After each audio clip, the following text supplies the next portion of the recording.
How are you feeling this morning?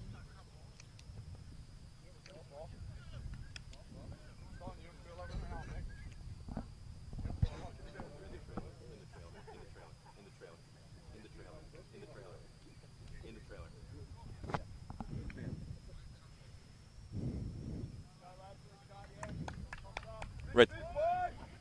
No. Right there. By your foot. Left. By your foot. So, boys, here's kind of the marker. Do your best. Stay within. Only the coach can go crazy.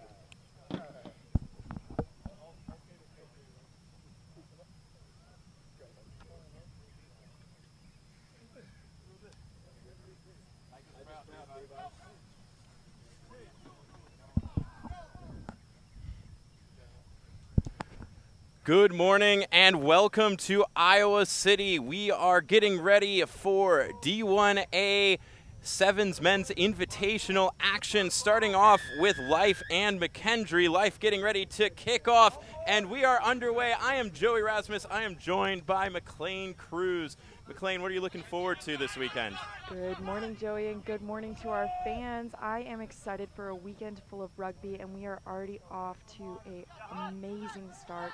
There's already so much physicality on this pitch, and the energy is just unreal. Weather is perfect, light wind, feeling good. Life gets it out to the edge. One man to beat. And that's a try. Dotting it down in the corner is number 6, James Rose. The sophomore puts the Life Running Eagles ahead 5-0. Difficult conversion kick to come. And I mean, just starting off the match with such high intensity, high focus, that's exactly what you want to see from players this weekend, especially as we're approaching championships. Josh Spence has the duties of converting. A difficult one from the corner does not go through, so 5-0 is our score.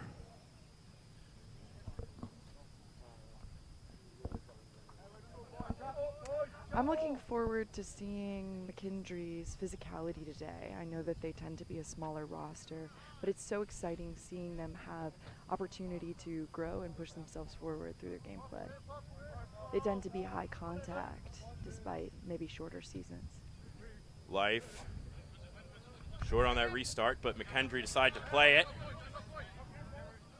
Life not quite getting the steal. McKendree working the ball. This is some great footwork. Smooth movement across, and it gets stopped, returned. Coming out to the left here. Life looking to quickly counterattack off the turnover ball. That's There's space out on the edge.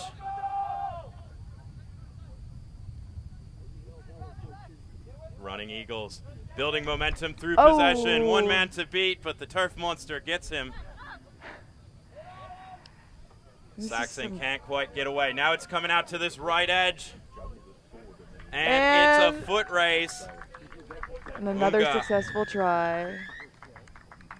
Unga over the line, giving a 10-0 advantage to the Life Running Eagles. It is all the men in green here to start the day in the D1A Men's Sevens Invitational. This event, an opportunity to reintroduce sevens amongst the big boys of collegiate rugby. D1A West Coast sevens has been coming back, and now we're starting to see these big guys come out here, play right after the 15s championship weekend. No, don't let big guys mistake you. They have had some great agility in their footwork and phenomenal lateral passing, and that's how we've started off this match so strong with already 2 tries. They move. D1A, obviously the premier competition here for college rugby in the country with our best varsity programs from around the United States. Life, a semi-finalist in the 15s national championship playoffs. A little bit later today, we get the D1 AA men's sevens national championship pool play getting underway. But Life will start us with a kick to the midfield and a nice double tackle. Nowhere for Coughlin to go. McKendree try a kick. There's space behind. It's a foot race. Oh. George does not quite have the legs. A little bit of footwork from Rose. Can he get around the outside? Offload to the midfield and a knock on. It comes to nothing. McKendree will look to try to take advantage. And an offload. Squirting down the sideline goes Lachlan King. And he will get the first points of the day for McKendree.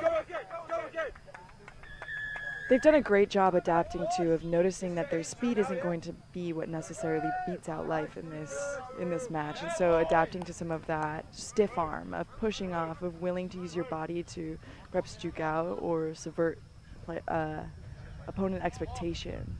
It's been impressive.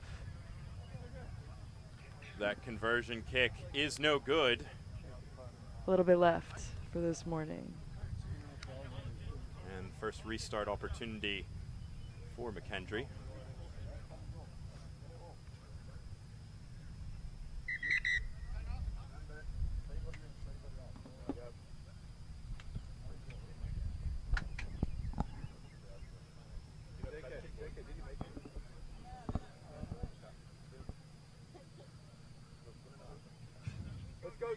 And it's up. Let's go. Life looking to move it quickly. Coming back to the near sideline here. It's a 2v1. And it's Rose. Once again, taking it all the way. Another successful try. That is making the score 15-5.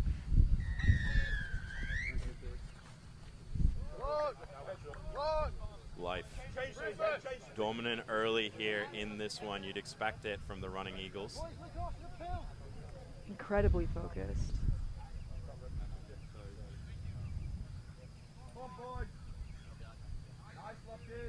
On the sideline today.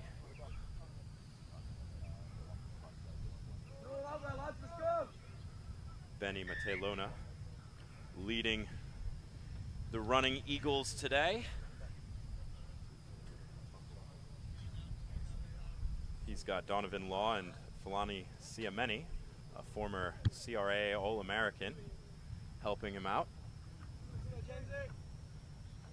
They've been having a pretty successful season up until this point. I mean, obviously coming off of the success of fall with their 15s, becoming runners-up, but even through sevens, you're seeing them successful against major powerhouse teams like the Navy, like Army, ones that maybe have a little bit more traditional backing. And so this is such a beautiful insight to their gameplay this morning.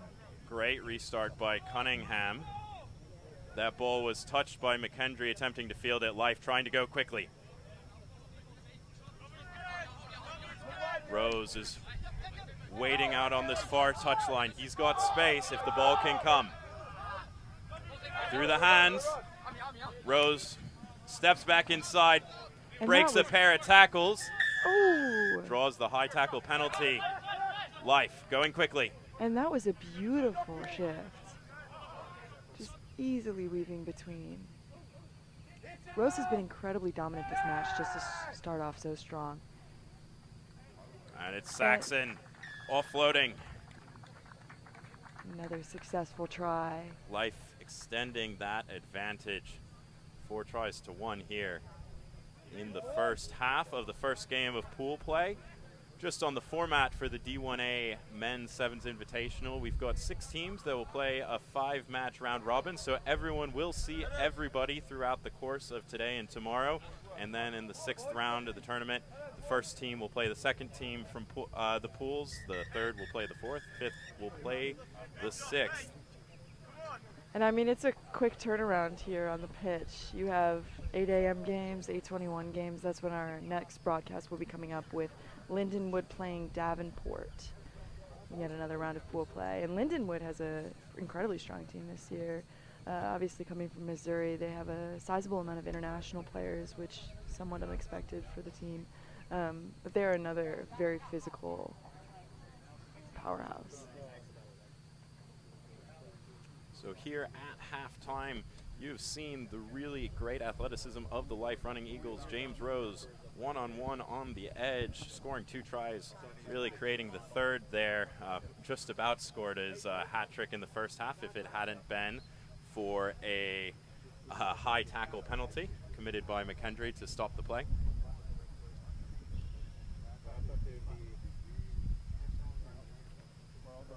Meanwhile, McKendree need to get some possession. The restart pressure has been really, really excellent from the Life Running Eagles. You saw it there in the final restart of the first half. Life score, they get that ball back. No possession, no oxygen for McKendree. And they have been really just pushing it with their speed. They're immediately aware of maybe some of that advantage that they have in terms of utilizing both sides of the field and of the pitch this morning. And so being able to recognize that that is their advantage just off of immediate is not only incredible adaptability, but I'm excited to see how now McKendree responds, especially coming out of this first huddle, taking a moment to reset, to get into the groove of their own game, wondering how this will shift their gameplay moving forward through the match. McKendree will have the opportunity to apply some pressure through that restart here as they will kick off the second half.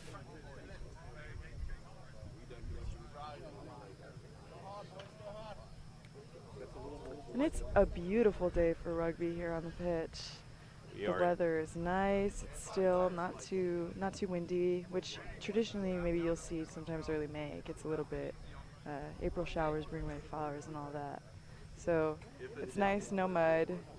You're really just able to focus on playing the game that you love. We are about ready to go with second half action in pool play in the D1A Men's Sevens Invitational. McKendree trailing Life. Preparing to kick off. Short and high. Beatty tracks back, and he's bundled into touch. McKendree moving it quickly and deep. It's coming to this near side of the field. Livesey just can't quite handle that pass. And so a possession squandered there. Life will have the restart from the scrum. And that's just a shame to see. I've been impressed with Tyler Coughlin's gameplay this morning, number 6 on Life. He has made 3 of their tries thus far, and an incredibly strong start for just a freshman on the team this year. From the scrum on the near side here. Stable. Unga comes around the back. Life probing in that edge space. McKendree brings him to ground. Life recycles quickly. Comes to Cunningham. McKendree doing well to shift across so far, but stepping back inside, stepping the sweeper. Brilliant footwork from Kiesler Venables. And Life add to the tally. Clinical stuff in pool play here. And I think even more so than prior, seeing McKendree anticipate some of that horizontal shift and anticipation of trying to corner, especially on that right side of the field, was a nice adaptation, but ultimately in vain. Yeah, McKendree did a really nice job shifting across the field to defend the entire width, but just a little bit of lack of clarity on rolls there to cover that cutback And it was great footwork from Kiesler Venables to beat 1, 2, 3 defenders on his way to the try zone.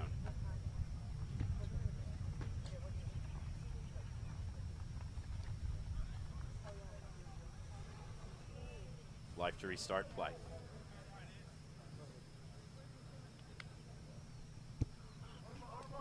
This one goes a little bit deep. McKendree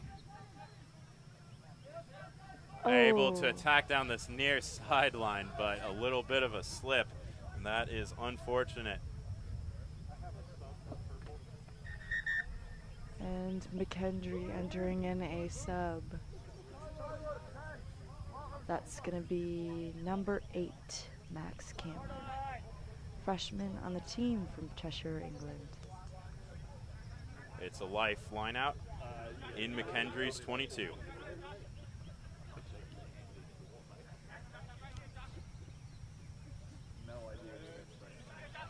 Life, even though it was disrupted by McKendree, get the ball away cleanly. Oh. A bit of fancy footwork, but McKendree wrestled him to ground. Life looking to get it out to that edge space. And in an attempt to get past, McKendree really just letting it rip. Fully just, you can see them pushing forward. And a nice fend. And away go the running Eagles in the hands of Jordan Vassell. That is another try for Life. A try for a CRAA All-American. There are a ton of guys who have worn the All-American jersey in this Life squad. Tristan Hipsch we've yet to see. Cade Cunningham, Jordan Vassell, Noel Wingard. James Rose, the try scorer, who we've seen a bunch of. CRAA All-Americans, a great program developing these guys to get ready for MLR and to represent the United States. Hopefully in some of these guys you'll see on the field in an upcoming Rugby World Cup, perhaps the 2031 World Cup that'll be on U.S. soil. It's a short restart. It travels 10. And it's out. just off the toe there of McGee. Life playing quickly. Cunningham out to Vassell. Good Trying shift. to find space on the edge. Oh. It's a foot race. And he's beating him. And another successful try for Life here. It'll be a try for the freshman, Jameson Beatty.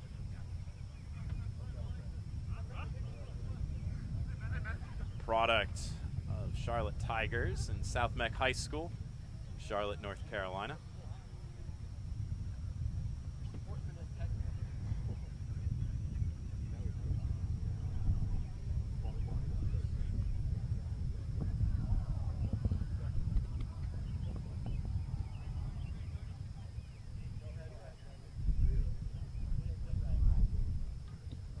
And that time the conversion is successful. Life will make a quick change. Evan Ullman coming into the game. Another freshman seeing action here. He replaces Cunningham.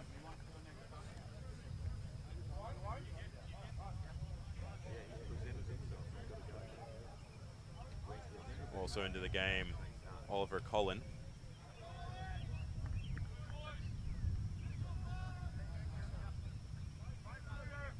Back on the walkie. A big contact comes in from Life. They turn it over and they're looking to counterattack quickly. Oh, Tristan beautiful. Hipsch gives the fend Once and he's going again. into the corner. Oh. Big power from the big man. Hipsch, typically a lock in 15s. And Showing that he belongs on a 7s field. That was some beautiful transition of the ball across the pitch this morning. Just very skilled with their hands and impressive movement. especially when knowing that perhaps being of higher stature, you're going to be a little bit slower. So knowing to use the width of the field to their advantage. Ollie, they're on their way over.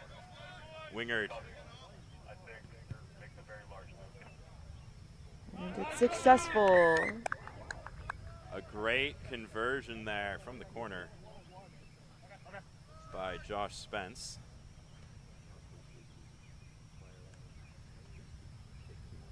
Wingard will restart it. It's a nice high kick. That's right on the 10. McKendree wins possession.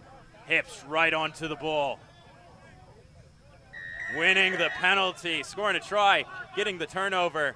And again, Life quickly looking to capitalize. The ball through the hands of Vassell. Out to Beatty. Puts on a bit of footwork. He offloads to the edge. Oh, a beautiful pass back. Beatty takes it into contact. The big man wanted it on the edge, but it doesn't quite get there. McKendree looking to counterattack, streaking down the sideline, but can't quite get away. Kennard is forced to ground, and another breakdown penalty goes against McKendree. Life shifting the ball across the field. There's the offload. Unexpected, and it gets put to ground. And that is the end of our first game of the day. The Life Running Eagles running away with it, and they will take an early lead in their pool. And I mean, that was an incredibly strong start to the weekend, to setting the tone for their upcoming performances.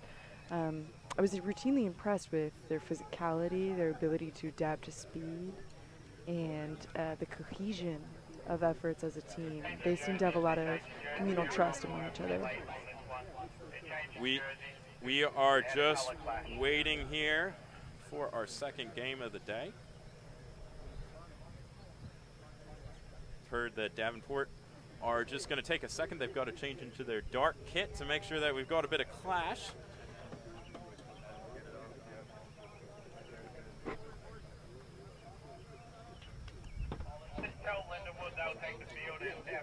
But we are gearing up for a Midwest clash of titans. It's Davenport and Lindenwood.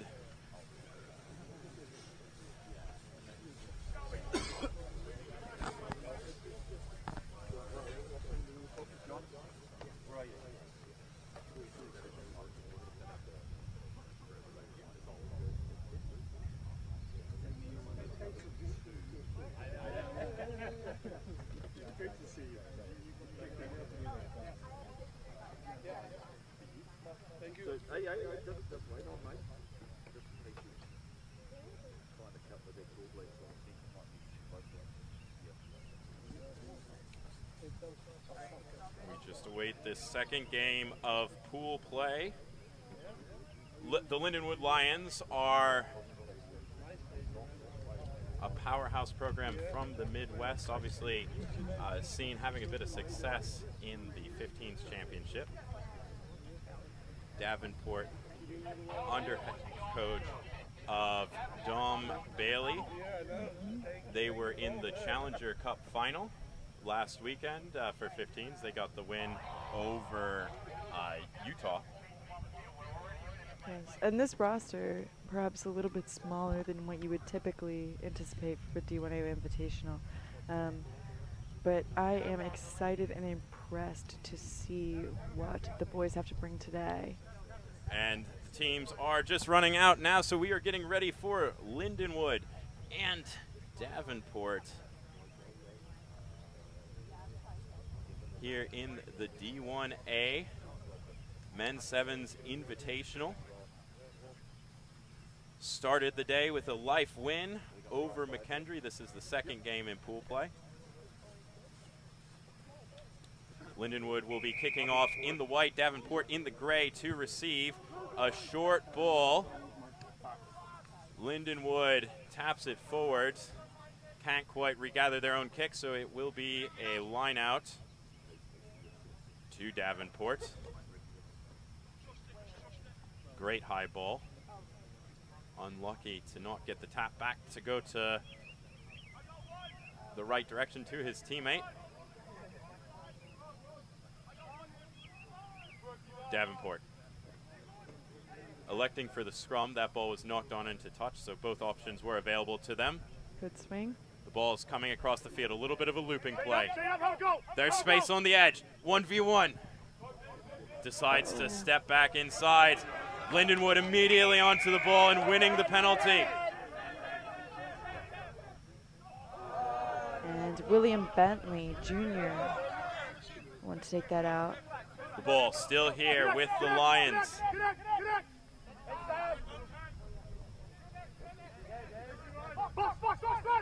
Midfield ruck. Lindenwood won it out to the left. They've got numbers flowing around the corner. Step back inside, one defender beat. There's the offload. Davenport scrambling, and they have numbers away to the right. It's a 2v1. Can they execute? Yes, they can. It's David Scanlon, another collegiate All-American, getting his name on the score sheet early for the Lindenwood Lions.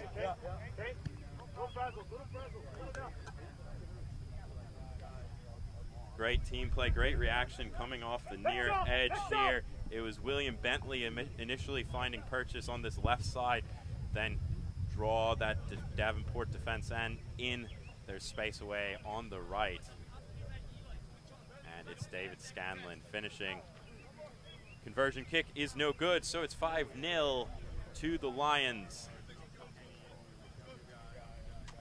Urgency, urgency, urgency, transition.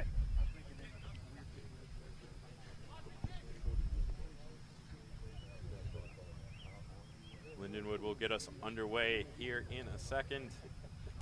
And already off the bat, impressed with Lindenwood's ability to adapt and infer what's going to happen. Those guys are not afraid to each individually make a try, and when unsuccessful, continuing forward to trust and consider their teammates.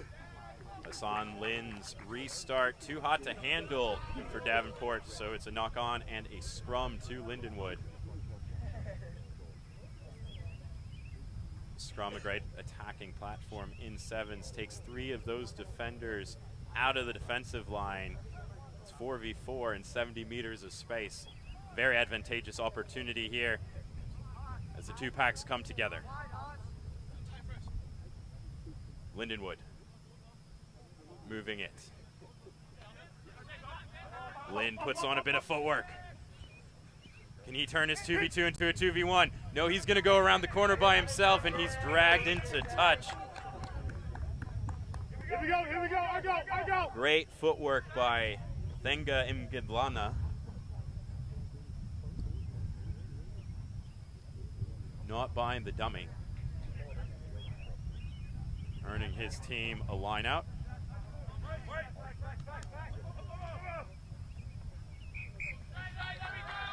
Not straight. Referee Phil Winkler will just confirm that the Lions would like a scrum here.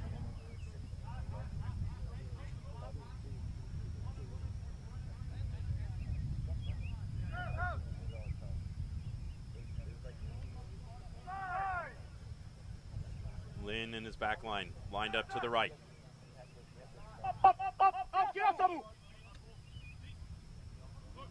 Ball doesn't go to hands. Lindenwood needs to scramble and recover here. Get up. Comes away to the left. A little handling error, judged to be a knock-on.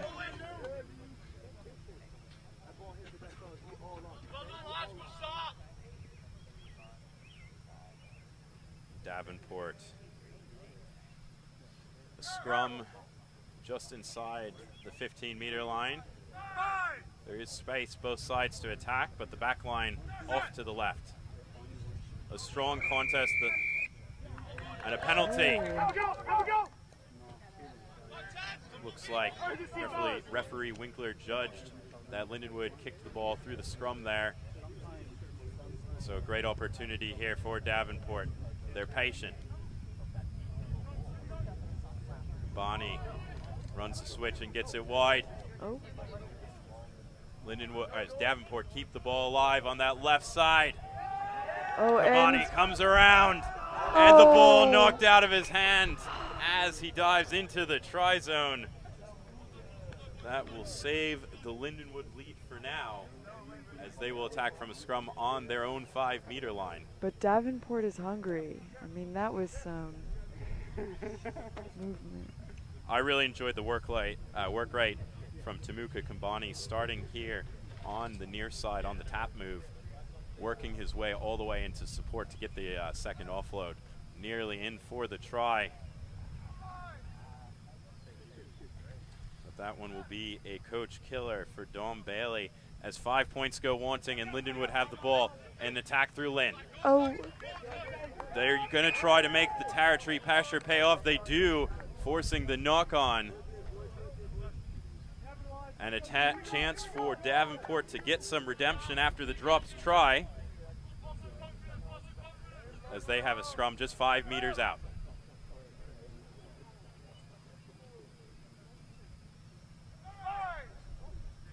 There's a lot of space out here, unmarked to the right side. Davenport go back to their back line. Lindenwood trying to get on that ball. They do get on that ball. Ooh. And they try to go quickly from deep in their own end. David Scanlon gets them on the front foot. Lindenwood slow things down, reset their attack. Davenport turn over the Lindenwood breakdown. And what a great effort in transition. First, the fancy footwork from Joshua, both then the offload to Damian Freeman, scoring in the corner. And we are level 5-5. A majority of Davenport's movement upwards and any of their notable size attempts at a try thus far through this match have really been grounded in a lot of shorter passes to each other. They're not looking for big sweeping motions comparatively to McKendree or Life's play, but relying and trusting on their strength, speed, and physicality. Dawson Hobing's conversion attempt is no good. So we go into halftime locked in 5-5. A close battle here in the second game of pool play. Life ran away with the first one against McKendree, so they will sit atop the pool for now. Davenport, Lindenwood, both looking to join them. Remember, 6 teams in the D1A Men's Sevens Invitational pool. That's all 6 of them. They're going to play everyone. Everyone gets to see everyone. That's something that's really exciting about this tournament format. You can't sit there and be like, well, if the quarterfinals had lined up differently, we might have had a better matchup. You get to match up with everyone.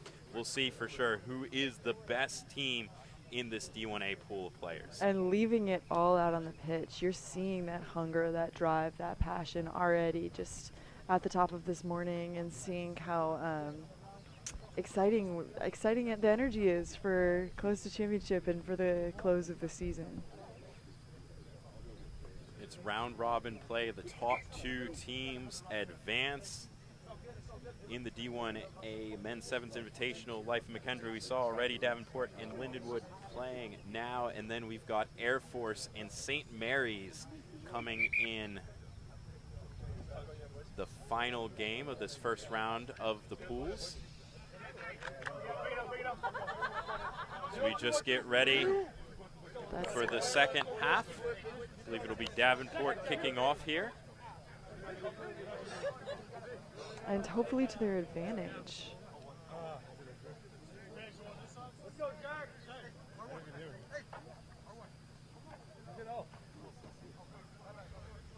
Here we go, here we go, here we go! Davenport will look to Joshua Botha, who set up that last try of the first half to get us started here.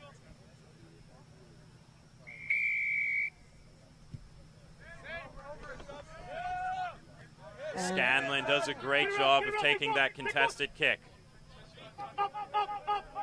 Lynn gets it wide quickly. Davenport scramble well, force that ball to ground. Can Lindenwood clean it up and create a clean attacking platform? A lot of pressure at that breakdown. Davenport get the steal.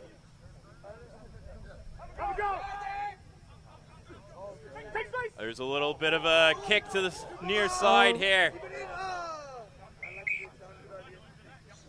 And Tamuka Kambani can't quite get to it. Looks like it was knocked forward into touch.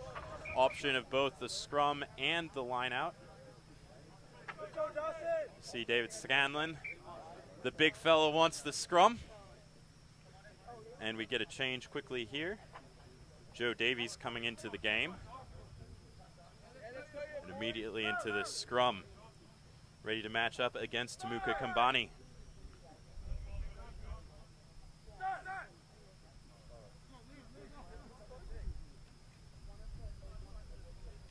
Lindenwood.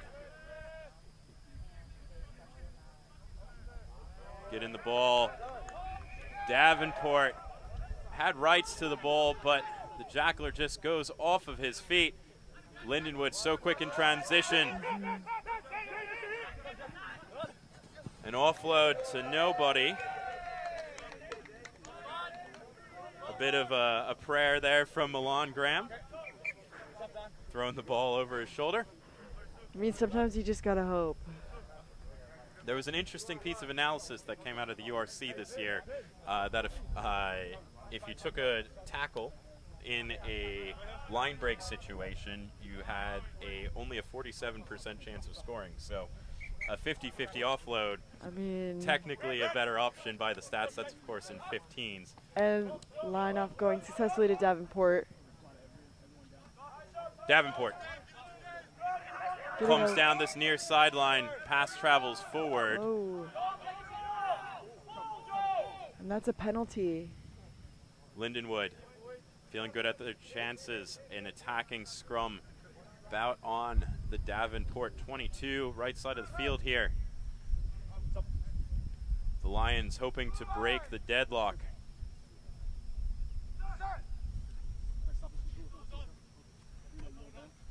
Lynn steps back to the short side.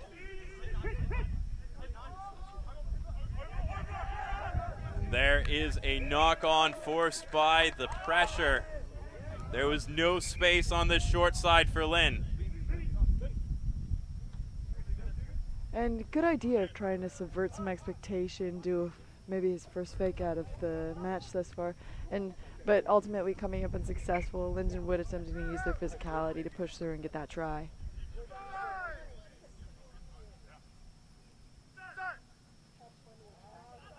And Bauman scoots around the back.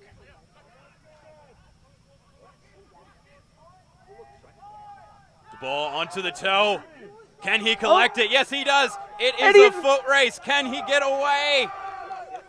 Oh, and he's going, and he's gone. The big swan dive, finishing off the try. And that is going to be a try by number 7, Thango Miglana, sophomore from Johannesburg, South Africa. And what an exciting moment for Davenport this morning.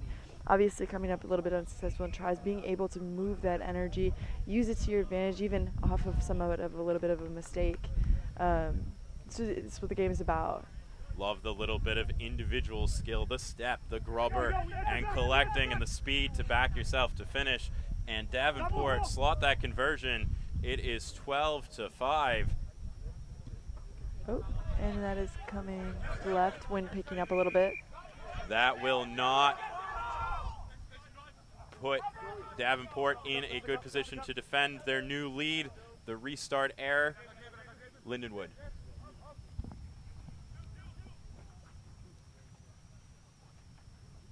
Tapping and attacking.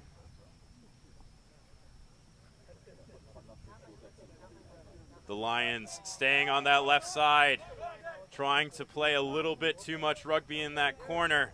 And Davenport playing with a knock-on advantage. They'll swing the ball to the far side of the field.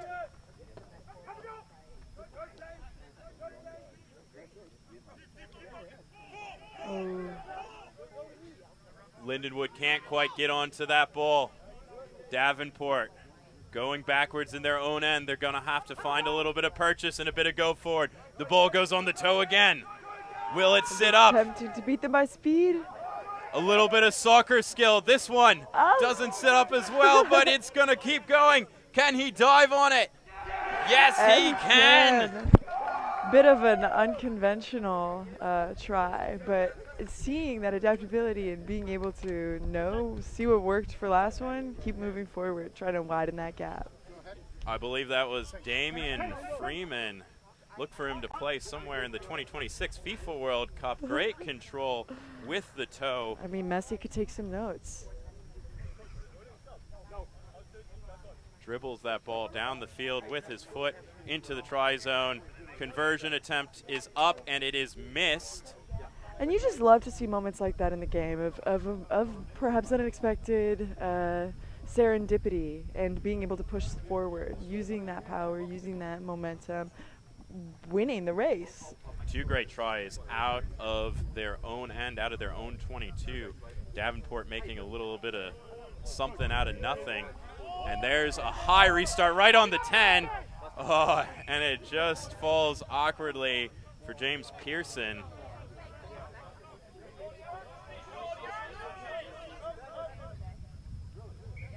And so we will have a scrum. You have Lindenwood watching this clock,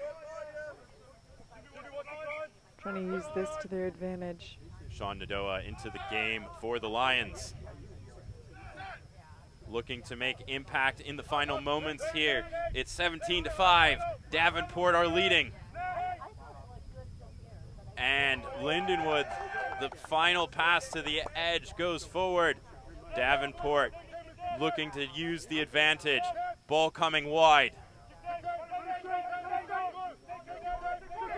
There's a little bit of shake and bake there from Freeman. He can't quite get it away though. Great recovery there by Kambani to save that ball at the breakdown. Now it's Pearson. He gets an offload away. There are numbers here on the left side. And the pass to Freeman is forward. And that is full time in the second game of pool play. Davenport take the win 17-5 over Lindenwood. So we have Life winners in the first game ahead on point difference. Then you've got Davenport right behind them with the 17-5 win against Lindenwood.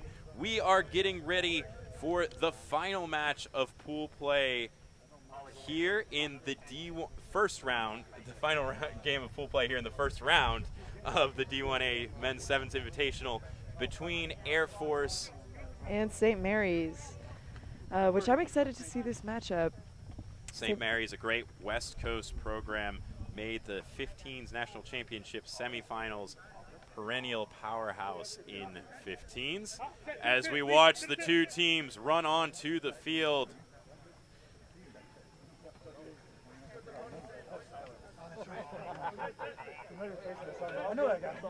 And obviously there is perhaps some differences in gameplay between Air Force and St. Mary's here. When you have, coming from Air Force background, tends to be a lot more foundational in their style of play, really focused on those strong elements of lateral passing, movement, working the field to their advantage. Excited to see how strong but perhaps more creative program like St. Mary's adapts to this in their anticipation and their preparation for this match. Air Force in the blue kit with the white lightning bolts across their chest. St. Mary's in the red and navy stripe.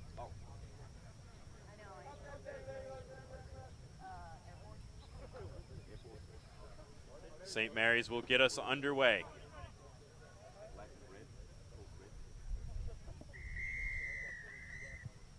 A high restart right on the 10-meter line. A great job by Air Force to win that ball back. The ball comes back for Air Force. Oh, But the first pass is dropped. And so St. Mary's have a scrum midfield.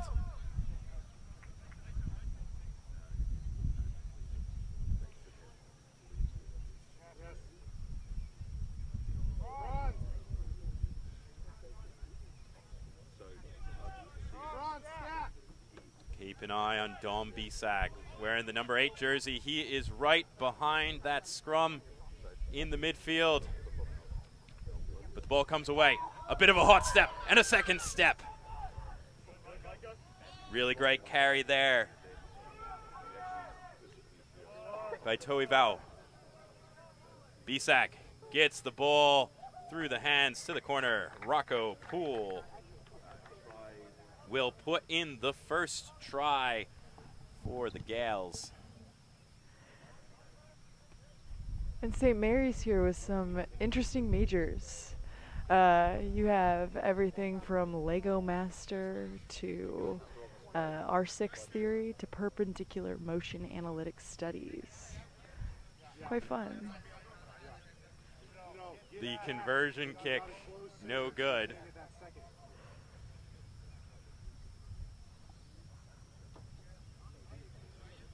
But an early statement of intent from the Gales. Another great restart kick. This one is knocked on by Air Force.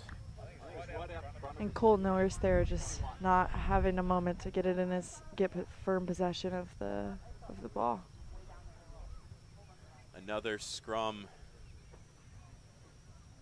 for St. Mary's in the Air Force half. This was the source of the last try.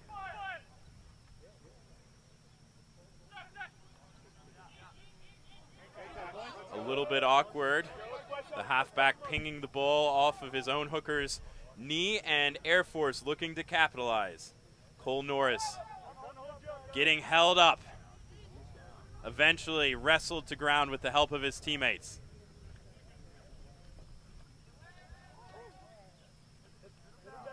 Air Force looking for options. They attack into the same channel and try a quick play of the ball. There's high contact there. Air Force will slow things down a bit, give themselves a chance to set.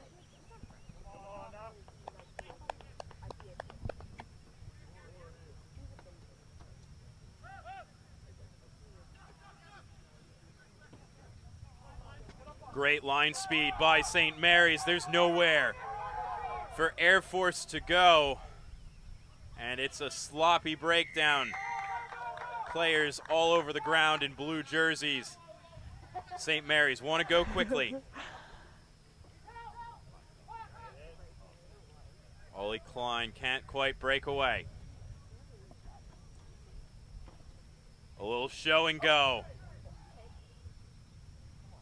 St. Mary's might not be happy with that tackle off the ball, but it won't matter as the Gales grab their second try.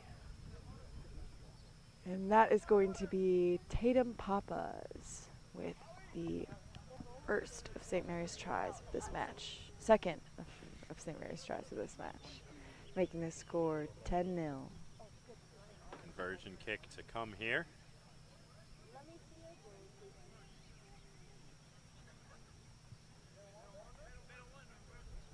That conversion no good either, so it is 10-0. St. Mary's leading.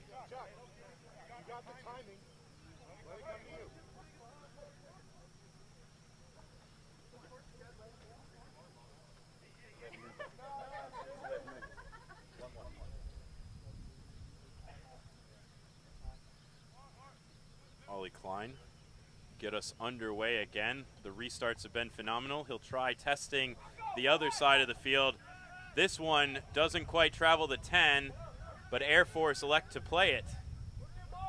Ball can't come right because of a shooter in the middle of the field for the St. Mary's defense. Air Force wrestled to ground. A little bit of footwork from Norris. They play quickly. Norris dancing, looking for support. He doesn't see space for his teammate. Air Force on the front foot, but a whole lot of line speed pressure in those outside channels by St. Mary's. Trying to fight through it. Ball on the ground. Bisag can't quite get to it. Air Force, first man in the breakdown on his knees. St. Mary's plays it quickly.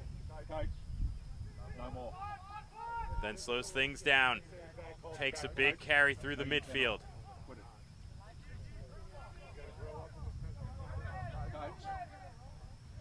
St. Mary's trying a little bit of one-on-one action. Rocco Poole makes his way to the try zone, trots a little bit closer to the post. He's got a double in the early stages of this third game in the first round of pool play in the D1A Men's Sevens Invitational. That was a good adaptation, especially maybe initially having a little bit of a handling error there, not letting it deter him, pushing forward.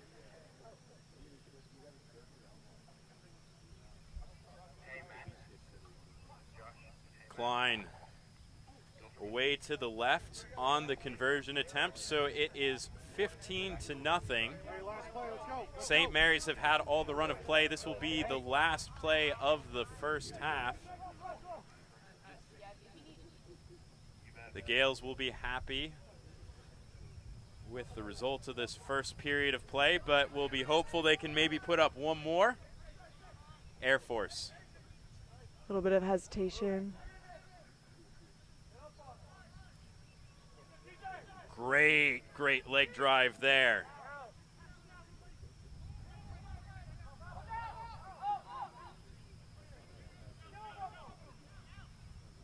Air Force nowhere to go, struggling to move the ball more than one or two passes away from any given breakdown because of the line speed of St. Mary's.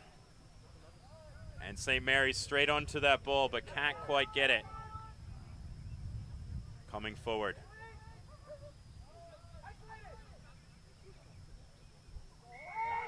And great work by Yosefa Toia Iavau.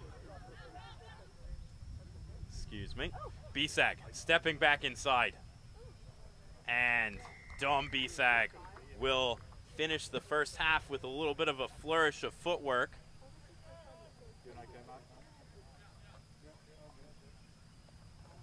$20-0 the scoreline. Kick to come.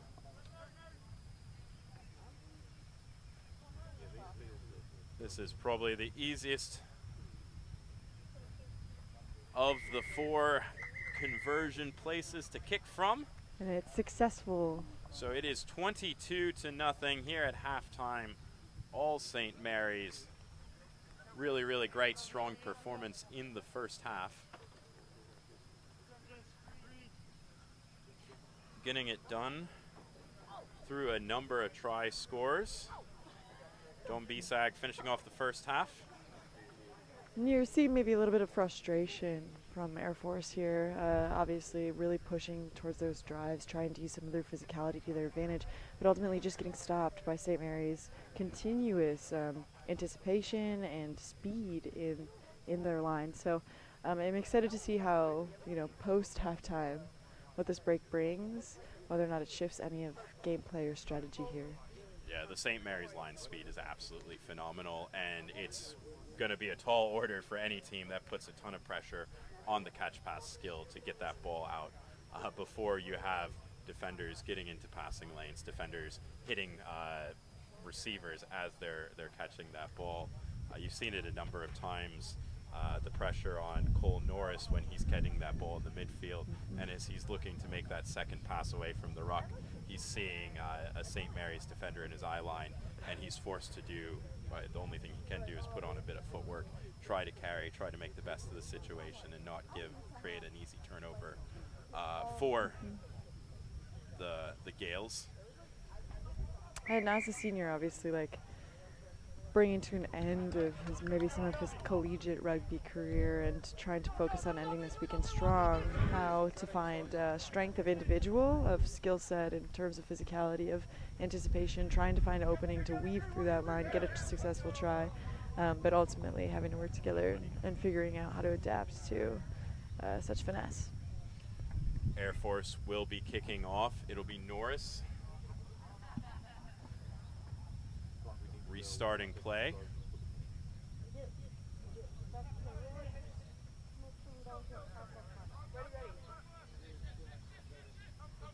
Norris shapes to his right. He's got Evan Wells gunning for that ball, but the kick goes a little bit long. St. Mary's. Speed of ball is phenomenal. That pass a little bit behind from Bisag. And the space evaporates. But Bisag sees the ruck defense for Air Force, cheating a little bit too infield, and Bisag's got his second of the day. Getting away with it, taking it 2/3 of the length of the pitch, quite impressive stuff. You just see the experience, the awareness, the knowledge of Bisag right there. Paying attention to the Air Force defender, just cheating around to the open side of the breakdown. And Bisag, a phenomenal athlete. And apparently quite good at block blast as well, with an 8 million high score. Perhaps hoping to make that in points this weekend. Guru Ray converts that try, so it is 29-0.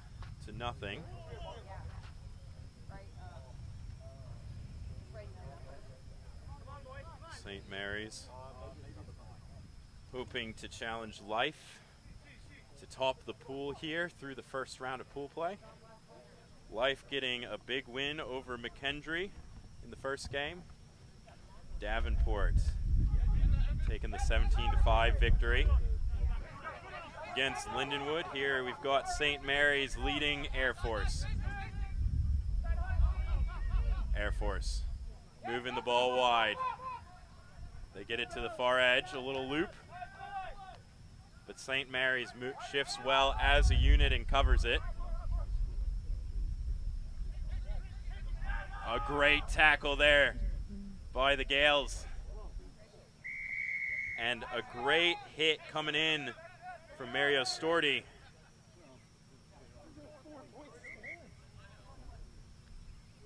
They will opt for the scrum. Storti's tackle there, creating the opportunity for the Jackal turnover. You're seeing Air Force may perhaps get a little bit frustrated here, not just at the scoreboard, but at their struggle with getting out of the backfield. So hopefully able to come out of the scrum to their advantage. Bisag and Teng both out of the game. And it's Ray into the corner. And that will be another try for St. Mary. 34-0.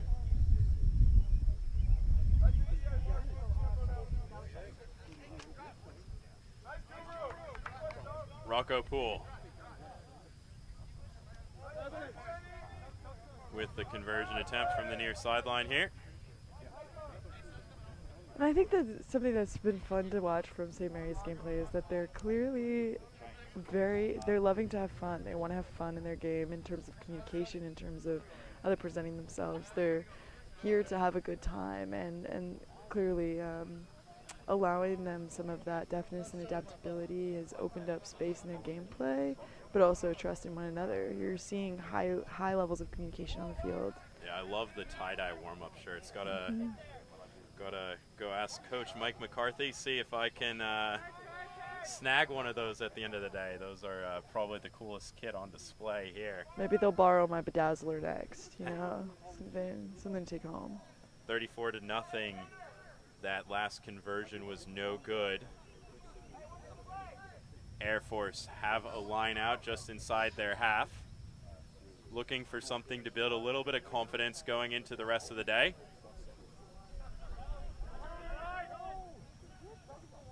Carry up through the middle of the field by Norris.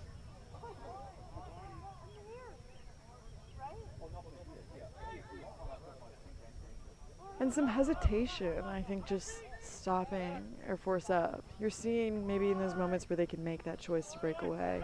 Air Force looking to get a one-on-one on the edge. Ball not quite there in time.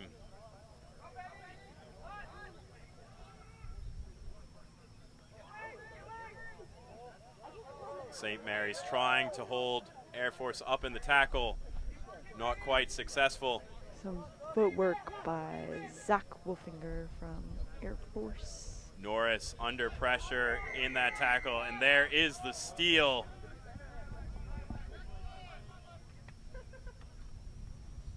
I believe that might have been, yes, that was Marius Storty. Really great job earlier to with a big shot that created a jackal opportunity for his teammate there, getting the turnover for himself. Truly. You're seeing great high levels of teamwork and sort of that rugby spirit coming through from St. Mary's. And just quick off the bat movement. Ray gets the ball out. And the try is awarded. Just potentially worried about a knock-on there in the corner.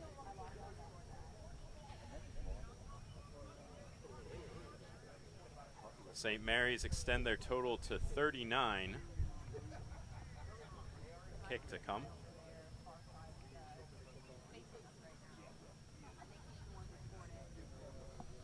And it's a little short, but that score being 39-0.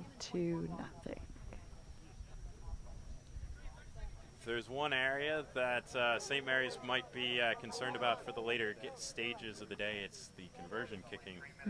Not had a great strike rate from the boot. Those kicks become really important in those bigger games later in the day. Air Force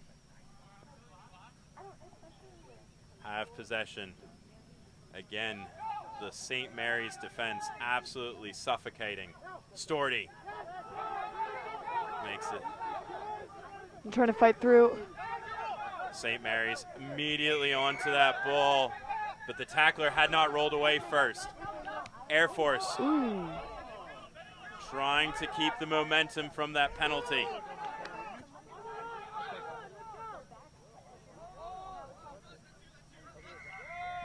And again, St. Mary's turning around that breakdown. Ray not done yet.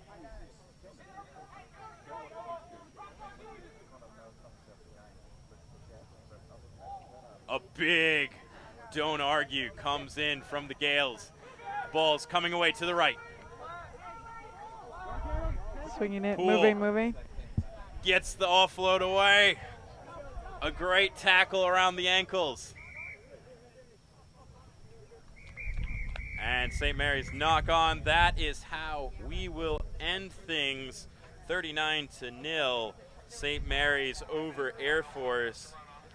And that concludes the first round of the pool play Of the D1A Invitational. And I mean, what an impressive start of the day. I feel like you're really seeing some high levels of physicality, great movement across the pitch in all three of the matches that we've seen thus far. But obviously St. Mary is really setting the tone here for how they want this weekend to go. Not being daunted by Life's really impressive performance to start the day and you know, trying to set their own name, their own pace, their own tone. through the first of 5 rounds of pool play. Life and St. Mary's are right there at the top with their wins, big point differentials put up. Then you've got Davenport, perhaps a little bit of an upset over Lindenwood. at the bottom of the pool, it would be Air Force and McKendree in that 5th, 6th place game if we were to play the finals now. Of course, we got 4 more rounds, but now we move on to the first pool game here in the men's sevens D1 AA National Championship. In Pool A, we've got Iowa State first, squaring off against Oregon. Iowa State last weekend were in the D1 AA 15s National Championship, and they lost in an absolute heartbreaker against Western Washington. They drove the length of the field on the last play, several minutes of possession, and it was about 2 meters from the try line to bring the game within 1 point with a kick to come that a handling error left them wanting, and Western Washington emerged as the national champions. I talked to Coach Ant Frayne, and he is looking at this weekend as an opportunity for redemption. His squad feels good about their chances, and we will see how they look now as the Oregon Ducks kick the ball off. Iowa State under pressure, but do a great job to take that first high ball. The Cyclones. Maybe it's true they're coming in with a little bit of a chip on their shoulder, because you're immediately seeing some movement across the field. Quick passes. Oregon, really great line speed, forces Iowa State back to this near side here. Can't quite get hands on the ball at the breakdown.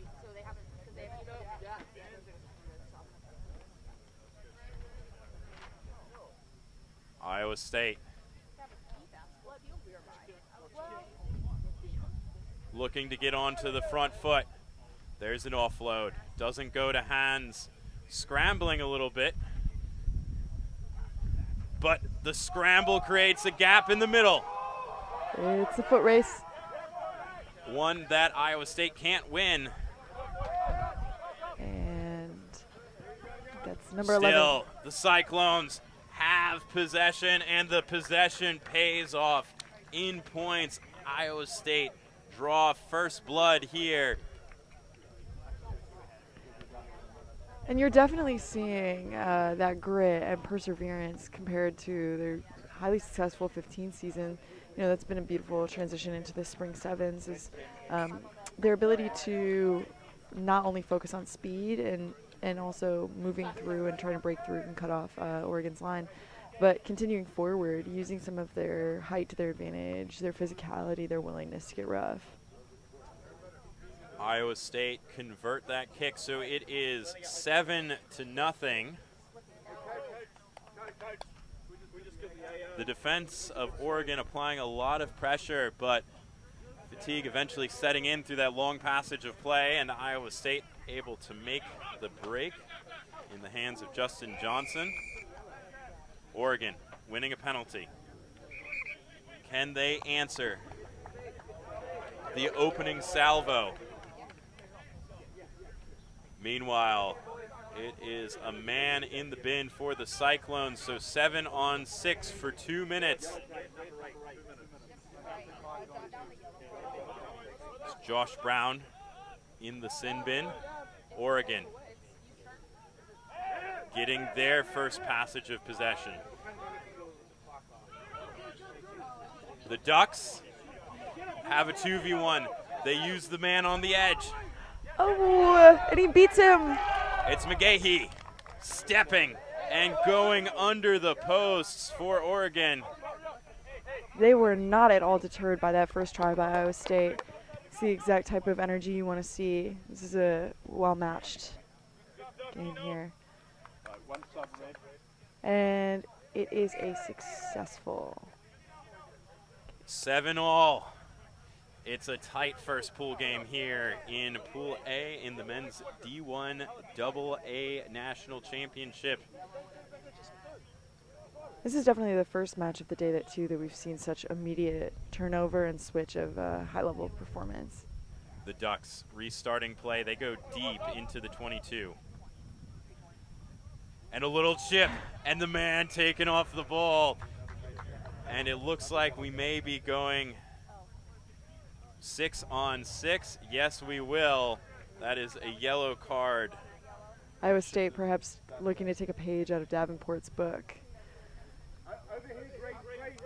I believe that is Ethan Sherman and number 11, just confirming for you.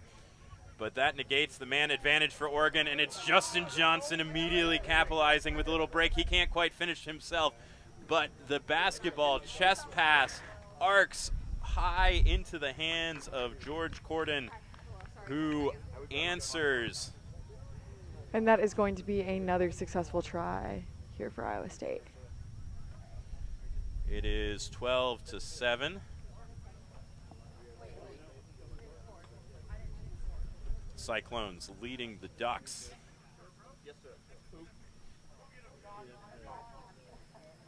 And John Brown re-entering the match here. Penalty time is up. The conversion kick is no good, so it's 12-7. Iowa State back to full strength, so they will have a brief period of 7 on 6.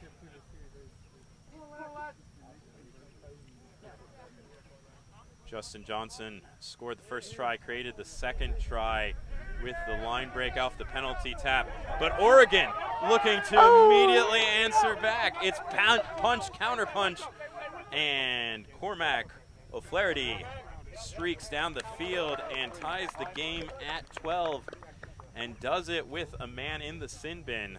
That was exciting to watch. You love to see this ability, this quick turnover and ability to respond to typically Iowa State's dominance. Like usually they tend to get a high level of lead and put it away, but it's exciting to see how quick Oregon has been responding and matching that energy with a successful kick that is going to make the score an even, or that is going to make it 15-12 with Oregon in the lead. And into the game is Ethan Sherman, so we are back at full strength. Head coach Andrew Lelu will be happy to see his team scoring despite the man advantage for Iowa State, but he will not be happy with that restart error. It's been punch, counter punch, Oregon leading 14-12. Iowa State with a great attacking opportunity from the tap on the 50. A lot of dummying there.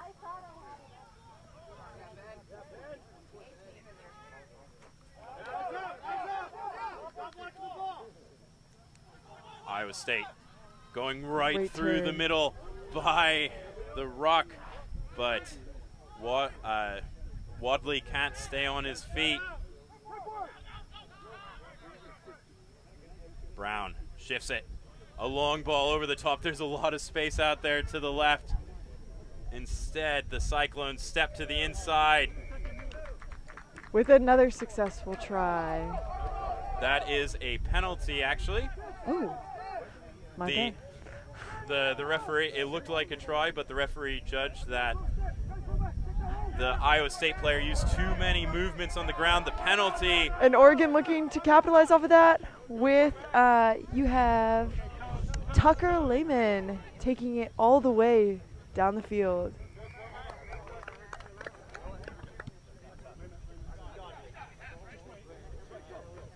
Great job, Cormac O'Flaherty, twice turning a transition opportunity into points and giving his team the 19-12 advantage kick to come. A big conversion attempt here by Liam Weir to put the Ducks more than a score away. He is successful. 21-12 is the halftime lead for the Oregon Ducks. Ant Frayne Cyclones trail by 9. They are going to have to make a big effort here in the second half. A little bit of discipline challenges. First with John Brown going into the sin bin for Iowa State, but almost immediately after that, he was followed by Ethan Sherman. Had 3 tries during the yellow card periods, one of them going against the man advantage. by the Oregon Ducks, and that is when the momentum swung the way of the men in green. Cormac O'Flaherty having quite an impressive gameplay today, scoring a majority of Oregon's tries and really using his field awareness to his advantage. Pool A features the Iowa State Cyclones and the Oregon Ducks. A little bit later, or after this, we've got Wyoming and Nebraska, who will finish out Pool A. We have a pool of 4. We've got 2 pools of 3, so the pool of 4 will just play 3 games through each other. And the pool of 3, they will play 2 games through each other, plus a crossover game between Pool B and Pool C. And from there, we will get 6 teams advancing into the championship bracket, with the top 2 teams getting a nice bye. So have a little bit shorter of a day tomorrow, a little bit of an easier path. Obviously 3 pools, 3 teams finish number 1, so points difference is going to be really, really important when you're trying to get out of your pool into one of those first 2 first round buys for tomorrow, because one of those number 1 seeds isn't going to get that bye. It's what makes St. Mary's takeaways so much more impressive. The fact that they know this and are trying to use it to their advantage, hoping to earn some time off. Iowa State will restart the second half. Justin Johnson will have the privileges. He was absolutely phenomenal last week in the D1AA 15 semifinals and championship game. He's got an amazing boot, and we see it here as Iowa State win back their restart kick. Johnson combining with Corden there, and it is Johnson getting the ball back. And one of the big leaders on this Cyclones team, trying to get his team back into this game. It is 17-21. Johnson had the restart kick. He has the try, and he will have the attempt at this conversion. What are you finding most engaging about the Cyclones' play today? Yeah, the Cyclones, I think they've done a really good job taking advantage of transitions. I think they're doing maybe a little bit better job of the Ducks of using the width of the pitch here in their phases. And you really still have the patience in their first possession. But that is a coach-killing error right there. George Corden, who's been gunning for those kicks, goes a little bit early, and he's offsides. So the restart pressure will not come from the great boot of Justin Johnson. Instead, it is a tap on the 50 for the Ducks. But they have a chance to build phases themselves. A little bit passive there as they look for something to open up. It will not be on the edge. A great tackle by Bo Wadley, one-on-one, right around the ankles. A bit of fancy footwork in the middle of the field there. By Liam Weir, number 10. It's been impressive seeing how they're using this to their advantage. They're taking a minute maybe to hesitate at points, moving the field. Oregon keeping the ball alive here, coming out to the right side. And it's a one-on-one foot race, but another great tackle for the man in the 11 jersey. Weir shifts it. And finally, the sustained possession, the fatigue of the defense creates the gap, and the Oregon Ducks go between the posts. It was just something I was complimenting Iowa State on that first possession of the match. The patience, maintained possession, fatigue, and wear out that defense by moving the ball side to side, and a great job by the Ducks to do the same thing. It is 26-19. And Liam Weir will have the chance to make it a 9-point game. He does. It is 28-19. Iowa State need 2 scores to come back in this one. We had some substitutions here during transition from Iowa State's bench. That is going to be Zach English subbing in. Bourgeois was signaling that he wanted the kick to him, but instead it fades a little bit too far infield. So the Cyclones able to recover it.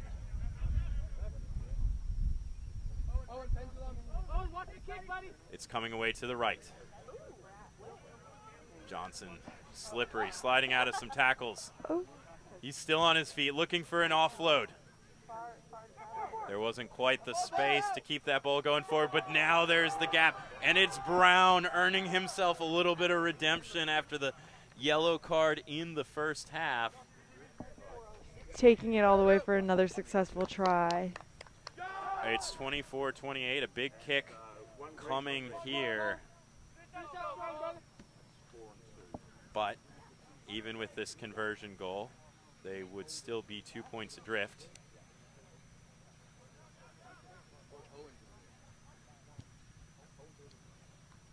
That kick is no good, so it remains 24-28. The Cyclones need another try if they're going to pull off this comeback. In the meantime, Liam Cleary relieves the try score.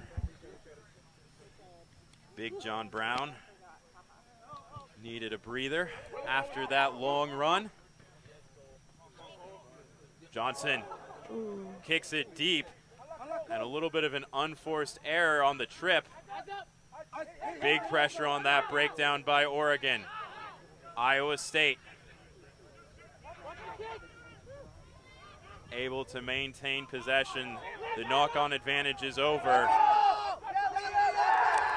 And Liam Weir will say thank you very much over the top of that ball. Takes away a great attacking opportunity away from the Cyclones. Weir slowing things down a little bit. Eventually takes the tap. The Ducks just playing on this near side of the field. Now the ball comes. A big looping pass. Liam Cleary a little bit too over-eager, getting himself disconnected, seeing that big looping pass, and it's Cormac O'Flaherty. He's got a hat trick as he gives a little bit of breathing room to the men from Eugene.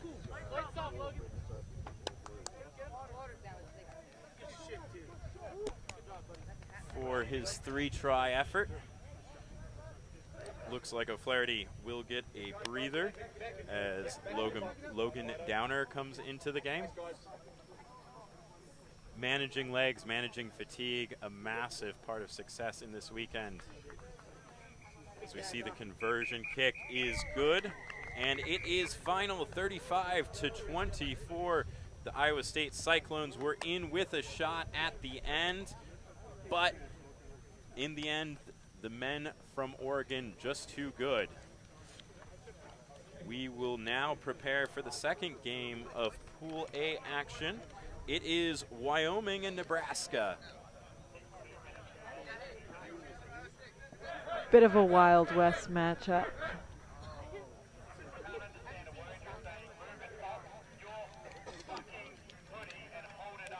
The Ducks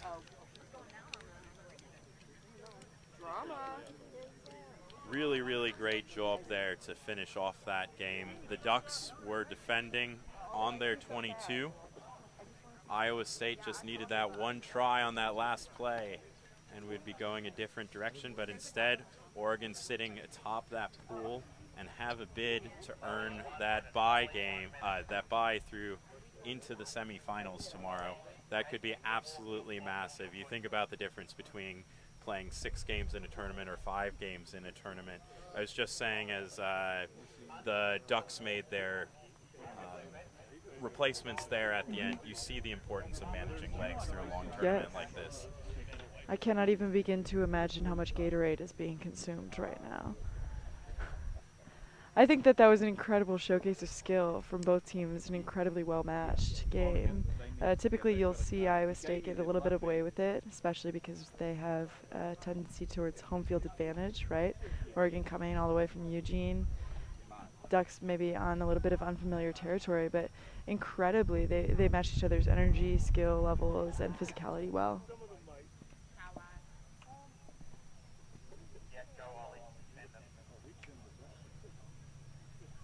We are just watching here as Nebraska and Wyoming run out.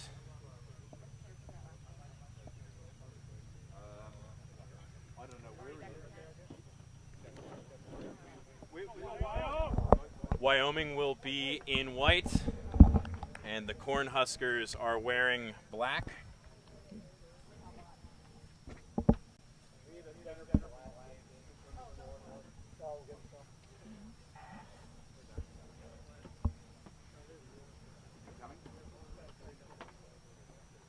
And it will be the Cowboys to kick off this second game of Pool A. Thanks, guys. Let's go here, White. Go, Wyo. Go, Brian. Go, We are just waiting for our match official to get to the middle of the field, and we will get things underway. Coach.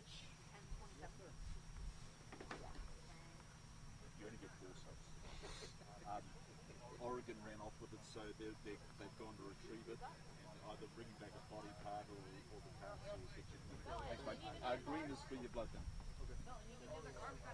Oh, I do. I looked for that. Okay, thank you. Thank you. Thanks, mate. And on the blood, I Just waiting for the referee to check his watch. So all your And subs, just bring those to me and we'll get them checked. We don't care about the number of second game of Pool A is a high but deep restart. Nebraska attacking right to left in the black jerseys. Wyoming coming forward, trying to pin Nebraska deep, but a little bit overzealous with the line speed, getting disconnected.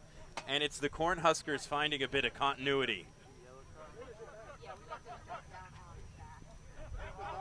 Eventually, Luke Wegman brought to ground, but Nebraska have gained about 30 meters. They try to go the same route. Wyoming can't quite get onto the ball at that breakdown.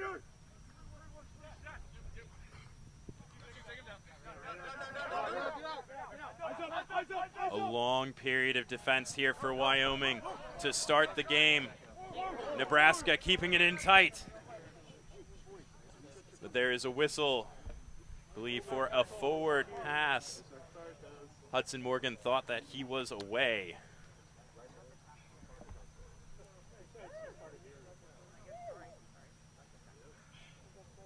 And so Wyoming survive a long, fatiguing period of defense, and now they will get the opportunity to apply pressure with possession from this scrum right by this near right side touchline.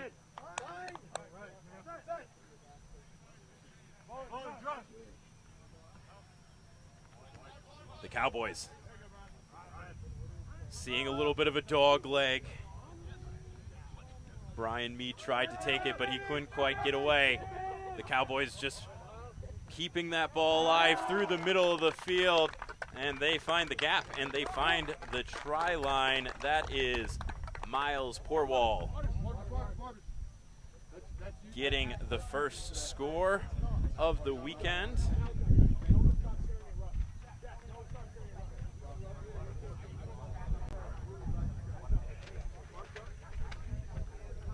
And the conversion kick is successful, so 7-0 to open proceedings in the second game of Pool A. What's up, Brian?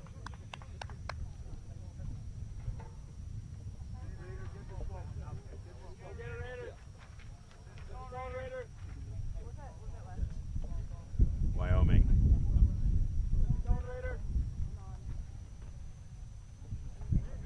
Put another high ball up. This one's right on the 10.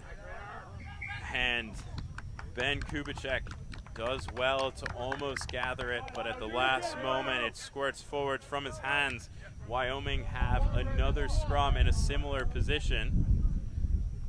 They will look to capitalize again. Turn the screw.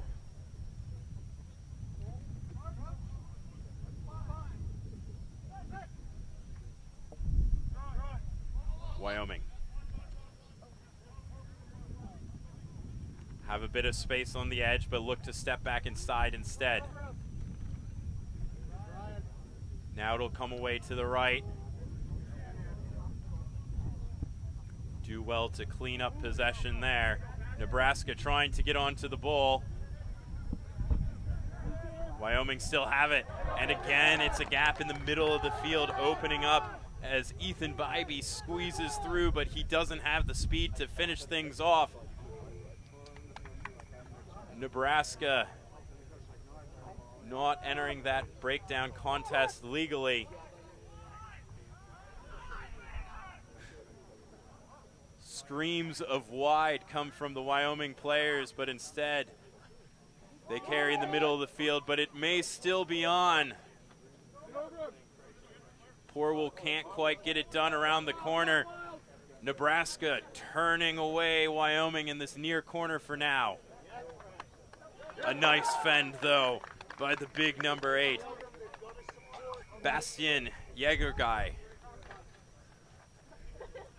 gets over and gives the Cowboys a 12-0 advantage. Quick conversion, and it is slotted 14-0.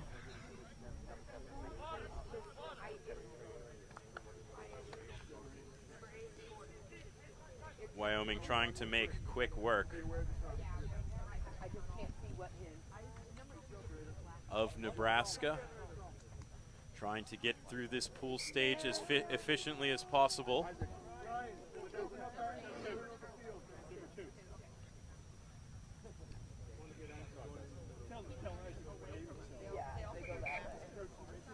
A really, really great restart last time for Wyoming.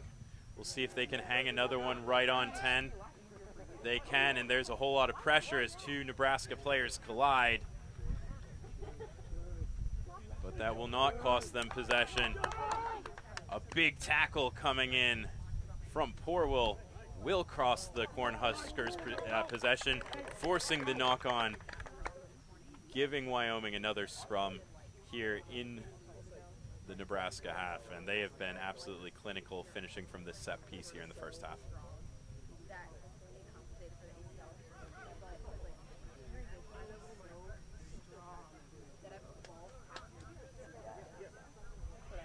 Wyoming carrying through the middle. It's a 3v1. Little skip pass to the edge. Great spot of space. And Raider Tomlinson finishes in the corner. 19-0 is the Wyoming lead. Nebraska had a great period of possession to start off this game, but it has been all Wyoming really piling on the pressure with possession. They're hoping for that bye.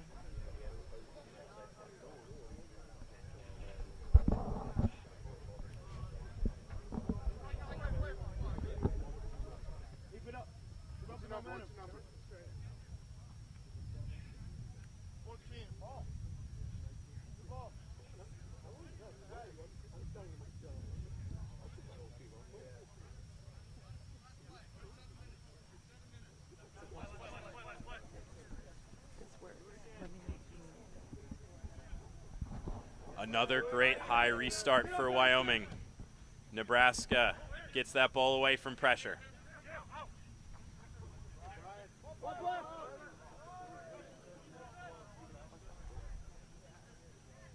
Looking to find a foothold in this game. The Cornhuskers shifting the ball to the left.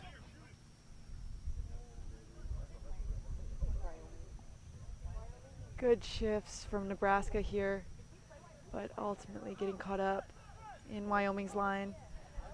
Nebraska gets the ball out to the edge. It's a 1v1. He's going to try to go around the corner. He can't quite get there, but steps back on the inside. Oh, There's a hands on the collar of the Nebraska player. Match official allows them to play on. Nebraska starting to find a little bit of continuity, starting to build a couple of phases. Hudson Morgan open there behind, looking for a way to break through. Nebraska fighting forward, but getting driven backwards into their half by the Wyoming line speed. They fancy this contest here on the near sideline. Nebraska hoping the space opens up. They try the grubber kick behind. Oh, and Wyoming making a smart move there. Miles Porwall kicking it out. And that is halftime. The Wyoming Cowboys have a 19-0 lead here. Woohoo! Nebraska looking maybe to take a moment to recollect Big Red, settle into their game. Coming especially from a Midwest conference and circuit, they tend to deal with highly physical teams like this, like Iowa State or even then Lindenwood or University of Iowa in the same collegiate sphere. And so perhaps a little bit outside of their traditional scope with Wyoming, they've given them a good show. You see how much the pressure of fatigue of playing phases after phases of defense kind of mount up, and the momentum can build against a team. And Wyoming did a really good job to withstand that pressure early on, but that's been the real challenge for the Cornhuskers. Certainly used to physicality here in the Midwest, but just the pressure of having to defend phase on phase on phase. After that first possession for Nebraska, it wasn't really until the last maybe 45 seconds there of the half that they had any ball and had any opportunity to pressure the Wyoming defense in the exact same way. I did like a little bit of creativity there, though. At the end, they were getting driven backwards into their own half. Seeing that high line speed from the Wyoming Cowboys is a great option to kick in behind. Just need to make sure that you've got the horses with the speed to win that foot race. Maybe there's a conversation that happens in halftime about getting some of the speedsters into positions to chase those kicks. Well, it's such a highly mental aspect of the game, especially when you're coming from a larger discrepancy in score. You know, trying to come back up and sort of be an underdog in this 19-0. Hoping to win it back by speed, hoping to win it back through this mounting pressure.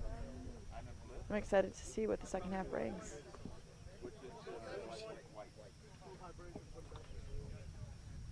Nebraska will get us underway here in the second half. It is a deep-driven kickoff. Wyoming receive it right around their own 22.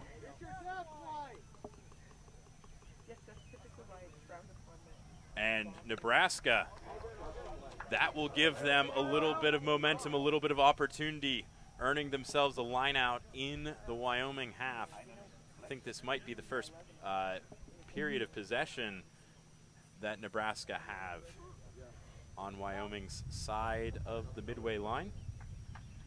But first they have to win this set piece.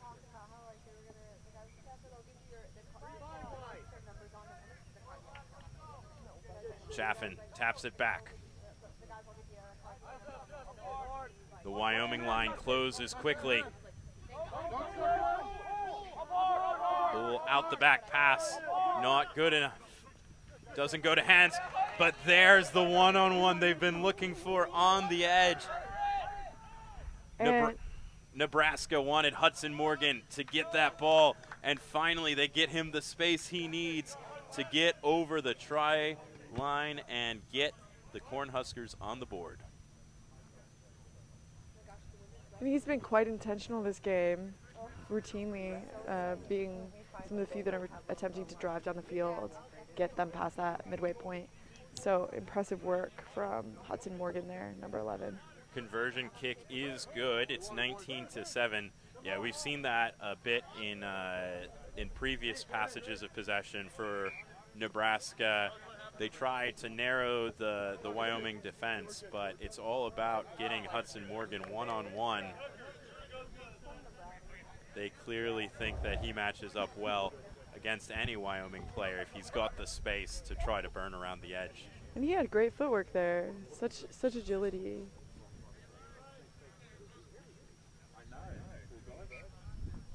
Sometimes in those moments where you're sort of coming back from a greater lead, there's hesitation in taking it all the way to the center for that conversion kick. And we're off again. Wyoming choosing to play that ball that hadn't traveled. Correction, the ball was in. But a free kick is awarded here on the 50 for a restart error. Wyoming coming down to this near side with a little loop. A powerful run by Ranweiler.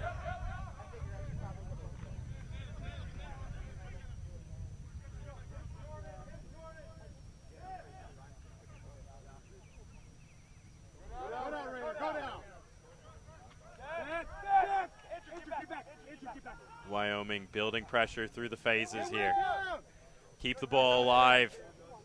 Trying to open up that middle of the field where they found success earlier. But now it comes wide. 2v1. But he won't need it. Isaac Ranweiler Taking it all the way. centers the ball. And it is 24-7.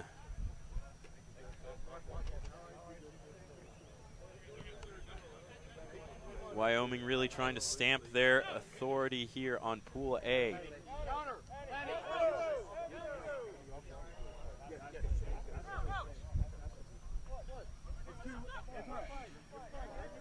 Conversion is successful by Ranweiler. 26-7. That's how things stand.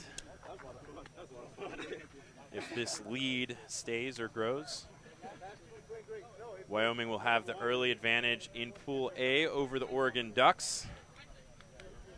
Iowa State will sit in third and Nebraska at the bottom.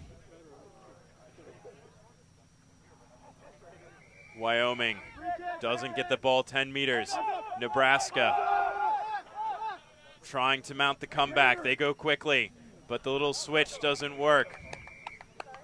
That was a knock on, but the player who picked up the ball was in front of the man who knocked on the ball, which is why there is a penalty and not just a scrum awarded. Ranweiler looking to take it away again. Oh, But he bit of a just handling loses error. it forward. Forward into touch.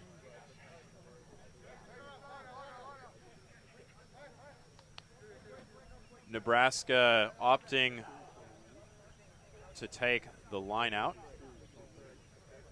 Knocked on into touch. The captain has the choice of both. Nebraska has a man in space, and they overthrow it to him. Then Kubicek quickly moves the ball into the middle of the field. Nebraska, through Drew Moser, are going to score their second try of this match. He's away. Oh, that was electric.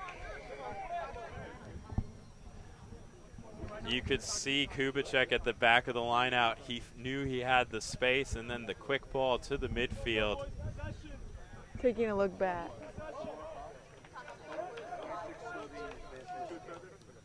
Nebraska looking to get another quick restart.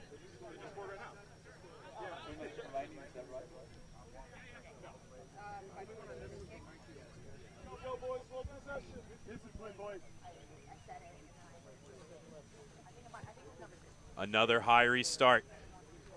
2 minutes remaining in the match. Wyoming retained possession despite the heavy contest from Nebraska, and the middle of the Nebraska defense opens up. It was mano a mano, and Brayton Fitch, he steps the sweeper, and he puts to bed any dreams of a Nebraska comeback. As a freshman on the squad too, what a wonderful moment. Showcase skill, talent, and guts.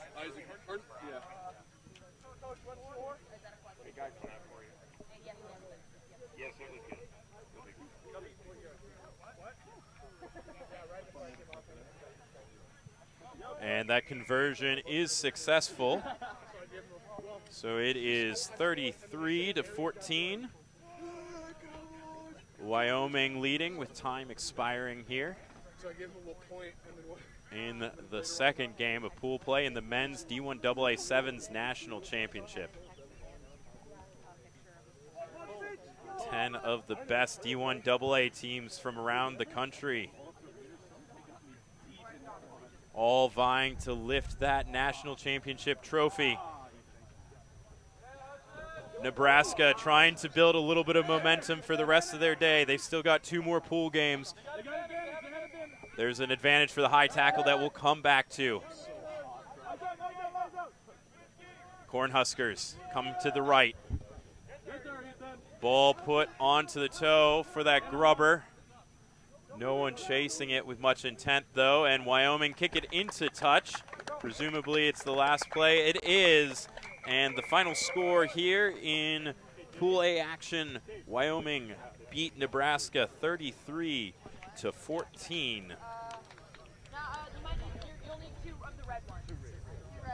Great result for Wyoming. They will sit atop Pool A through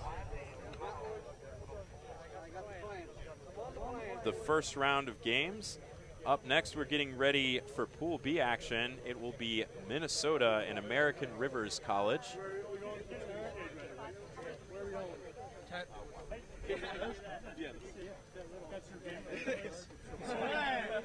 You know, it's the little victories.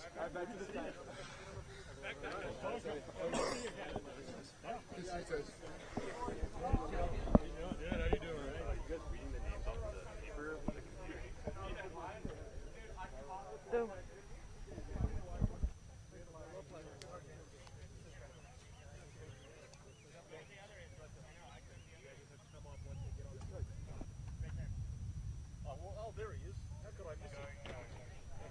And we are just waiting for the teams here in Pool B action of the men's D1AA Sevens National Championship.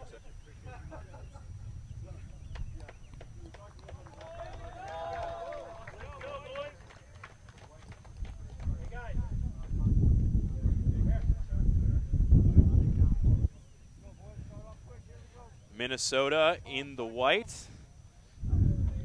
ARC in the red, white, and blue.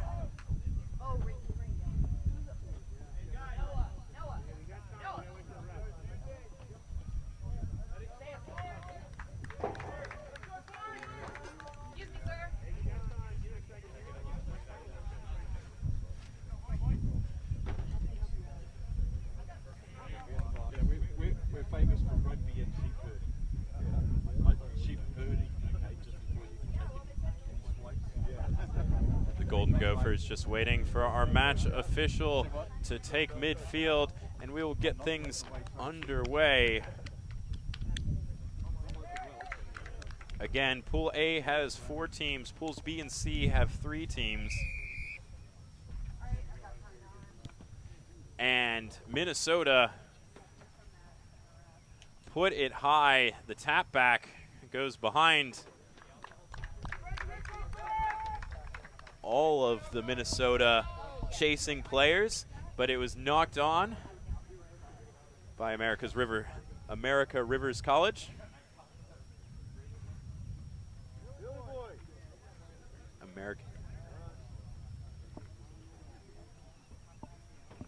And so Minnesota will have a scrum in ARC's half. Ball coming. A free kick awarded, and so the great attacking platform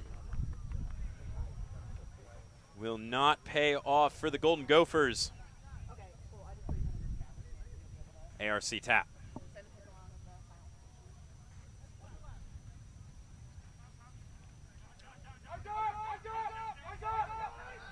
The Gophers today are playing in red and white, and American River College playing in striped navy, white, and red, and they're taking it away.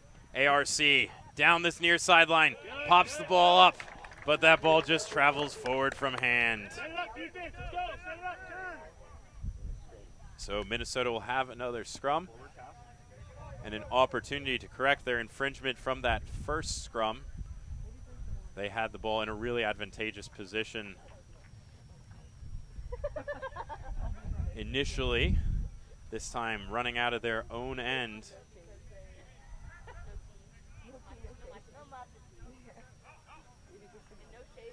A lot of pressure on there from ARC. Tried to tow it through into the try zone. Instead, towed it into touch on the full. And so it'll be a line out to Minnesota. Looking to use this set piece a little bit better than their last two. They've been under heaps of pressure so far at the scrum. We'll see if the line out works any differently for them. They look to go short. Good, Trey. Good, Dylan. Strip that. Strip that. Strip that. Strip that. A good first phase. Can Minnesota use this momentum? They've got a lot of depth as they swing the ball to that left side. Good, Tayo. A strong carry by Minnesota. The Golden Gophers stringing phases together, moving that ball touchline to touchline.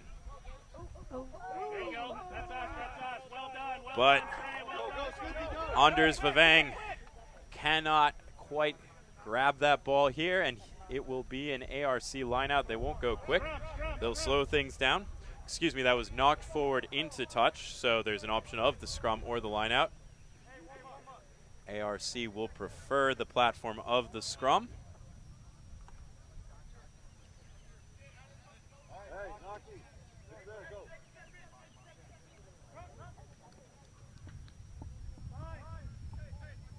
Schaff to feed this ball. Clean win. A little loop play. Schaff gets the ball back. They're looking to get the ball wide. Can they get around? Schaff, a strong player this year, very great freshman player who. And ARC into the corner. And they open their account. I believe that was through the hands of Caleb Smithy. On the all-freshman team for 15 seasons, Schaff is hoping to continue some of that success.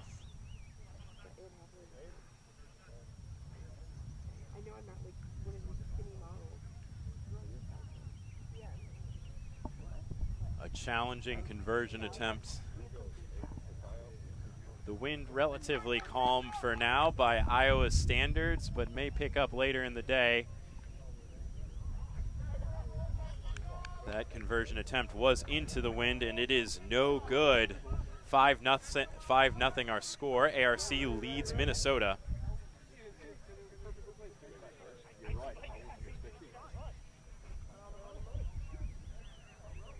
As Smithy just waits for his team to get set.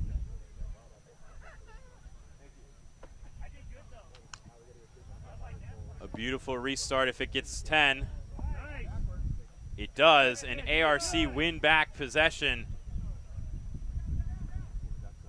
Though under pressure from a number of Gophers there. Schaff takes advantage of a shooting Golden Gopher and a big lifting tackle. That is going to be an easy decision for our match official. Yellow card, and Minnesota will be a player down, 6-on-7 for the next 2 minutes.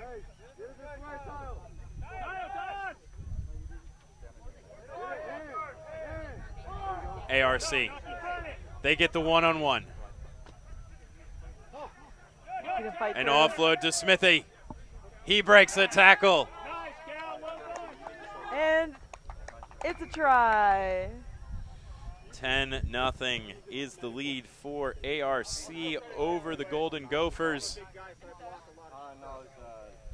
Again, winning your pool is great, being one of the top 2 pool winners is the best case scenario. That gets you a bye into the championship semifinals tomorrow.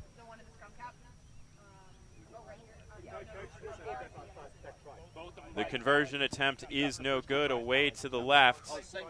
So we remain 10-0. I don't know their names, mate. Yeah, I do. He's wearing number 10. Minnesota's still down a man, so ARC may be looking to use this to their advantage. Continue that momentum forward. The man in the sin bin is Thomas Kruger. Infringement was lifting in the tackle. You cannot bring the hips of the ball carrier above their shoulders. It was a clear picture for our match official. ARC have a restart error, and so it'll be a free kick on the 50 for the Golden Gophers. Looking to work their way into this game, into this tournament. Held scoreless so far.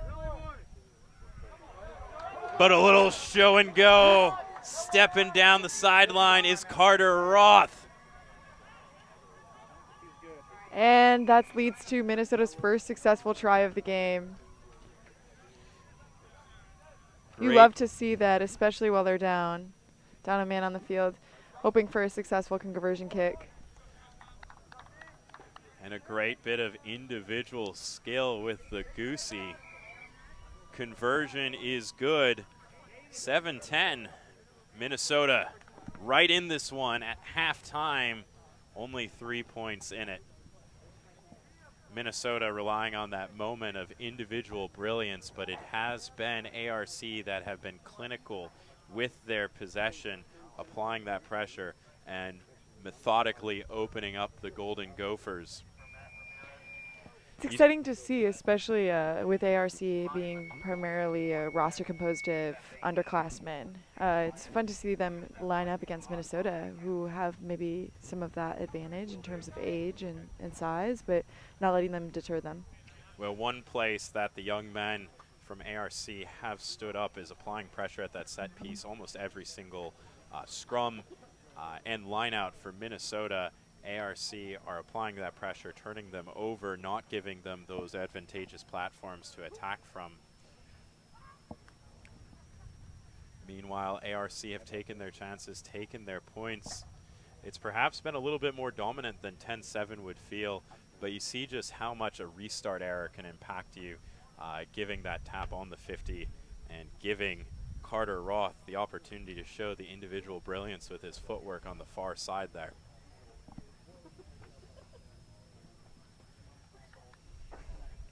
That's impressive performance from him here. I'm excited to see how this rest of this match continues, especially as they're adapting to, it's a tighter game than the previous 2 matches we've seen of high scoring immediately off the bat. So the fact that this has been a slower start to this match, especially in pool play, to see where this transitions to. In this first round of pool play, we still have a crossover match between Mizzou and Western Washington. As we explained, pools B and C have 3 teams as opposed to Pool A with 4, so those pools will of course play through each other, but every round will have that crossover.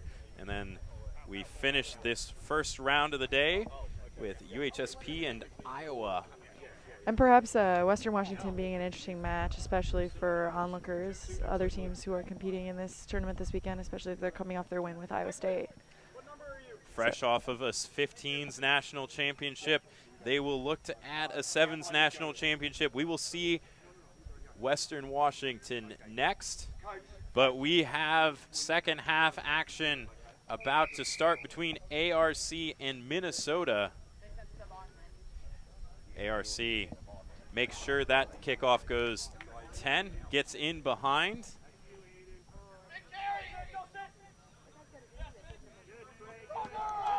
Minnesota. Good territory gain. The offload keeps the ball alive. ARC eventually gets Minnesota to ground.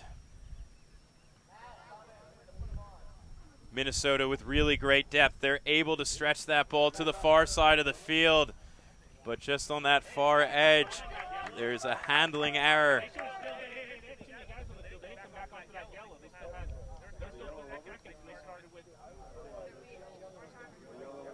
So it will be a scrum to ARC.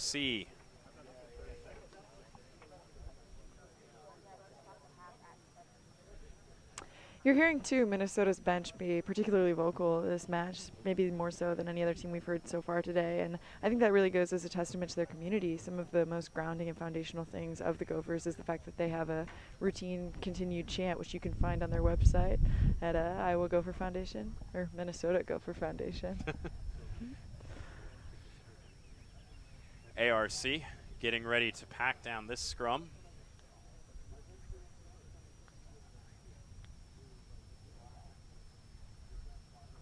A lot of early pressure. ARC gets the ball away. And they slide in behind that shooter in the middle of the field. The last pass doesn't quite go to hands. Smithy with a little dribbling. It's a high tackle.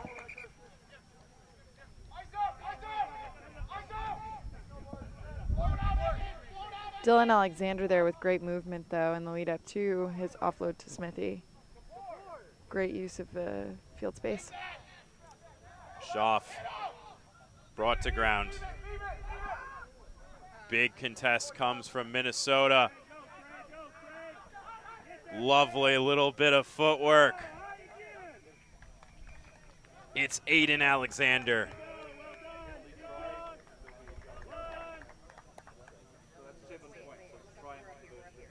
A penalty try is awarded. I didn't quite see the infringement that prevented the try.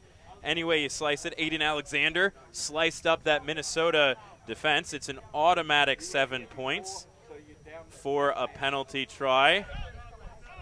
So it will be 17-7, and the penalty try is accompanied by a yellow card.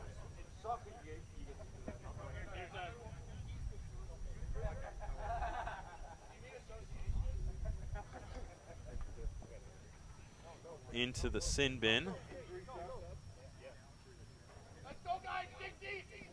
It's Evan Meyer. So if Minnesota are going to come back from this 10-point deficit, it will have to be with 6 men on the field. Minnesota head coach Paul O'Brien looking to maintain their level of defense, maintain this line here against ARC. Been incredibly speedy this match. You saw the fancy footwork of Roth, the try scorer for Minnesota, but it got him a bit isolated. Aiden Alexander wrestled to ground.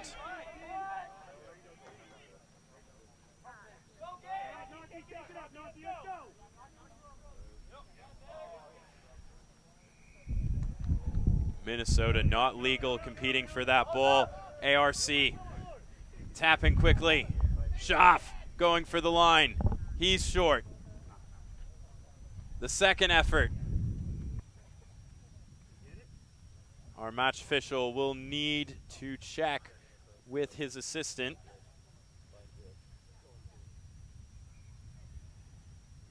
And ARC knocked on their way to the try zone. So the Gophers will have a scrum relief temporarily, but they will have to attack 6-on-7 from the scrum platform on their own 5-meter line.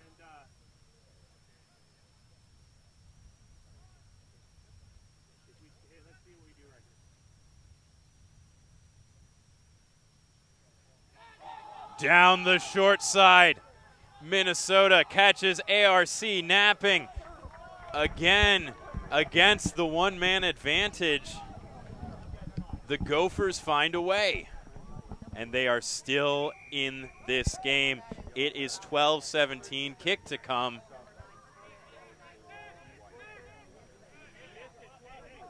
The kick is rushed and no good. Thomas Kruger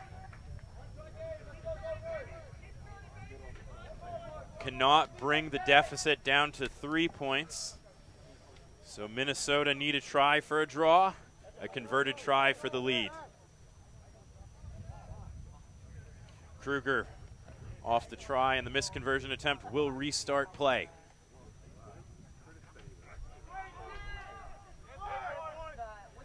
Just a little bit long. Roth up applying pressure on the receiver. A strong carry through the midfield.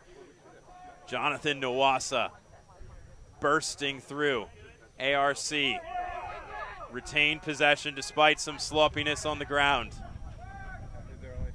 The ARC attack very flat. Minnesota really making attempts to tackle. A lot of Gopher fans here today in the crowd, so looking to make them proud. The pass to Romero goes forward, and just listen to how excited that Minnesota sideline is.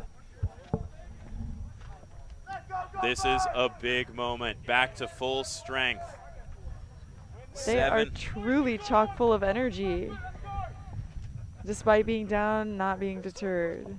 7-on-7. Minnesota need to try to at least pull a draw here. It's a free kick awarded to the Golden Gophers. And they may have an advantage for not 10 as well.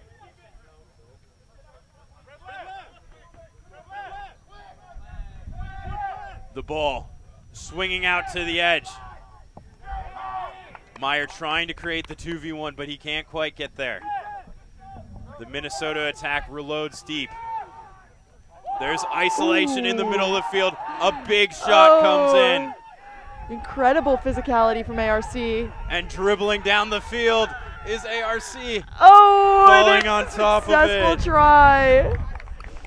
Sam Ventura. What a fun play. Getting his toe onto the loose ball. And great bit of skill. The ball sits down for him in the try zone. And that will give some breathing room. Minnesota looking plucky, thinking they could pull off the comeback. ARC hoping that will put it to bed. It does. The conversion was no good, but the final result is 22-12. ARC over Minnesota. And we are getting ready for another pool play game here. The crossover game between pools B and C, between Mizzou and the Division I AA 15s national champions, Western Washington, who won that nail-biter last weekend against the Iowa State Cyclones, who we saw a little bit earlier here in the day. Obviously not the result that Minnesota Rugby was hoping for here today, especially coming off of their wins in the Heart of Sevens tournament. But, you know, quite opportunistic of ARC, and I'm excited to see what else they have in store for this weekend. Great gameplay, great field awareness, and great teamwork.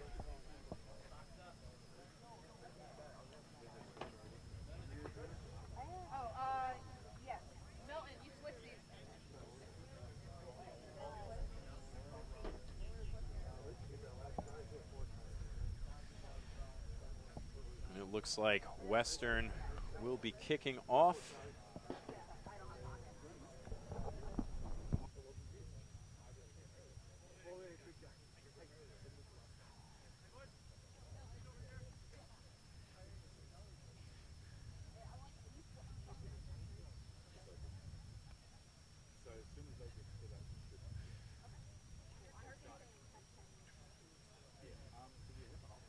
It will be Western receiving, having this first shot with possession as Mizzou break down their huddle.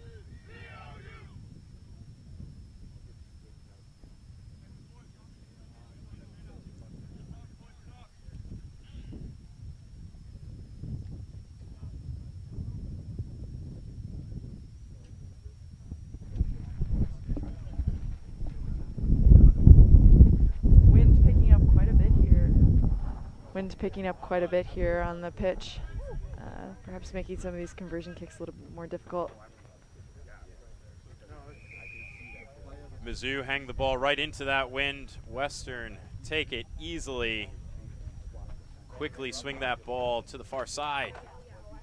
An errant offload. Mizzou quickly up as a line to apply pressure.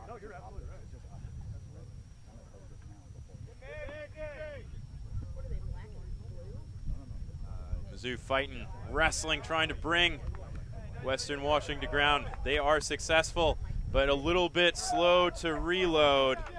Western Washington looking to get away with it with speed. And that's number 11 taking it all the way down for a successful try.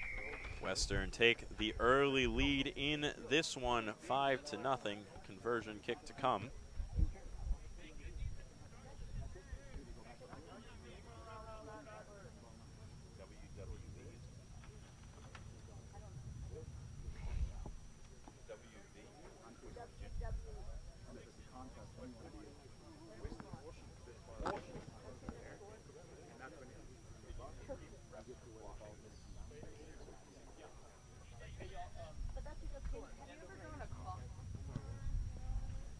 Conversion kick attempt is no good, just away to the right, so it's 5-0.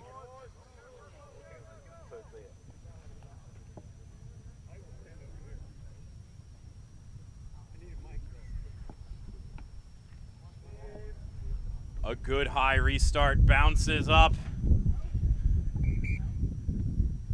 Western Washington can't quite get there, and so Mizzou will have their first opportunity to attack from a scrum in their own half.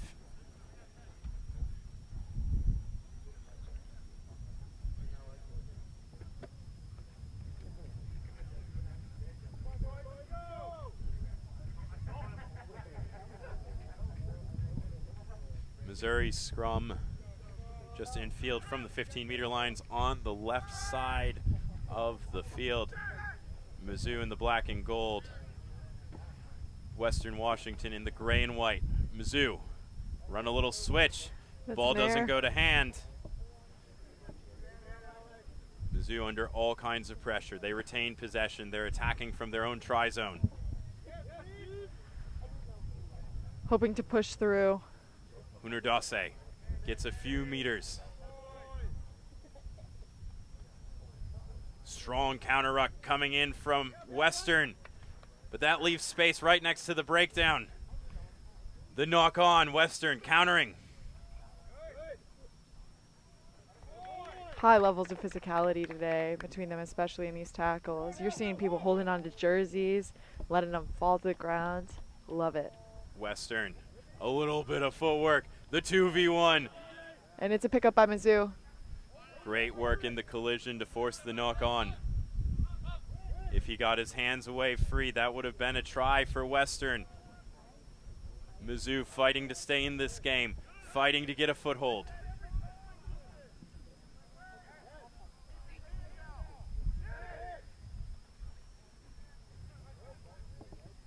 A little bit of indecision from the Tigers. A lot of phases, but Missouri keeping that ball in a narrow channel. Can't really get the ball to space. And Western can't get their hands on it, so it's a bit of a stalemate. Missouri will finally end that stalemate by booting the ball downfield. Both teams working towards the ball, perhaps a little bit slowly, fatigued from a long period of ball in play, but Western Washington taking it up the side.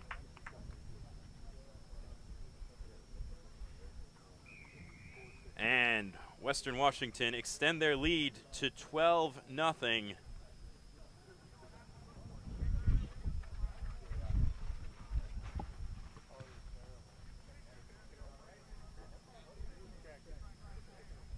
Or excuse me, extend their lead to 10-0. Maybe hopefully soon to be 12-0. And it's successful. I'm occasionally prophetic, as it turns out. Your third eye is open today. 12-0. Western Washington lead Missouri. Missouri has been able to hold on to the ball for extensive periods, but they've just not been able to get the ball to space, playing a very narrow game. Western, a lot of pressure on that restart, and strip the ball in the tackle. Coming down this short side. A lovely goose step. And Western extend that advantage to 17.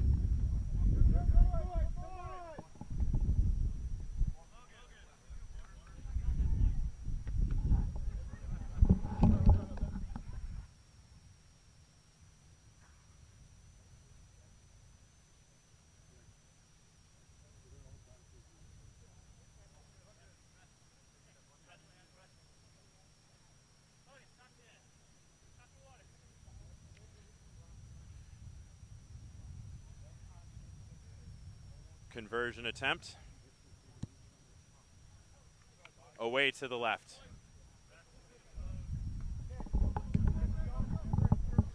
And so it is 17-0.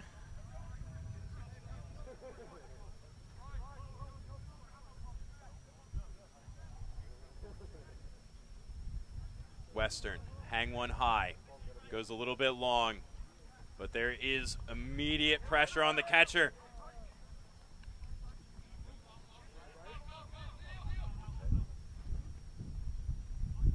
Tigers maybe not handling the ball as cleanly as they'd hope. Still playing a little bit narrow. Hunter Dawsey stripped in that tackle. Western, they're loving it on this right wing, but not this time.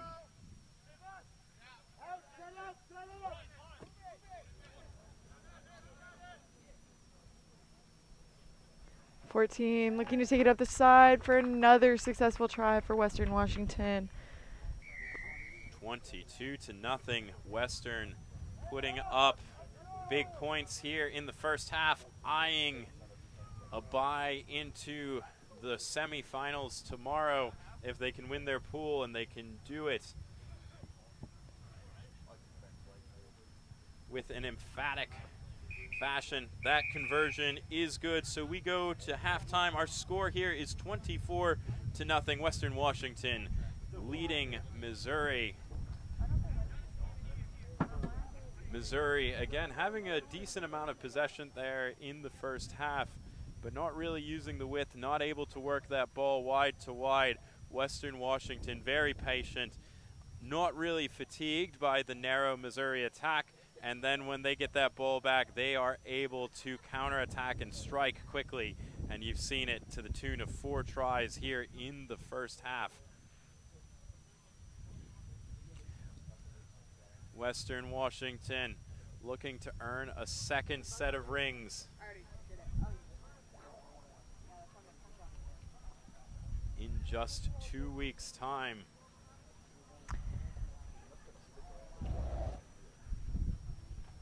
Missouri out of the Heart of America Conference. There's a couple of HOA teams here this weekend. Iowa State we've seen already.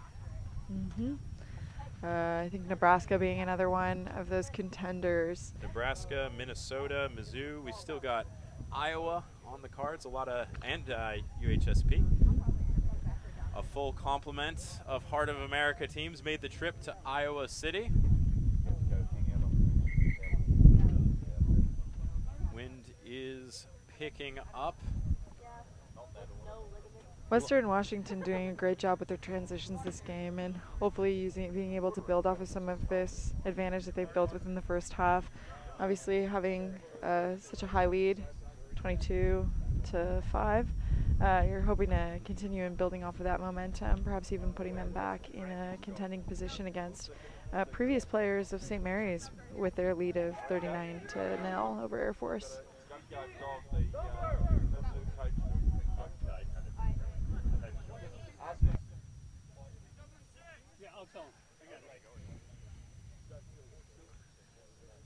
So Western Washington to restart play here.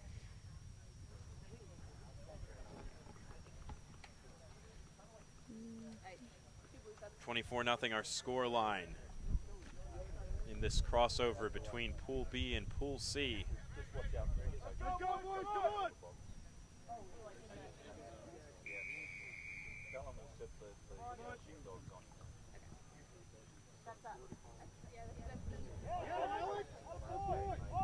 Immediately down. Missouri looking to swing it. This is better width from their attack initially. A little bit of air there. And the knock on. No advantage coming for Western Washington, but they will have a great platform from a midfield scrum.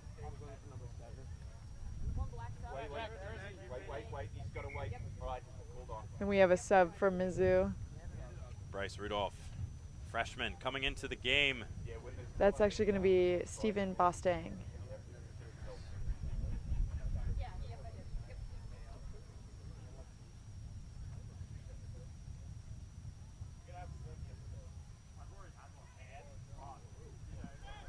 A sub out for one of Mizzou's more physical players of today's match, Malachi Hausch.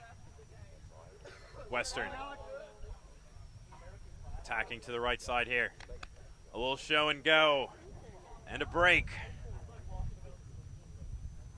Not standing on ceremony. Western Washington find the try zone for the 5th time in this match. It's 29-0.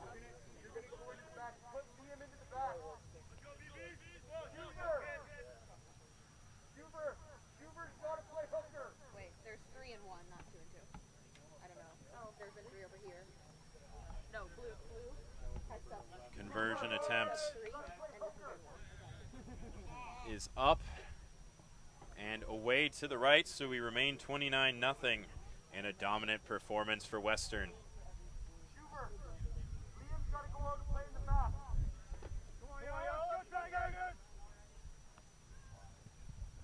A good high restart kick.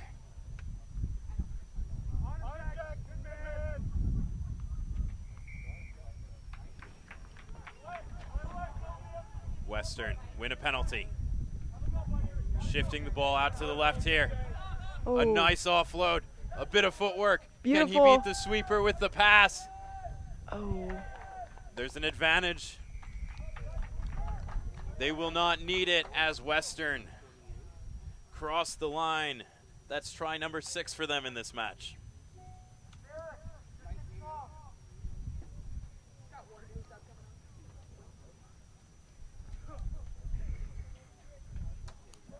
Western, an absolutely dominant performance here to start their day. Starting the day with momentum can be so important in these sevens tournaments. It's going to be a slog of 5 or 6 games. Of course, if you dominate enough on Saturday here, you only have to play the 2 games tomorrow. Conversion kick is no good, and so it is 34-0.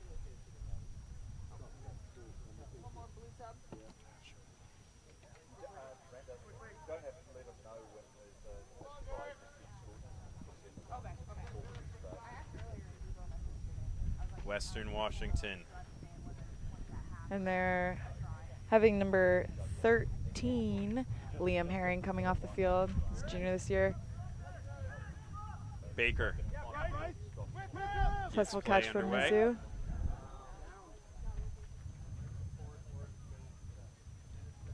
Quick handoff, still looking to muscle their way through Western Washington's line of defense.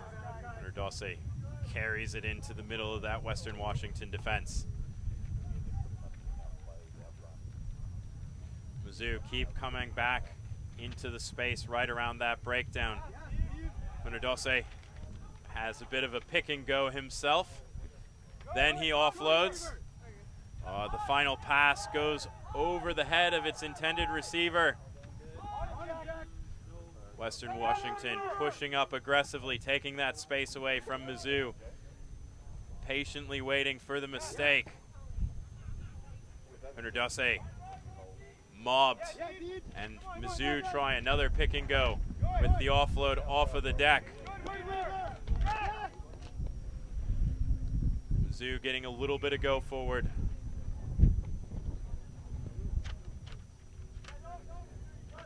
But the penalty comes, and there will be a quick blood substitution.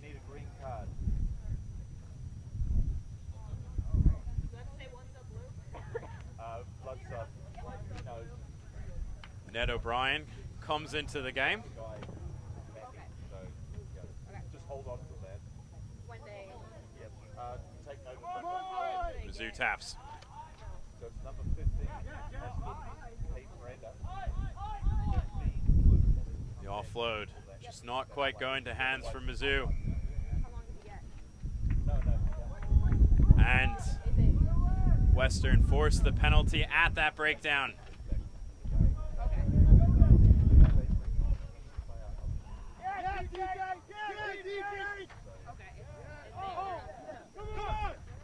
Western Washington shifting it to the right.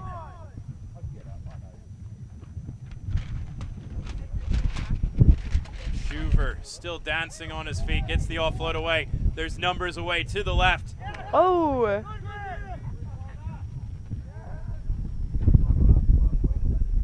Western Washington still have possession after a few sloppy passes.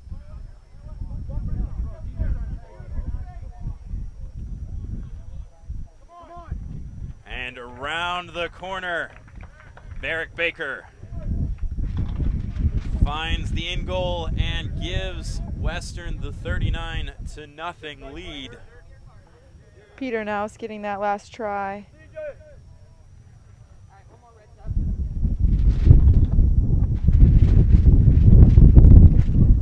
A very complete performance from this Western Washington side. Eli Ashman had a massive spell in the first half with a whole bunch of tries.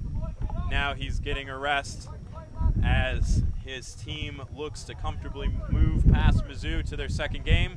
The conversion kick was good, so it is 41-0. And that win just keeps on picking up. A little bit overzealous on the kick chase there. Western Washington go offsides, and so it will be a free kick to Mizzou. Looking to come away with something from this one.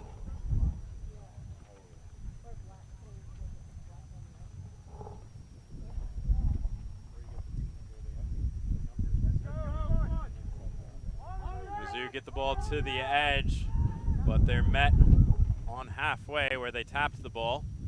Western aggressively going for that jackal. They can't quite get it. Slow play of the ball away from Mizzou. Yeah, Steve. Come on, Steve. Underdose tackled in the midfield.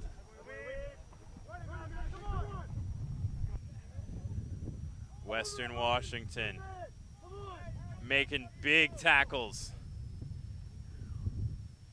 Mizzou have lost territory in this possession.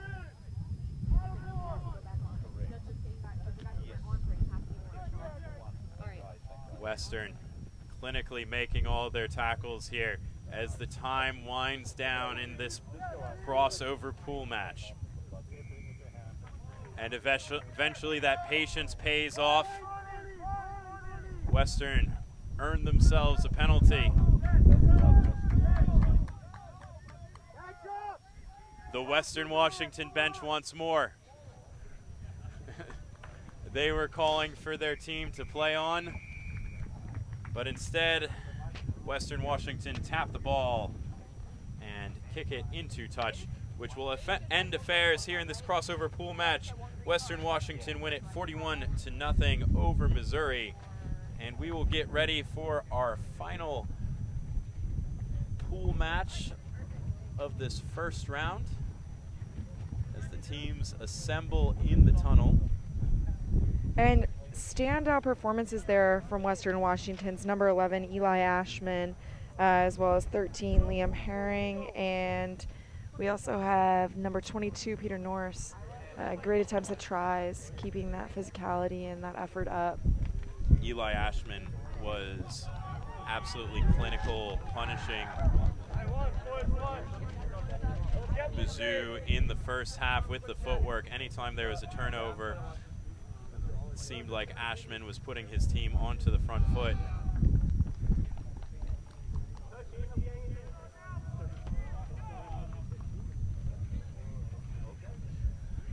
But now we get ready for UHSP and Iowa in our final game of the first round of pool play. Hawkeyes having that home field advantage here, but maybe not as much of a home field advantage as that they would like, as much as the wind has picked up today. harsh cutting west.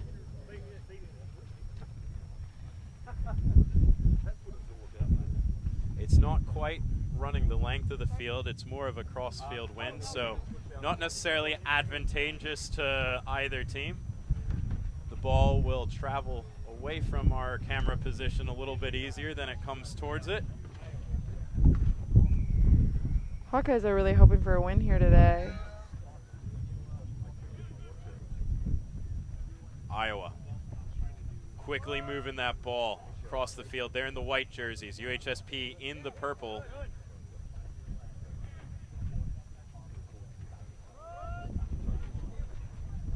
Some mishandling there by number 3 at Boss. And it will be a UHSP scrum.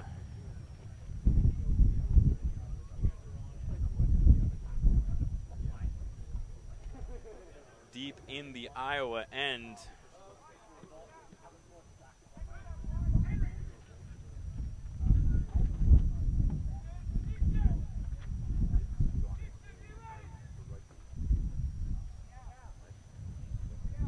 A little grubber into the try zone. And it will dribble out the back. It will be a 22-meter dropout for the Hawkeyes. All-American Renheimer looking to take it up the field today.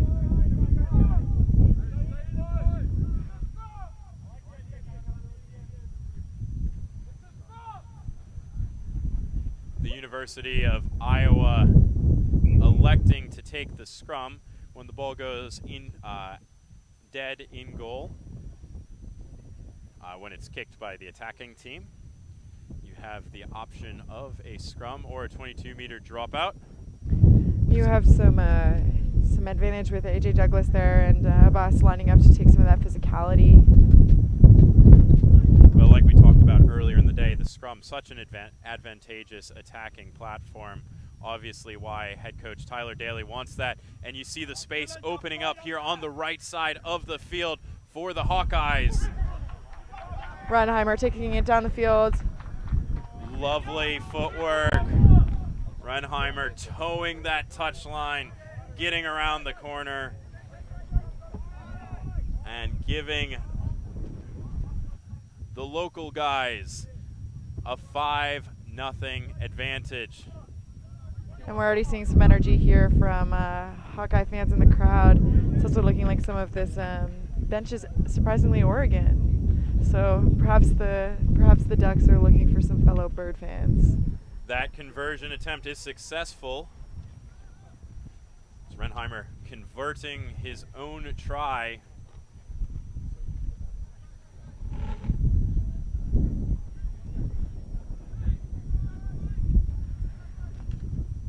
And that is going to put the Hawkeyes at 7-0 to start.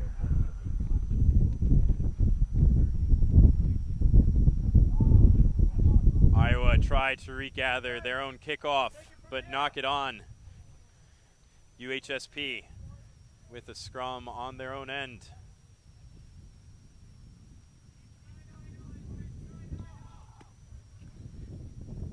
Dylan George will prepare to feed the scrum.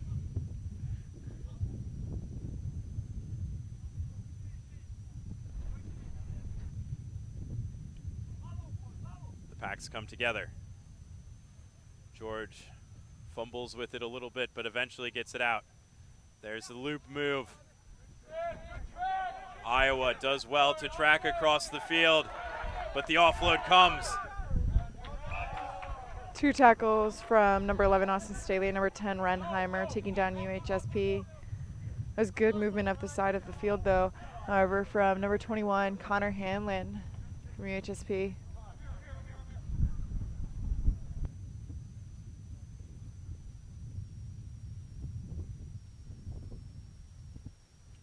Iowa line out.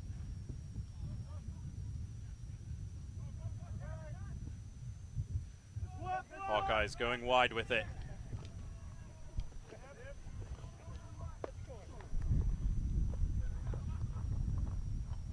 Iowa doing a great job using the width. Renheimer stepping, then getting it out. The step back inside. AJ Douglas taking it up the field. Douglas goes between the posts, and it is a 12-0 advantage. Iowa, great job. Move the ball to the far left side of the field, bring it back. Eventually the space opens up. You move defenses around, force them to run. You will find the space.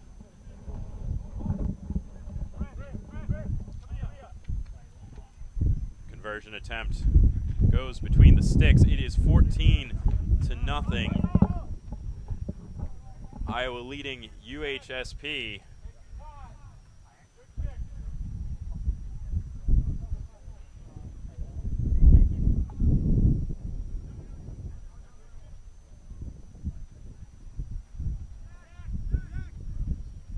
Coming off a running-up at a showcase at Nationals last year, I know that the Hawkeyes are hungry for a championship win this weekend, and hopefully, usually, obviously, trying to run up those point differentials to win this pool play, buy themselves some time, buy themselves a bye, looking to secure that championship. Roberts carries into the middle of the field. UHSP all lined up to the right. A good individual effort, and then the offload comes. Tiki Thompson trying to move it up that field. Now it's coming to the left. A little bit of confusion. Roberts does not receive that switch. And Iowa trying to make them pay immediately. Oh, what a bit of fancy footwork. And the Hawkeyes feeling good early with a 19-0 advantage. Love that footwork. Love that step. Love that score in transition.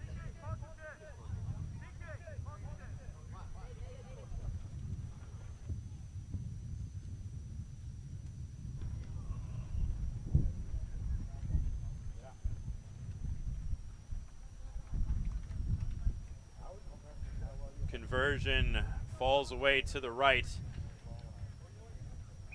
And halftime, our score, Iowa 19, UHSP nothing. UHSP finished second in the Heart of America Sevens.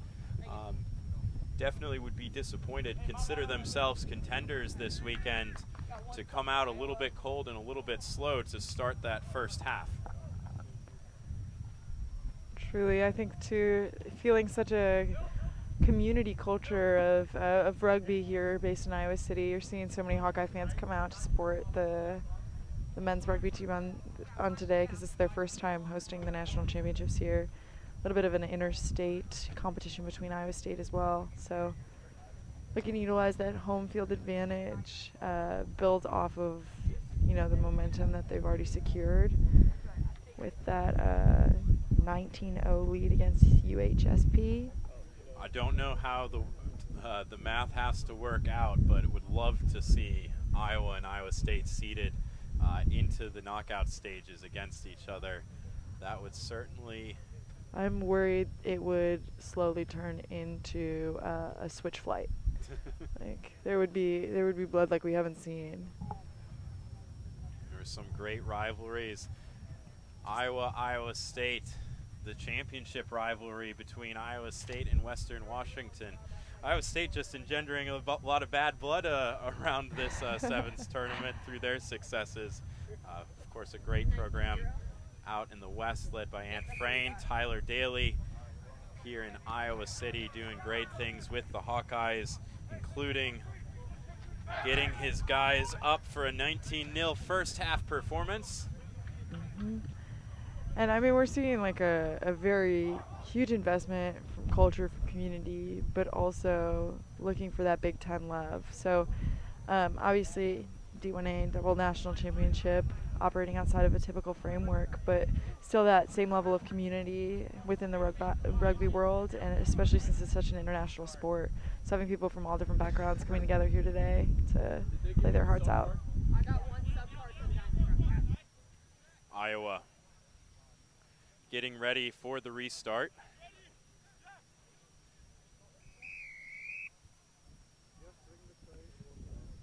Electing to go short and high.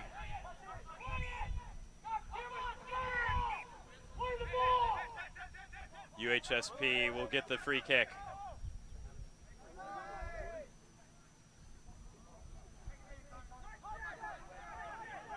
There was nowhere for Connor Henkin to go. Watching Christopher St. Clair from UHSP doing a lot of anticipation during these scrums, during these rucks. In the backfield, keeping an eye on the field. A lot of pressure coming from this Iowa defense, but UHSP maintaining possession. An offload to the inside. Great hand shown by Henkin.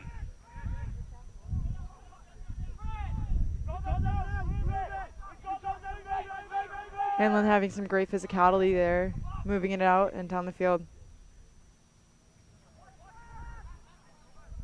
UHSP maintaining possession. A long period here for the Iowa defense, but they've been excellent so far to start this second half. UHSP reloads. Force the ball to ground in the midfield, and the penalty comes. What a great passage of play, shifting together, buying their time, being patient, and the jackal comes. A little bit of a handling error there from Hudson. A little bit of a lack of urgency there from UHSP. Thompson had the opportunity to take advantage of that knock-on, but instead a little bit passive, and UHSP will come for the scrum. We're having a sub in of 22, Ethan Ivey, freshman contender this year. So we reset with the scrum here in the second half. Iowa leading 19-0.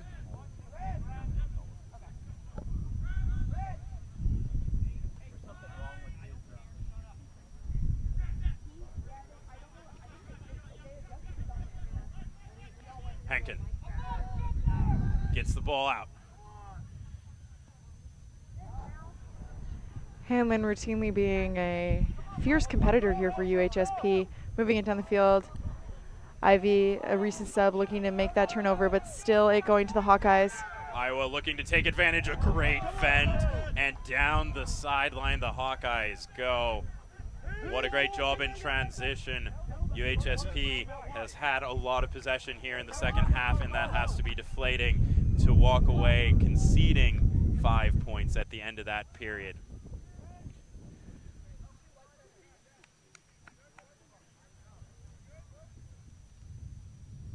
Iowa looking to put away a little bit of a goose egg here before halftime. The conversion is successful, so 26-0.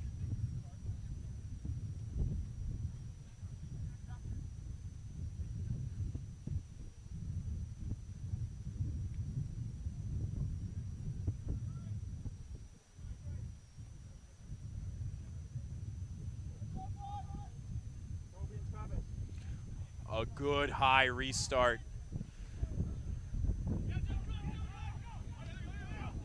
And Iowa, after winning back their own restart. Austin Stanley taking it all the way. And another successful try for Iowa. That is going to make it 31-0 as of right now.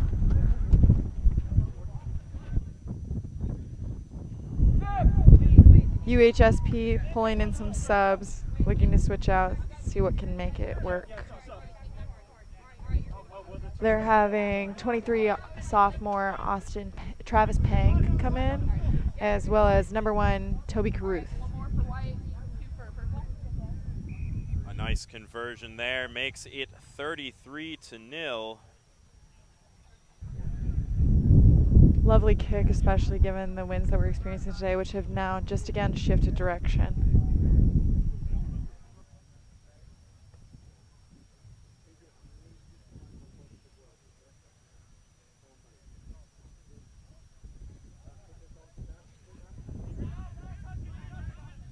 This restart doesn't go 10.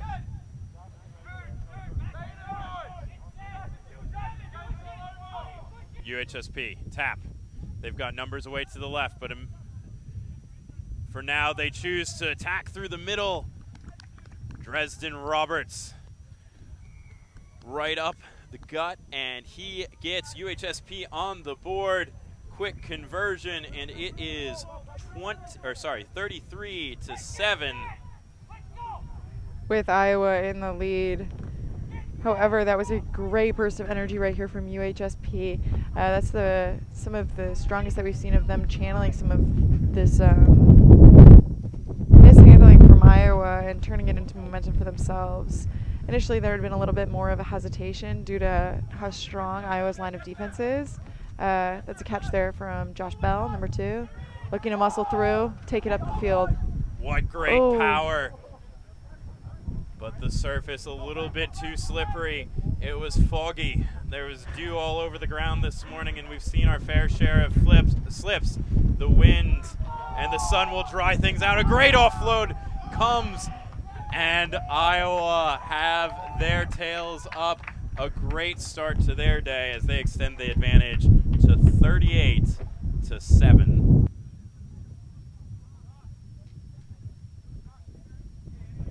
Easton taking it all the way up the field there for another successful try. You love to see the physicality of this team and also the community support from the bench.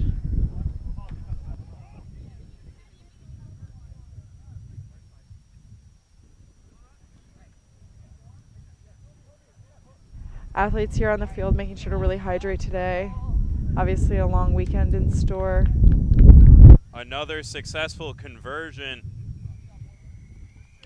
And so we finish the final game of the first round of pool play with Iowa taking the 40-7 win over UHSP. We are going to take a brief break, and we will be right back with round 2 action here in pool play. We will get started with a big one. It's Life Lindenwood coming up at 11:09, so stay tuned. More rugby action coming in a few minutes.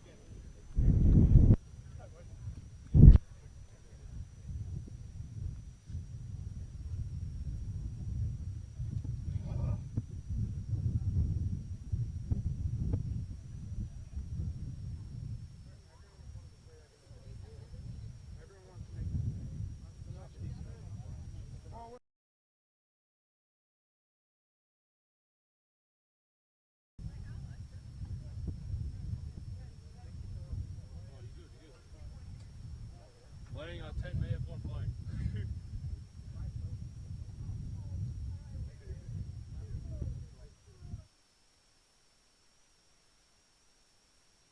Rugby Sevens is speed, it's power, it's the kind of electric competition that keeps you on your feet from whistle to whistle. This fall, the West Coast Sevens takes over 3 of the best sports destinations in California, the Bay Area, Los Angeles, and San Diego. World-class athletes, passionate fans, what more could you want? Whether you're in the stands or watching the live stream, this is the Rugby Sevens tournament you've been waiting for. Follow at West Coast Sevens on Instagram for live updates, behind-the-scenes access.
Rugby Sevens is speed, it's power, it's the kind of electric competition that keeps you on your feet from whistle to whistle. This fall, the West Coast Sevens takes over 3 of the best sports destinations in California, the Bay Area, Los Angeles and San Diego.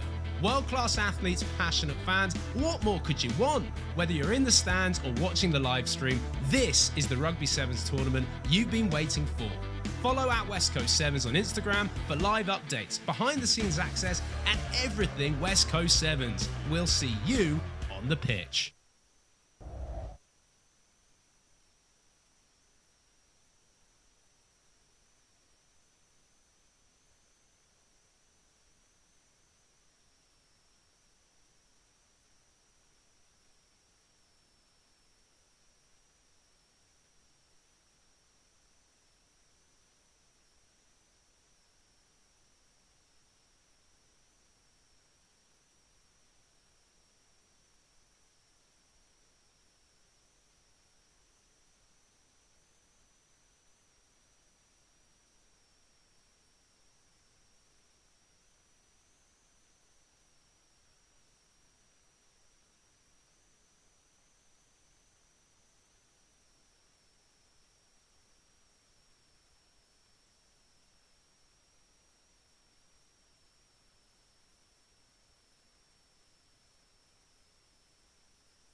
Rugby Sevens is speed, it's power, it's the kind of electric competition that keeps you on your feet from whistle to whistle.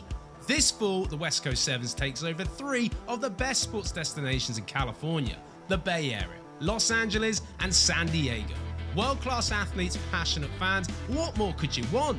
Whether you're in the stands or watching the live stream, this is the Rugby Sevens tournament you've been waiting for. Follow at West Coast Sevens on Instagram for live updates, behind-the-scenes access, and everything West Coast Sevens. We'll see you on the pitch.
Welcome back to Iowa City, where we are getting ready for the second round of pool play in the men's D1A Sevens Invitational, and we have a tasty treat for you to start things off.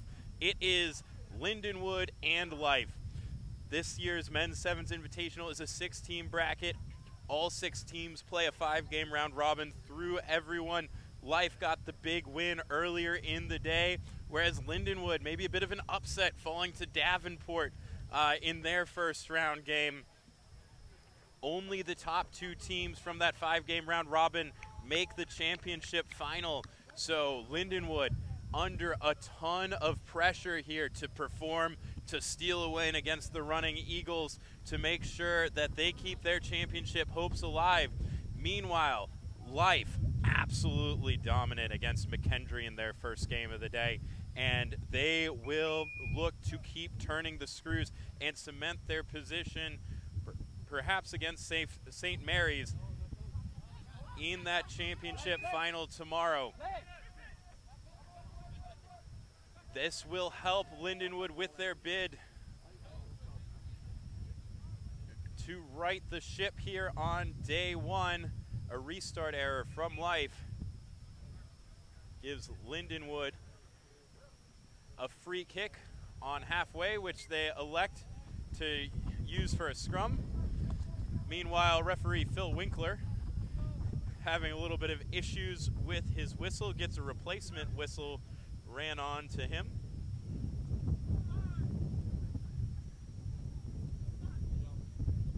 Lindenwood quickly out to this near sideline. No space there for Eli Bauman.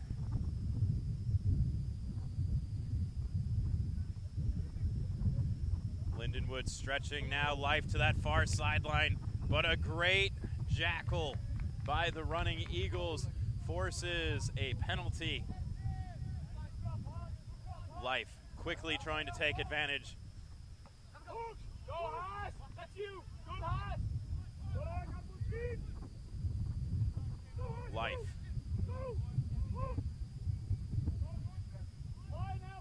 A little bit of footwork and the offload. And it's Unga. Striding down the field.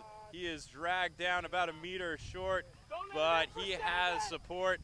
Life almost to the goalposts. They will record the first 5 points of the match. Excellent footwork from the big man, Tristan Hipsch, to open up the gap for Unga. Hey, Scanner, tell Mo if Milan's going to carry, he has to ruck, not look for offloads. He was in front of Milan when he got tackled. And the conversion is good. 7-0 is the lead for the Life Running Eagles. Lindenwood Life, traditionally a big rivalry game.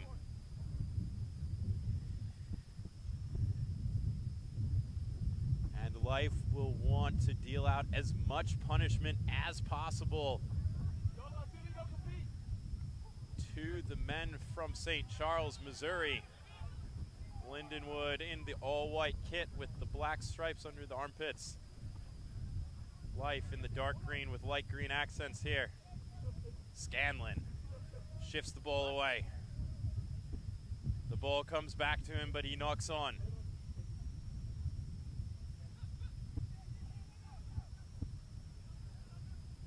Life retained the ball under heaps of pressure.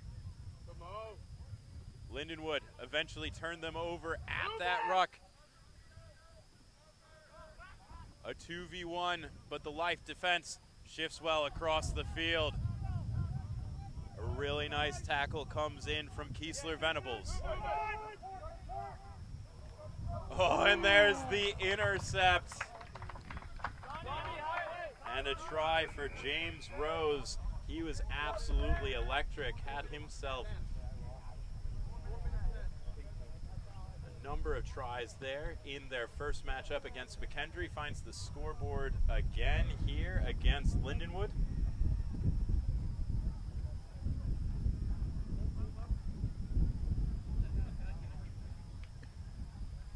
Josh Spence converts the try, making it 14-0. Life leading Lindenwood. Life trying to deliver the killer blow to the championship hopes of their rivals. A deep kickoff finds a bit of grass and then eventually rolls into touch.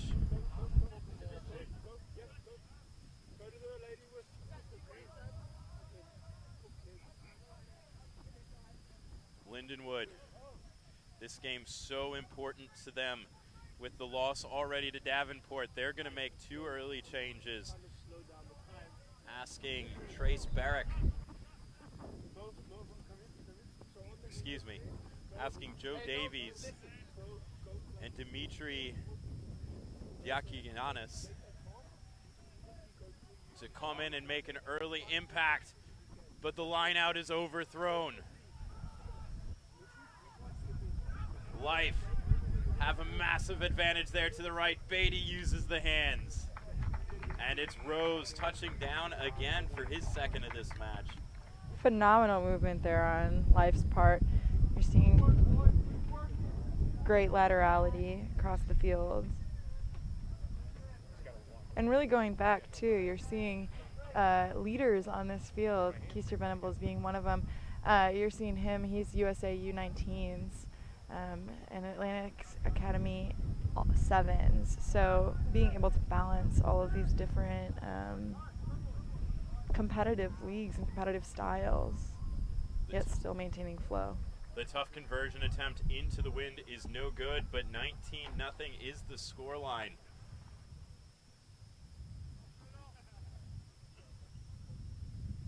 Life. Hang it short. Lindenwood decide to play the ball even though it was right on that 10-meter line.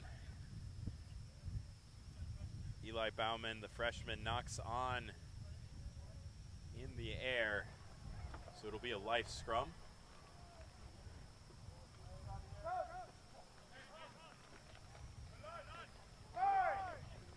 And you're really looking to see more standout performances from Rose and Hipsch here, both two All-Americans playing for life.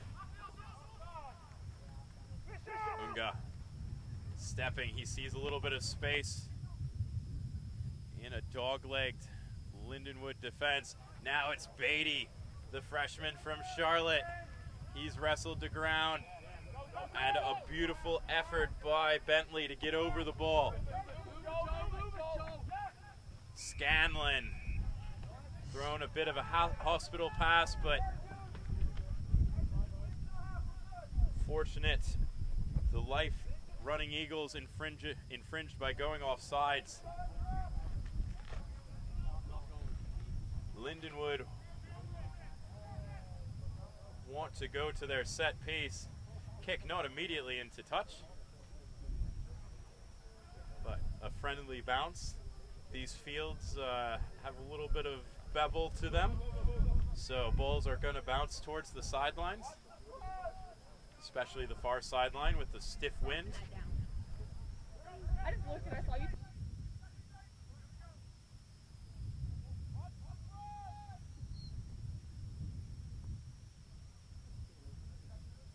Lynn throws in, but a great steal from Cunningham.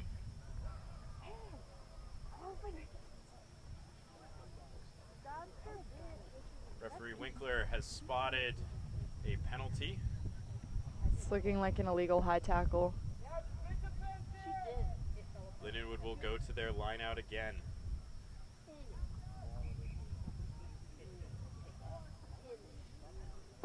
Graham puts it on the 5-meter line.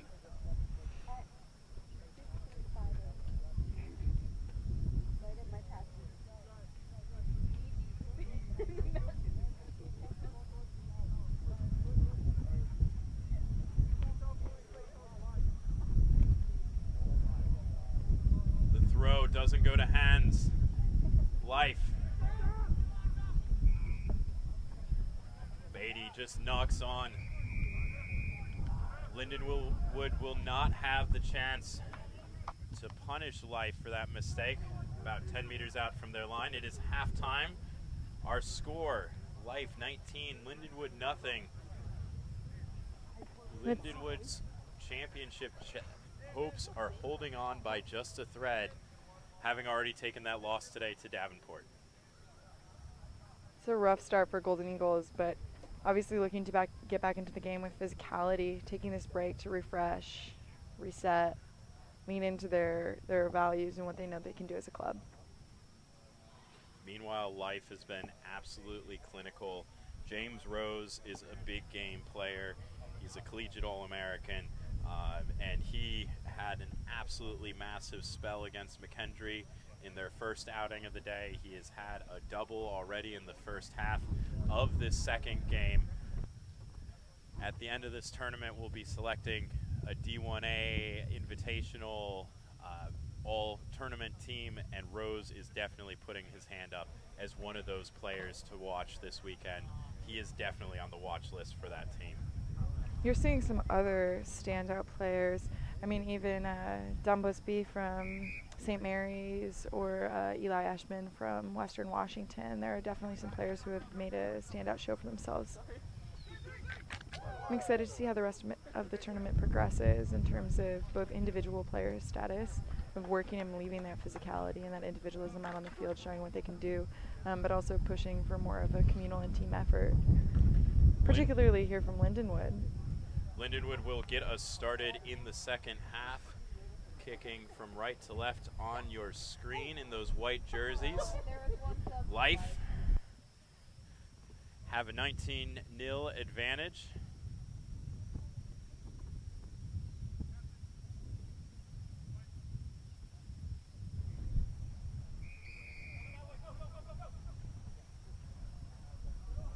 Lynn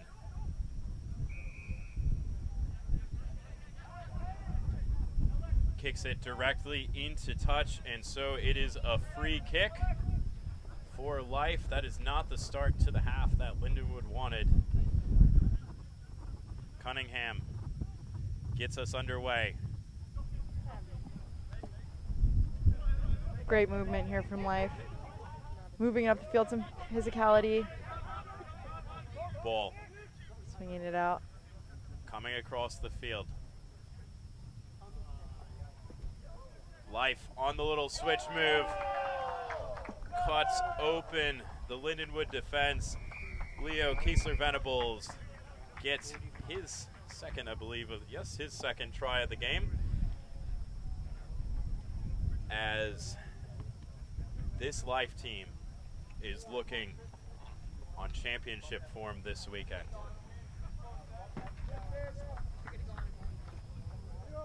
And we have 2 subs coming in for Life. Number 21, Cedric Saxon, and it's going to be number 5, Nahul Wingord. Conversion is successful, so it's 26-0. Noel Wingard, another one of those collegiate All-Americans, played in the East-West game in Charlotte last year. Keister Venables and Hipsch coming off the field at this time, now that they have solidified their lead. A low driven kick into the space. Lindenwood Some hesitation on the return. field that bouncing ball cleanly.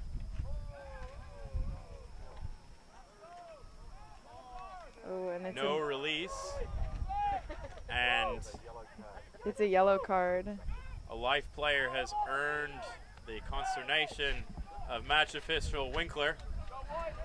The carded player is still jogging, but Lindenwood going quickly, trying to capitalize on that one-man advantage. And that's going to be a recent sub in Cedric Saxon. It's a 2v1. Lindenwood have the space on the edge, but they can't quite get away. They will reload. Numbers away to this left side if they can get the ball out of this breakdown. They do. Lynn has to go to his knees. Good pickup. Trying for that And midfield attempt. there's the handoff, setting up a try. Joe Davies came off the bench, and he has made his impact. Be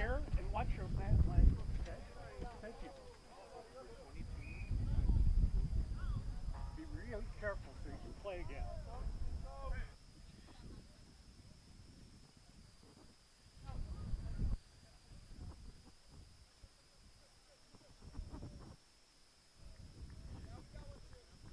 So Lindenwood have found the score sheet during this period of 7-on-6. And Life subbing in Jordan Vassell, junior here, who is on USA's U20.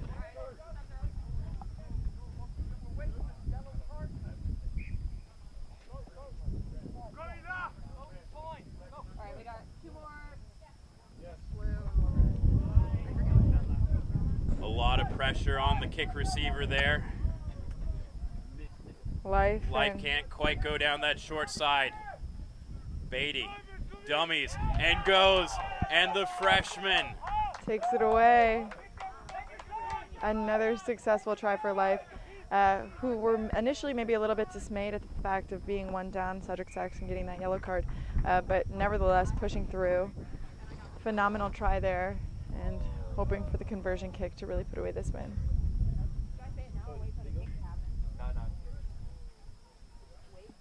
Beatty, the try scorer, has been a stalwart of the USA Under-18s program. That conversion is successful, so it is 33-7.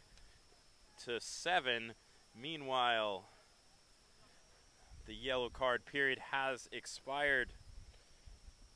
Saxon able to rejoin play and bring his team back up to full strength.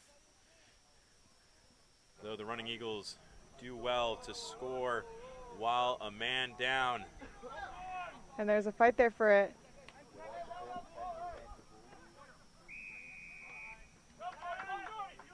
You're seeing Jordan Vassell get extremely physical there, trying to pull it off for another try, but Vassell a little too over-eager, doesn't take the kick, the tap from the mark.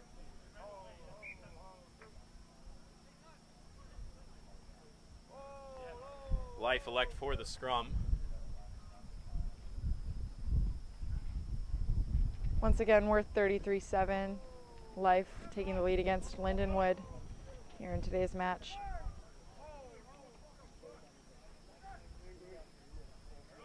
There's an early push from Lindenwood. Free kick to the running Eagles, and they will make short work of that opportunity. Josh Spence finds the corner, extends the lead to 38-7.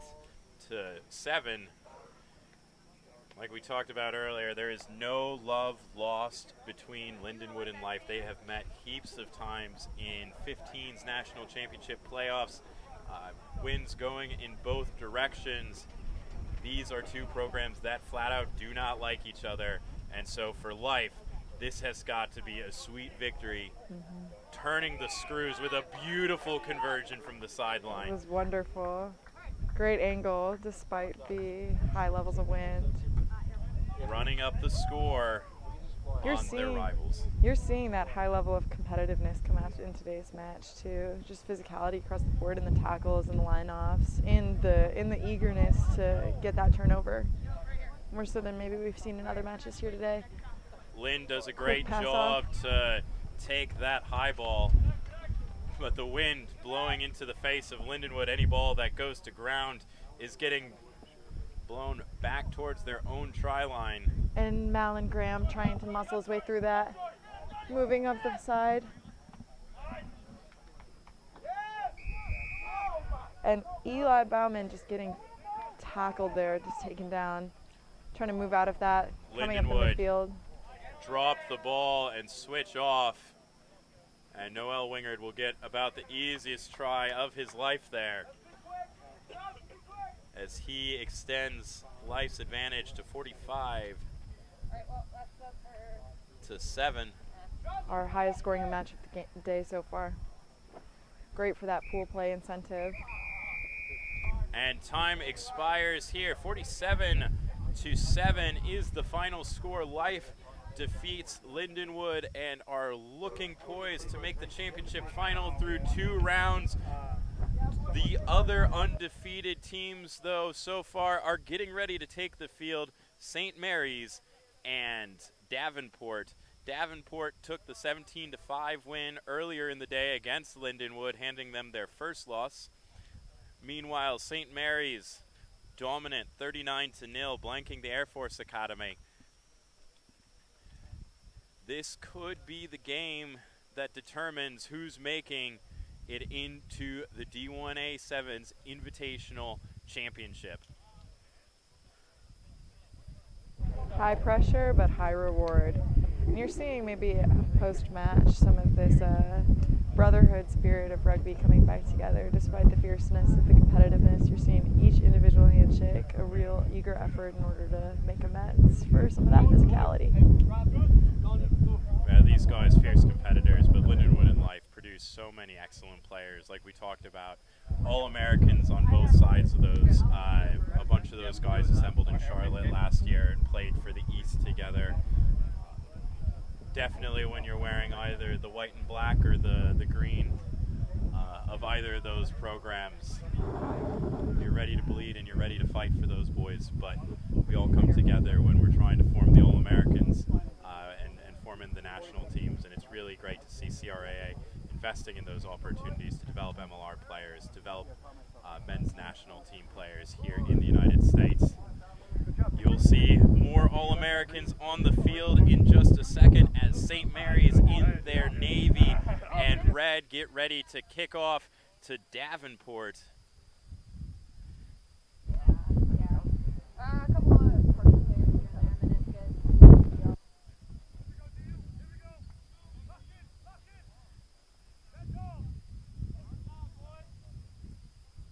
It is St. Mary's to get us underway.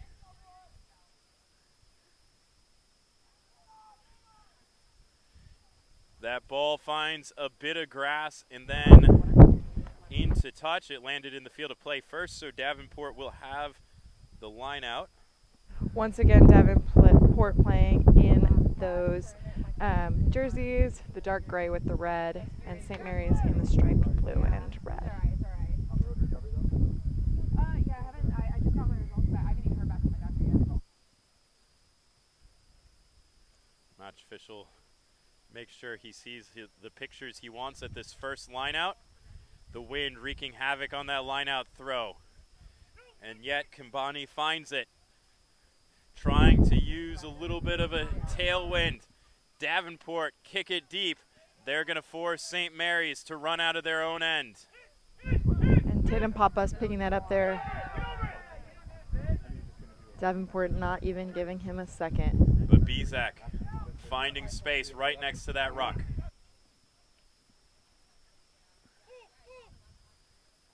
St. Mary's have gotten all their guys back from that kick, and now they'll look to attack. Outside, then inside, then brushing off a defender, and the offload. This is electric stuff from the Gales. And he fends one more time before going to the try zone. Ollie Klein opens the account for St. Mary's in this second round of pool play. Firmly setting our score here today at an initial 5-0. St. Mary's taking the lead. This will be a tough conversion into the wind.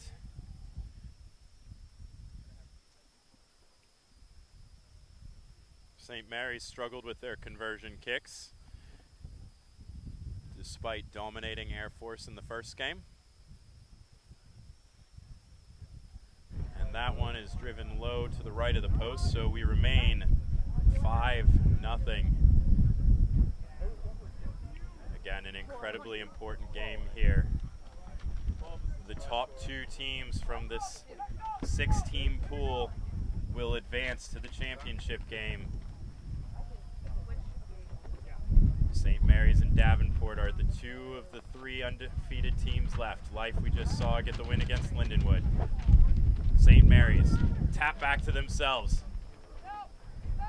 Find a little bit of a gap in the middle. Klein is dragged down.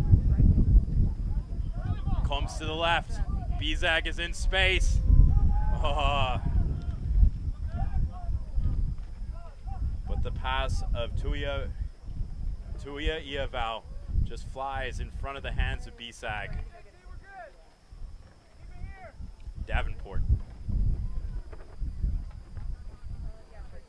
will have to throw into a line out in the wind right on their 5-meter line. First job is done. Win the ball cleanly.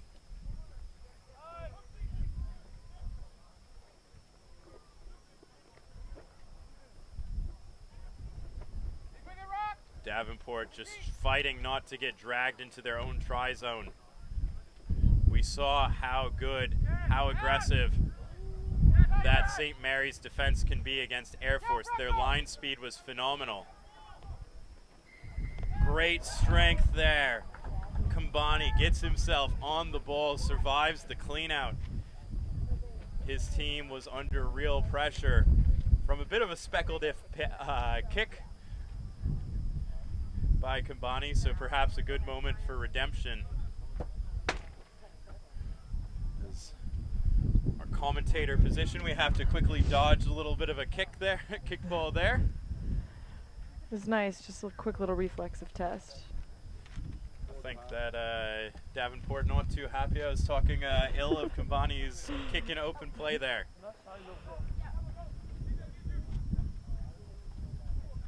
Line off in and successful to Davenport. But the throw was not straight. So St. Mary's given the option of a scrum or a line out for that infringement. They opt for the scrum. As that wind picks up, you can see how difficult it is for those line out throwers. And coming after 15 season, the guys throwing 7s line outs are not the guys who are necessarily practicing those throw-ins year round. St. Mary's struggle to win the ball back, just heaving it over the head. Davenport flooding forward and trying to capitalize.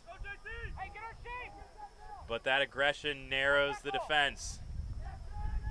Tuiaieval has tremendous leg drive and fight there to get over the line. St. Mary's coming in potentially with a substitution.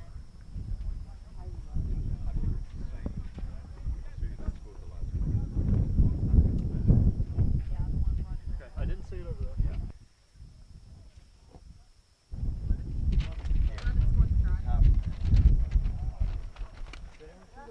That conversion dies in the wind as well. And so 10-0, our score here. Yeah, we just got the fourth comp.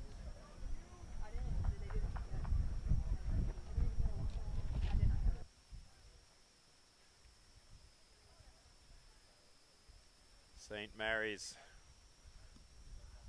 had a great execution with the tap back on their last restart. Klein, a beautiful high ball, but it goes out on the full. Davenport will want to find the scoreboard here before halftime. Cut into this St. Mary's lead. We've certainly seen that kicking is a tactic that they favor with this wind at their back in the first half. St. Mary's snuff out that move. Their defense has been absolutely excellent today. There's the kick again, third one in this half. That one on the ground, the wind can't aid it too much. Bisag gets back to cover it up. And the ball over the top, but it just travels forward from hand. Love the cleverness from Pappas. And that will take us to halftime. 10-0 the score, St. Mary's ahead. Davenport certainly in this game. Every possession they've had, they've looked to kick. We'll see how those tactics change playing into the wind in the second half. Though you have to say, if you're going to go to the kicking tactic, if you're using that strong tailwind, you got to give it a little bit of loft. And both that last kick and an earlier one by Comboni, trying the grubber, perhaps not taking full advantage of those conditions. Combani, though, you're really seeing his adjustment within tactic, going for more tackles as opposed to previous matches, lengthening stride, trying to increase speed, trying to push, but not overextend. Obviously, it's a little bit more difficult with such a windy day, impacting the amount of passing you can do, which obviously sort of sometimes can limit offensive options. But we're going to continue strength moving forward because at the end of the day, it's only a 10-point lead. Combani, absolutely everywhere out there, though. He's involved in the line out. Him and Freeman. A lot of defensive efforts, as you pointed out. Getting involved in the attack. One thing that really stands out to me is his effort to get second touches. You see him starting phases in the middle of the field and then following his pass being there for an inside ball. We saw a really lovely example of that in the first game that they played against Lindenwood. I'm absolutely loving his work rate out there. And again, full marks to this Davenport team to recover from a very physical weekend where in the D1A Challenger Cup, they had to play a 15s match on Friday, and then back against St. Thomas. That was an absolute gut-wrenching game that came down to the last moment, and then to back that up with the win against Utah to win the D1A Challenger Cup. St. Thomas is made up of fierce competitors, and with all of these teams coming across, I know that Western Washington's transportation wasn't easy either, or obviously just a packed week. On top of being a college student, all of these people are in the midst of final season of getting those papers, projects, exams done and due, so it's impressive work. Storty goes up for it. He's met in the air. He's shaken up, but St. Mary's play away quickly. fighting through that pain. And the middle of the field opens up for Klein. That will be his second. Attila Tenji doing his best to fight through that there. I think really creating and opening some space through Davenport's defensive line, especially in the midst of a teammate maybe taking a second to be down for the count. We have a substitution here for Storty, and that coming in is going to be Benny Hatch, sophomore. That was a very brief spell for Storty. He'd just come into the game, see him get a little shaken up, getting taken out in the air. The reward for taking one for the team was the penalty that set up the try. But all's fair in love and rugby. I'm sure we'll be hoping that Storty is healthy and can have more impact later in the tournament as that sails and touch on the full. Davenport taking it in.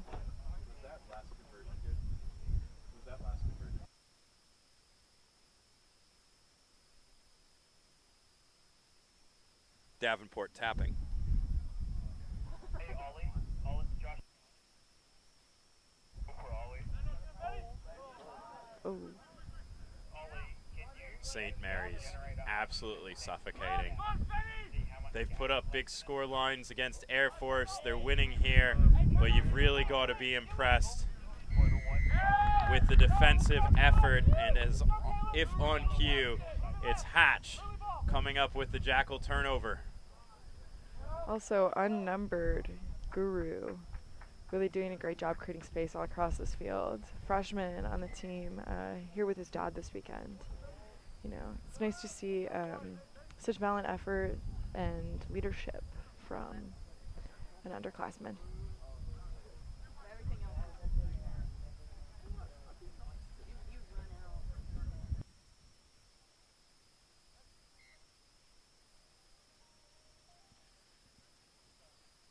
And it'll be a Davenport scrum after the knock on.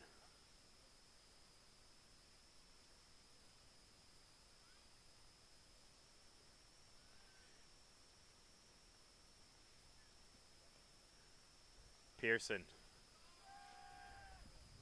fed the ball to his side. That is the judgment of the match official. And so St. Mary's with a free kick.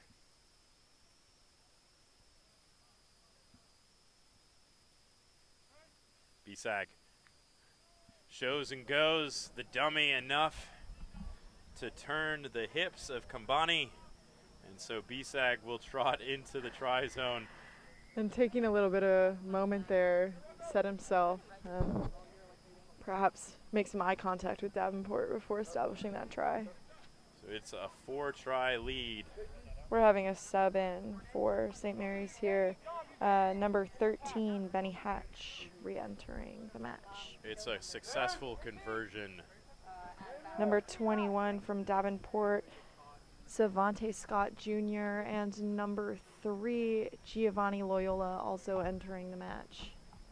Summing out some of those more physical players, Kambani, as well as Freeman.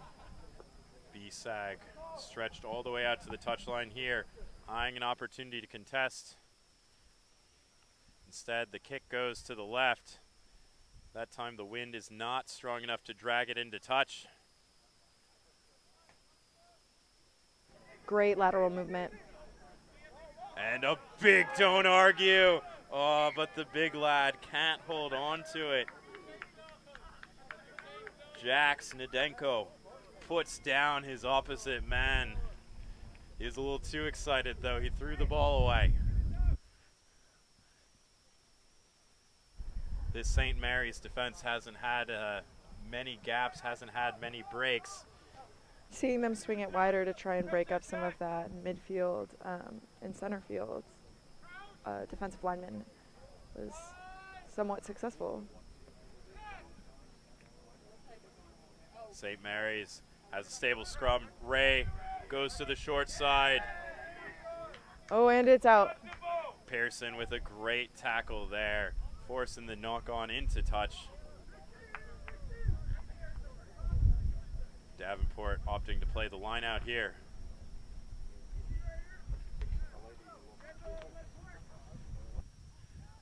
Clean win at the front. St. Mary's recovering. Ray shifts it out. There's space out there on the left edge, but the Davenport defense scrambles across, so BSAC will bring it back to this near side of the field. Ray dragged to the ground. BSAC with a wild dummy.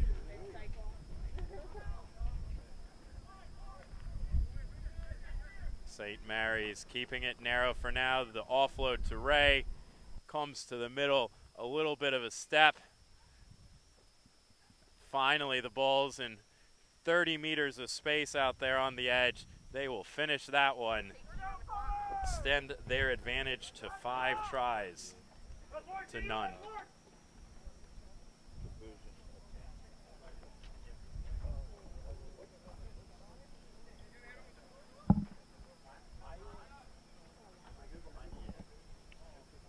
After this game, we'll see Air Force and McKendree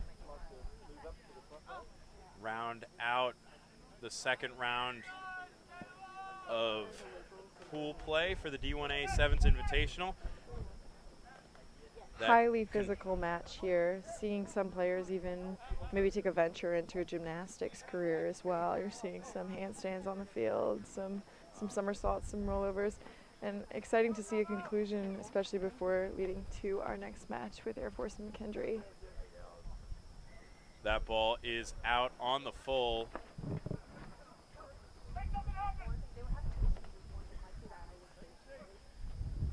Davenport coach Don Bailey wants to see a flourish here to end this game. Again, still 3 more rounds of pool play for Davenport.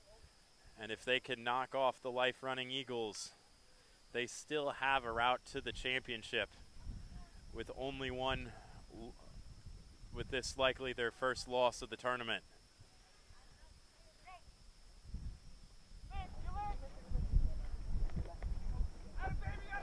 Trying to fight through there. Knocked on. St. Mary's defensive line incredibly impressive today.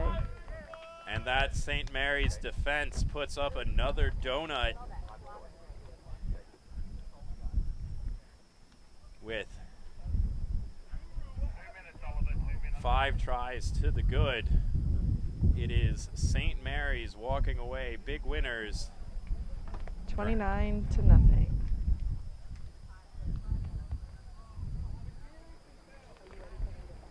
Once again, helping to establish some of that point differential in the conclusion of today's pool play. Valiant efforts here from Davenport, especially after such a strong start, but St. Mary's just overpowering in terms of their defensive line, their movement, and their perseverance. Now we're getting ready for Air Force and McKendree. McKendree suffered a big loss at the hands of Life.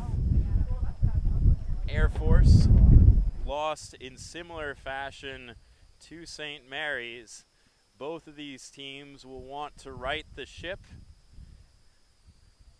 Air Force did not find the try zone in that first match, so look for them to be hungry for a quick early score. So they can build their way into this tournament.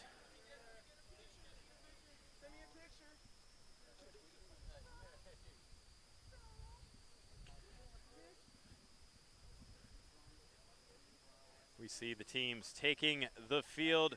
McKendree in the purple and black. Air Force in the blue with the white lightning bolt across the middle of the chest.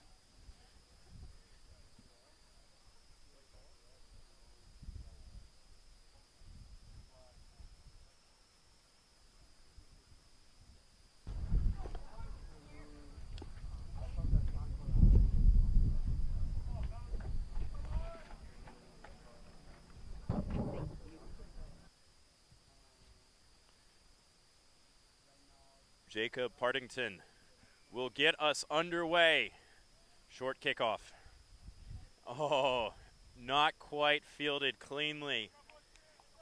Jacob Kennard was onto it at pace. If he could have held on to that, we might have had a quick early score, but instead Air Force will have a scrum.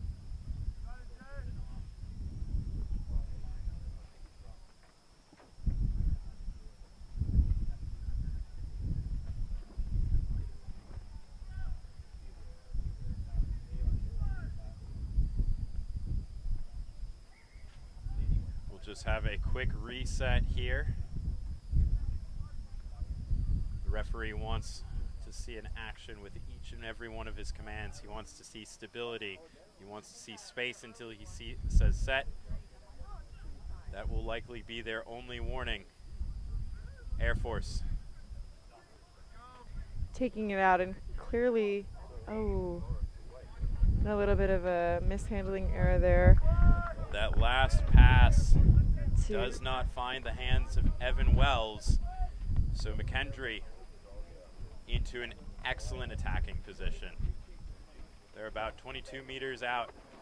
They have the luxury to attack both sides, as you see Jacob Partington lining up right behind that scrum.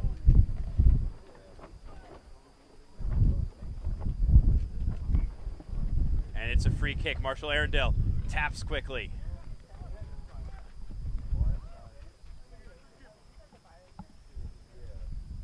And a little bit of soccer skill. The ball went to ground. Marshall Arundel towed it forward. Air Force dove on it, gets isolated.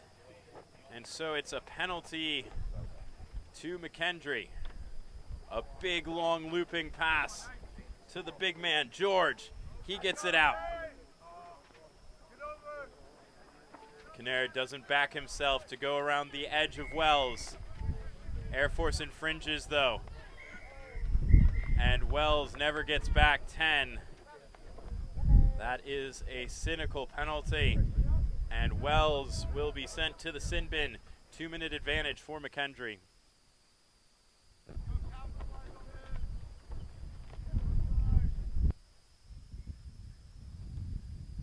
Marshall Arundel taps. A little indecision about which way to go. But the 2v1 comes, and George, the big man, rumbles in the corner. And McKendree take a 5-0 advantage. Great movement there from freshman Nathan George. He's a sports management major there at the university, and on this conversion kick, the angle is just not quite right. It's going to be a really tough day for the kickers on the left side of your screen as this wind continues to pick up right into their faces. We saw St. Mary's struggle on that end. McKendree kick it right to about the 22 of Air Force. A good wrestle. Brings the ball carrier to ground. Air Force getting the ball wide. A little dummy switch. Lachlan King grabbed ball carrier around the collar. That is why it's a high tackle. And Air Force tapping. Nowhere to go off the first phase of that tap though. McKendree defending well with connection for a moment. But scramble well after the break. Air Force on the front foot. And Jesse Crump there looking to take it up the field. Unfortunately, back into McKendree's position. And McKendree, quick in transition, but dragged into touch. It's an Air Force line out. Air Force found some good go forward, but couldn't create any continuity, couldn't build any phases. Promising signs, though, from the men from Colorado Springs. And Air Force's number 14, Evan Wells, is back into the game. Full strength 7-on-7 rugby. Air Force can't win the line out. It's a knock-on advantage.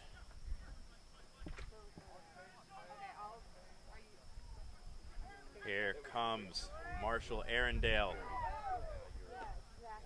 Air Force can't get hands on the ball. Swinging it back to Paddington, trying to fight through there. Marshall Arundel.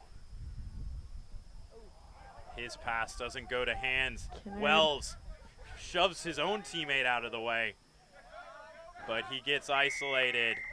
Great work by Coughlin. Oh, and Marshall Arundel just takes it away down that corner there.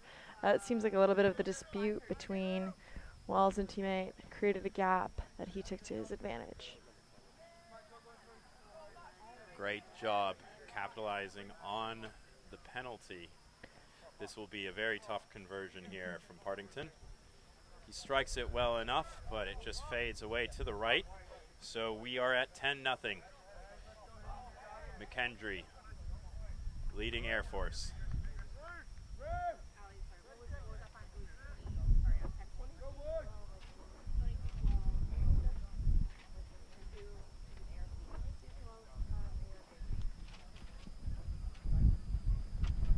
It's a short kick. It hangs in the wind. McKendree have it won, and they're going to streak down this near sideline. Air Force swing across, trying to get them into touch. Will Bennett trying to give a fighting chance. McKendree awarded a penalty at that breakdown. Marshall Arundel shifts it. Partington. He's wrapped up and loses the ball in that tackle. It'll be a scrum to Air Force. And we have a substitution here on McKendree for 15, Malachi McGee. And that'll be halftime. It is 10-0. McKendree ahead here. Air Force finding some successful go forward, finding some successful phases, finding some successful individual efforts. I think that last phase of attack kind of sums up that half for the last phase of Air Force attack really sums up their half, where Wells, a great individual effort, wins a few physical battles, gets onto the front foot, but doesn't quite have the support there to follow up. You're seeing maybe a little bit of miscommunication, especially in the aftermath of their first. You're watching them get a little bit frustrated here on this field and not necessarily powering through. Hopeful for the second half to hopefully be able to break through a lot of McKendree's speed and ability to execute. Yeah, McKendree has been absolutely clinical when they've had opportunities to counterattack, when they've had opportunities from penalties. Marshall Arundel has been so good at getting his team moving forward when they have those moments. This is the final round, or the final game of the second round of pool play in the D1A Men's Sevens Invitational. We still do have the second round of pool play for the D1AA Men's Sevens National Championship. We've got Pool A action coming up after this with Iowa State and Nebraska. You won't want to miss that. Those two teams both fell in their opening game, so looking to play their way into the 6 teams in the championship bracket tomorrow. And that's another set of teams that are very well versed in being competitors with each other, especially coming off of that Lindenwood and SMC match.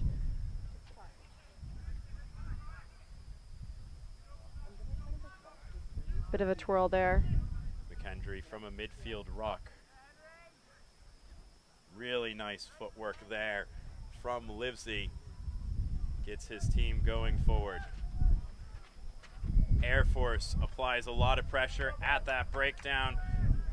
Wins a penalty.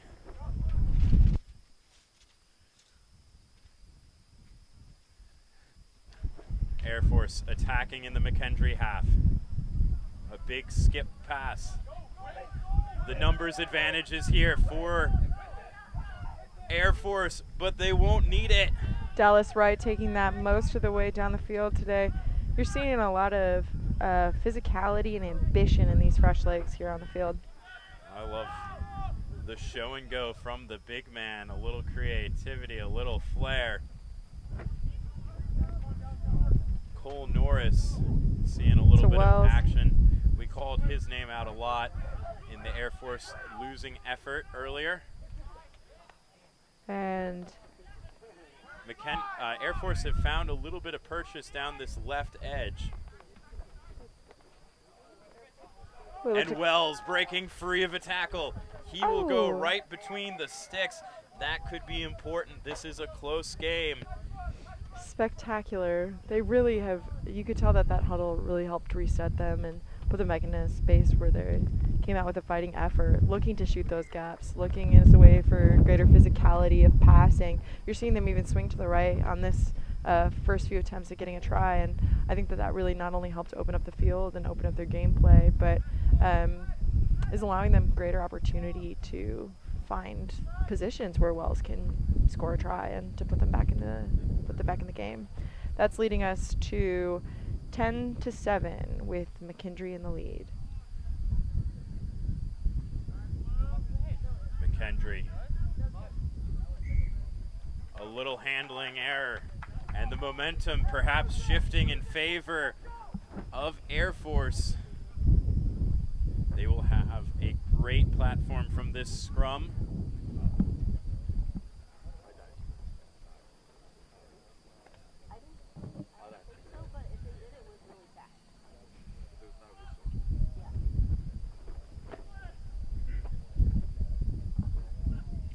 Abigail puts in. Good pressure from Marshall Arundale, though. Forces the knock on. That extra second of hesitation there by Norris, allowing there to be space for penalty. Yeah, that is a massive opportunity for Air Force that will go begging. We have subs of Will Bennett, number 8, number 9, Jackson Warner, and number 18, William Grislick.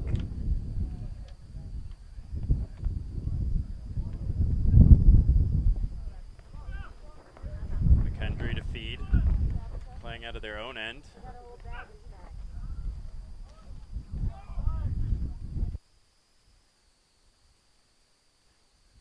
The ball comes away to the left. Quickly bouncing back off the edge. Short and sweet. Great handoff. Beautifully done.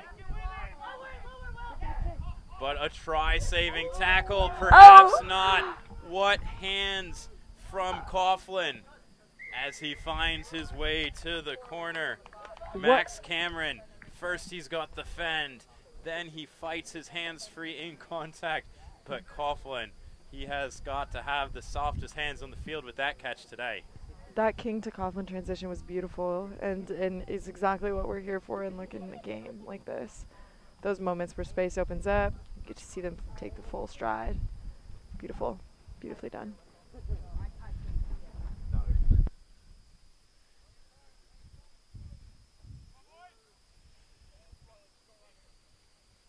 McKendree preparing to get us underway. That kick out on the full. And so Air Force will have a free kick.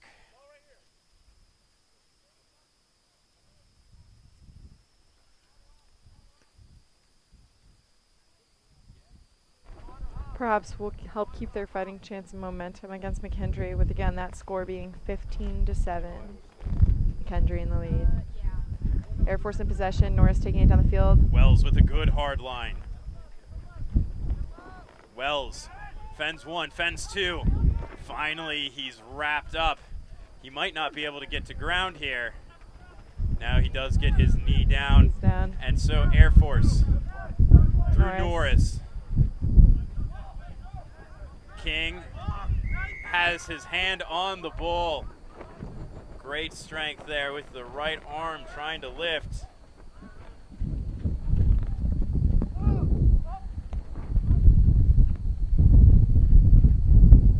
forcing out a perhaps dangerous Air Force attack. McKendree coming the other way.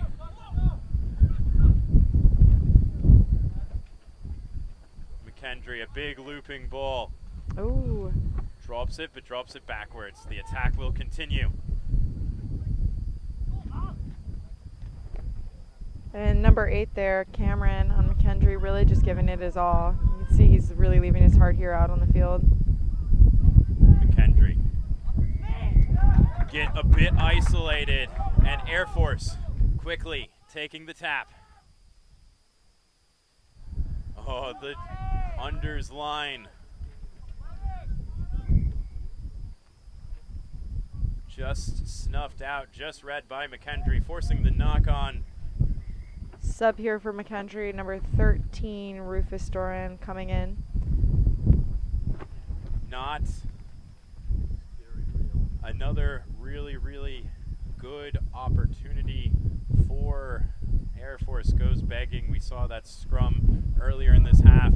We see another attacking platform. They've got to make these pay off. They have to score twice here if they want to come away with a win against McKendree. But right now, the guys in purple have the ball. They have a free kick.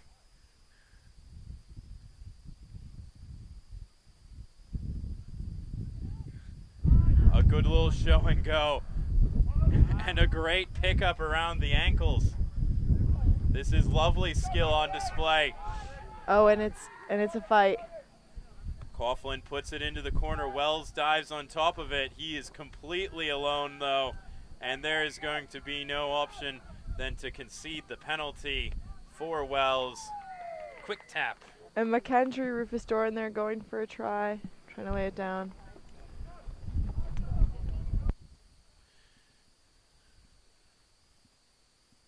So it is a 4-try-to-1 advantage for McKendree out of Illinois.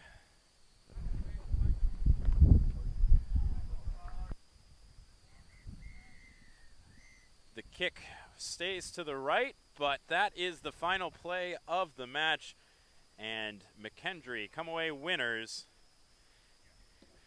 And that concludes this round of pool play for the D1A Sevens Invitational.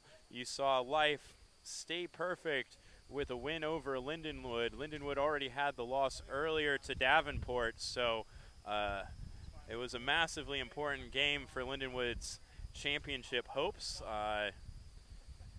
And Life dashing those, certainly to an extent. Then St. Mary's came on, put in an absolutely dominant showing over Davenport to stay undefeated. Life and St. Mary's, the only 2-0 teams left. Davenport 1-1. McKendree gets their first win of the day in our last game of D1A Men's Sevens Invitational pool play of the second round. We are getting ready in just a few moments to transfer over, though, to the D1AA Sevens Men's National Championship pool stage. We've got Iowa State and Nebraska just about to run onto the field. Both of those teams picked up a loss earlier in the day. It was Oregon getting the better of the Cyclones. The men from Eugene were off to a hot start. Impressive showing to start the day. And that was a game that had a couple of cards going in both directions. And then on the other side, it was Nebraska falling to Wyoming. Again, another dominant performance there by Wyoming. The Oregon-Iowa State game a little bit closer, even closer than the scoreline would suggest. Iowa State was in it right till the very end. It was a 5-point game, and then Oregon scored a try at the death to put the match away. 6 teams will advance from the pool round into the championship playoffs. Top 2 overall seeds, so the top 2 1 seeds will get that bye to the semifinals. Everyone else will have to play in. But both of these teams absolutely critical here if they want to finish second in Pool A, that they get this win.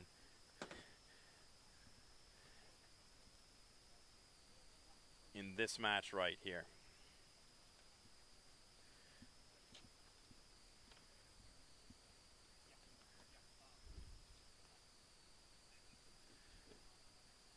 Here come the Cyclones, and here come the Cornhuskers.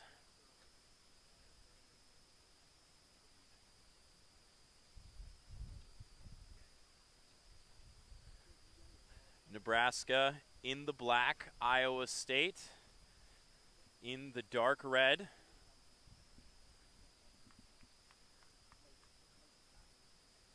In the losing effort earlier, Justin Johnson was absolutely phenomenal. He stood out at the D1AA 15s National Championship.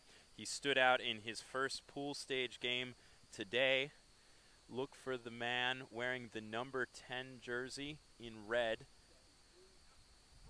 to have a major impact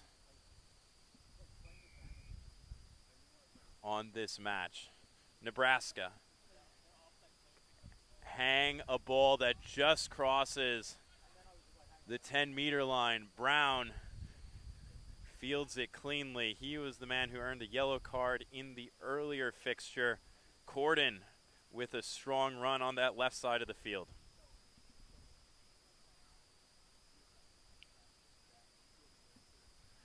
And Iowa State moving it down and across the field. Johnson gets his first touch of the game. A big counter ruck comes in. The beneficiary is Drew Moser. A turnover turns into a try just like that. And Nebraska take a 5-0 advantage.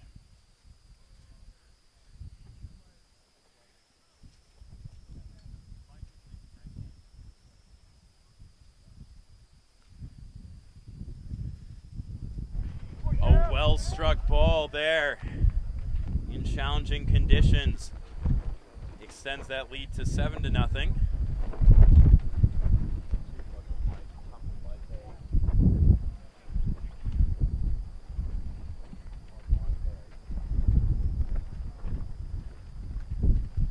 This kick goes a little bit longer. Iowa State fielded cleanly and immediately looked for contact. Brown whips it away. Johnson throws a big skip pass to the edge. Iowa State had numbers out there. Elect to settle. A Nebraska tackler not rolling away. Kubicek gives away the penalty, and so Iowa State quickly moving down the field. A lovely little goose step. Bo Wadley receives the ball on the edge with the one-on-one, beats his man, and trots between the posts. Just like in the Iowa State-Oregon game that was back and forth, try answered by try. It looks like we might have a similar set of circumstances here as Johnson completes the full 7-pointer. And we are all level here in Iowa City in this Pool A match. Wind getting quite vicious here on the pitch, and yet a smooth. Johnson finds space with his kickoff.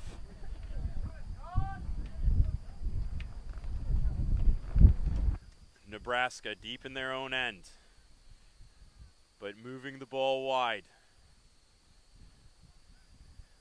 Slow play of the ball from this breakdown. Iowa State applying a lot of line pressure. Brown up in the face of Nebraska, forces the errant pass, but it's still there for the Cornhuskers. Little bit of an overthrow. And the offload from Kubicek goes into touch. Iowa State playing quickly. A big ball over the top. This time Wadley can't win the one-on-one. Johnson spots a gap behind a shooter. He's snaking through, can't quite get there by himself. Chucks it up to Brown. Brown dives on it. Brown is isolated, and it is a penalty to the Cornhuskers. Try saving scramble defense there.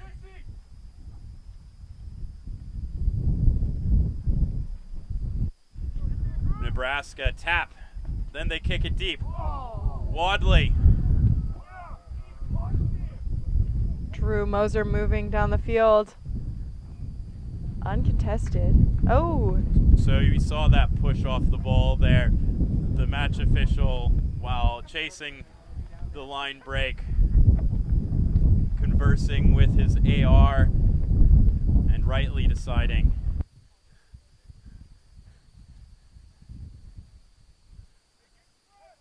that there was a tackle off the ball.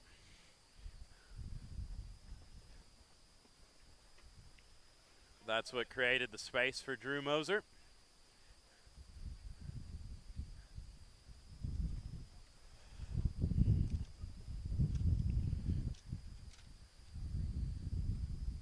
Jack Cahill gets us restarted. Johnson gets it to Wadley. Wadley wants a second. He shrugs off a defender, and Wadley has his second try of the match. 12-7, Iowa State lead, kick to come. That was great strength from Wadley. Hudson Morgan had a great angle on him. Bo Wadley having a phenomenal match thus far, really being a strong contender and standout on Iowa State despite perhaps lack of background and rugby experience. I was only a sophomore from Lamar's, Iowa. He's homegrown and he's here to play. Johnson cannot convert the try, so we remain 12-7. Wadley will get a rest for his efforts as he high-fives his head coach. And number 15, Gabe Arredondo, subbing in for him. Jordan Swice can't handle that kickoff. It was a low-driven ball. So Iowa State have an opportunity to perhaps pull away if they can execute on this line out. Brown takes it cleanly. Swinging to Johnson. Johnson trying to find some space for himself. Oh, and that was a great pickup there by Cahill. Trying to swing it to Johnson. the right. A little bit of footwork. Johnson going for the line. He stretches and he gets over. And Iowa State starting to put some distance between themselves and the Cornhuskers. Still in the lead, 17-7 against Big Red. You have to finish top two in your pool to make it through to the championship rounds tomorrow. Both these teams lost their first game. Both these teams need to have a win here in round two.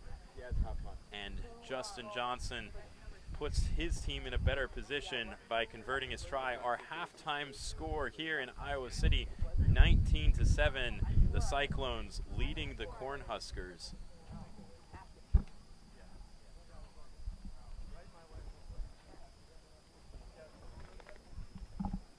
Great hurt first half there from Iowa State.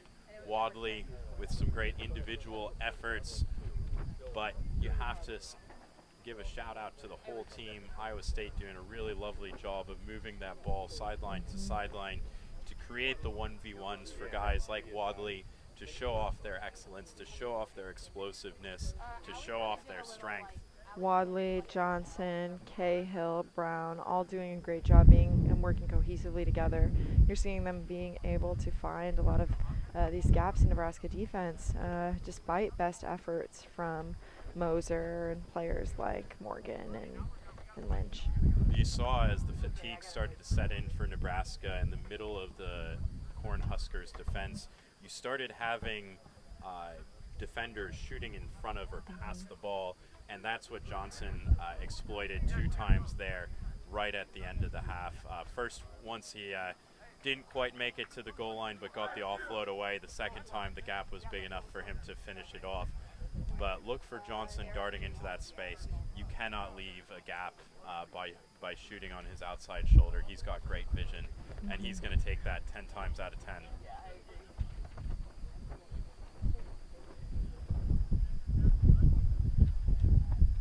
It will be the man we're talking about, Johnson, who will be restarting play for us.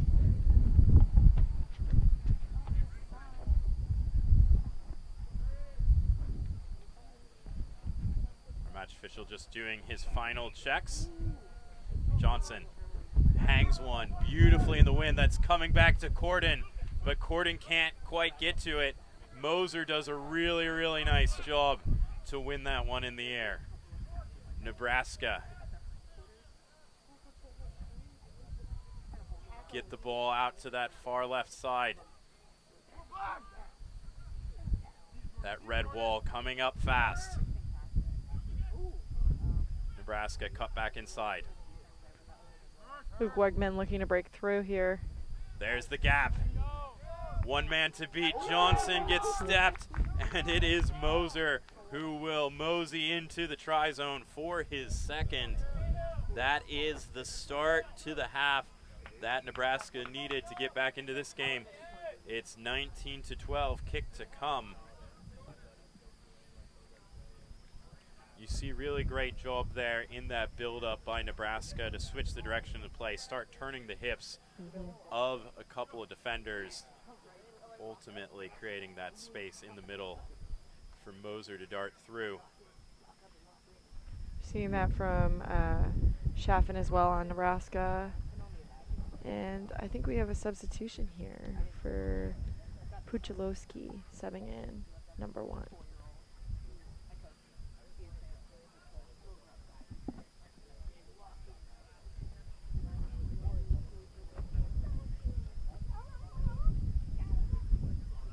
A nice high restart.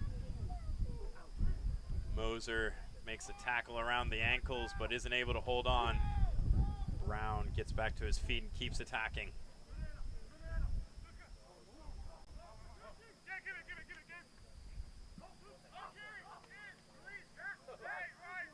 Iowa State keep possession out there on the edge. The Cyclone ball carriers backing themselves. Corden gets an offload away. He's got numbers to his right. Instead, Cahill elects to carry. He loses the ball forward, trying to place it on the ground. And bend, don't break defense from Nebraska.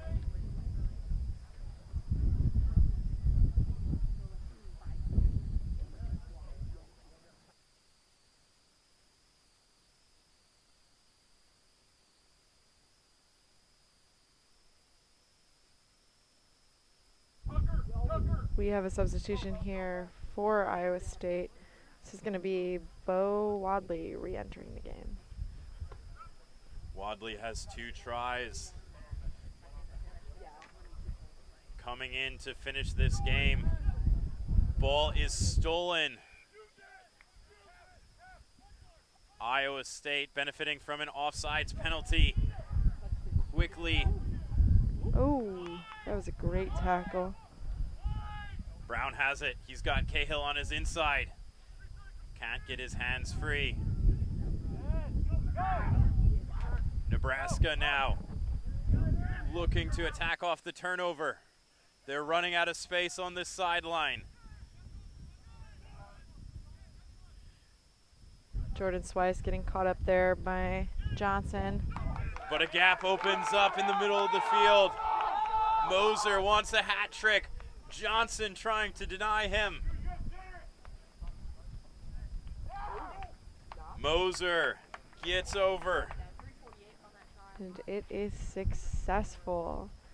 This is quite beautiful. This is what will potentially tie up the game here with Iowa State in the lead 19 and Nebraska following by 17. If the conversion kick goes their way, this might be good for them.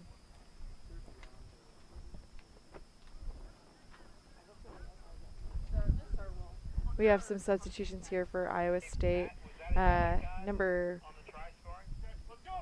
14, Nico Arceo, and number 20, Jacob Vanderlinden, are coming into the match today. Hopefully, Iowa State is vying for some fresh legs to secure and solidify their win.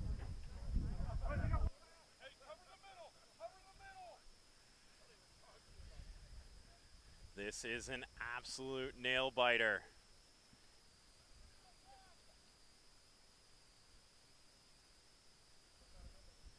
Brown.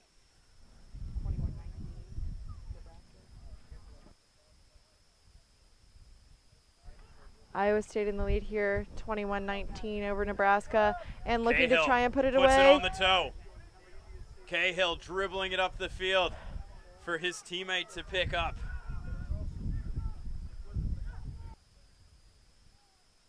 Corden. There's a 2v1 on the edge. Can Iowa State execute? They're just taken to ground, but they have a penalty for the tackler not rolling away.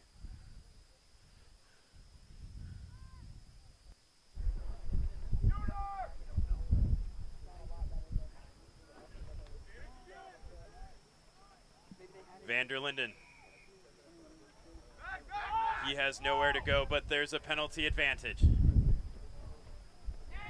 Referee just making sure that the Cyclones find their mark.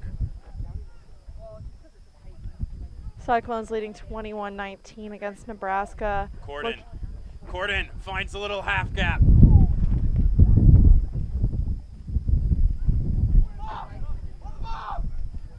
And Nico Arceo trying to sneak in through there. Corden finds a little gap and he goes over. That is going to make it 26-19, Iowa State in the lead. Hopefully trying to put away their win here. Successful conversion kick.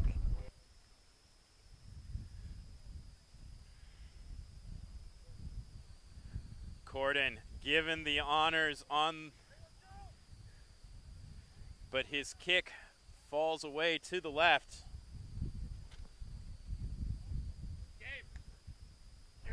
Corden coming off of a successful Fall 15 season with a 2025 Fall Classic All-Star MVP and being the 2023 Forward of the Year. He's coming and visiting Iowa from Coventry, England to play rugby, and his skills have definitely helped Iowa State secure this lead.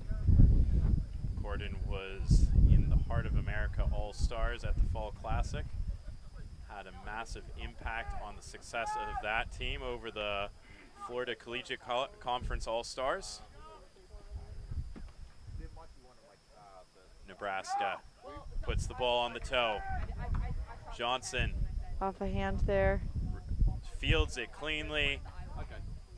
It is the last play of the match, and that secures the win for the Cyclones of Iowa State. And they keep their D1 AA National Championship hopes alive. Now we're going to see Oregon and Wyoming. Both these teams won their first game. Oregon over Iowa State in a close one, though they got a try to pull away at the death. Wyoming looked convincing in their win over Nebraska earlier. These teams are both highly physical, highly energetic, and this should be an exciting match to watch.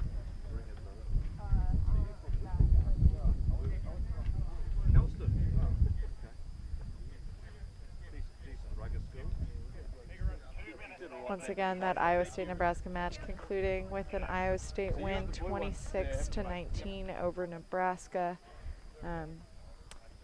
Previous wins of the day leading to Wyoming Oregon playing against each other.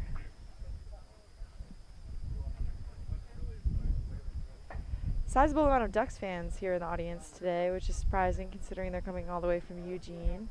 Talking with some fans here in the crowd, people are quite proud to be a Duck here at this tournament this weekend. Taking some time to play hacky sack in between matches. Truly some Oregonian behavior. And obviously too, Wyoming traveling quite a distance. Now Oregon, Iowa would be a Big Ten rivalry with conference realignment. I believe the Oregon Ducks were at the Big Ten Sevens the Big Ten Sevens Conference Championship a few weeks back.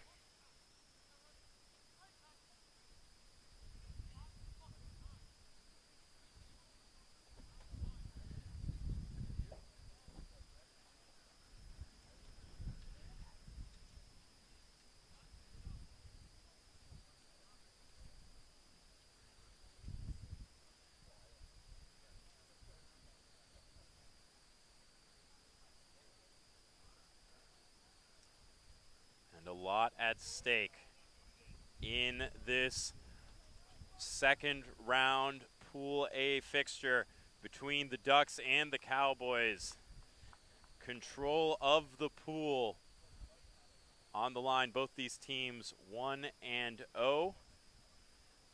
Both these teams looking to secure the first spot out of their pool, of course, but also trying to secure one of those top 2 overall seeds with a statement win.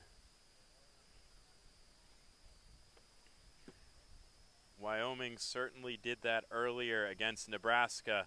Oregon a little bit tighter in their win against Iowa State.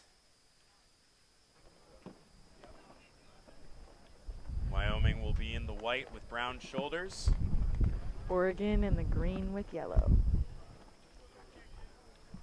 Oregon is set to Quite a fun amount of shoes here from Phil Knight's school. You're seeing those colors and that pride represented through these neon cleats.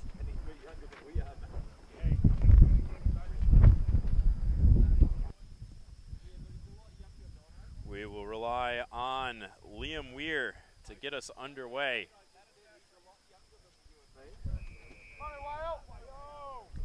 Weir had a try in the earlier winning effort. Wyoming.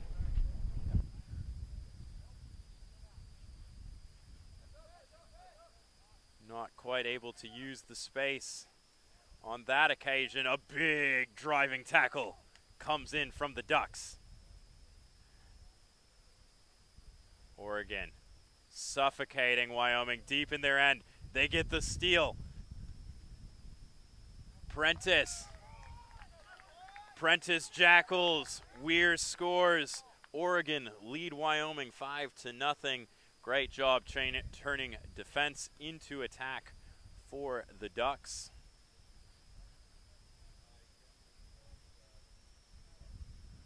Conversion is good.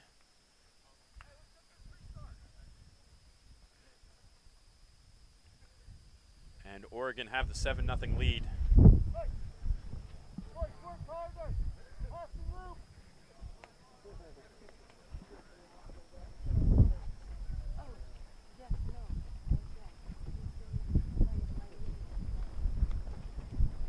We're the try scorer. Gets us underway. A deep kick. And a pass that doesn't go to hands. A little pass between the legs. The Ducks have the space on the edge, but that space closes as the ball bounces on the ground.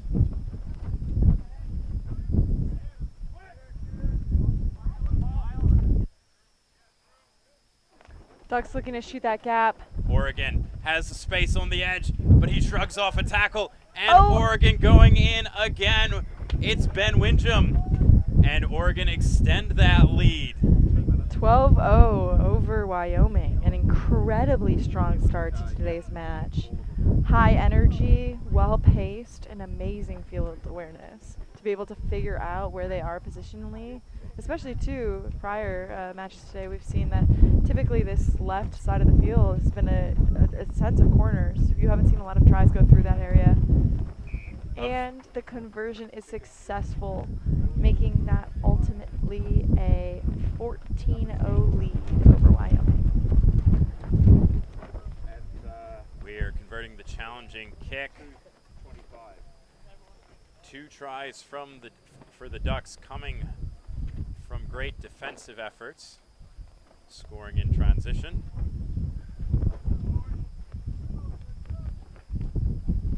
The restart directly into touch. Wyoming will have a free kick on midfield.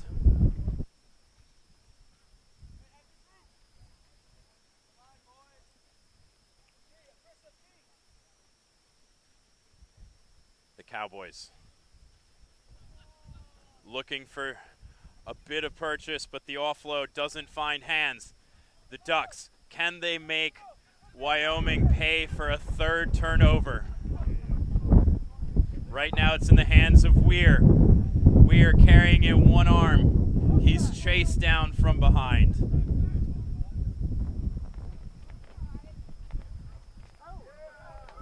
Lovely little step.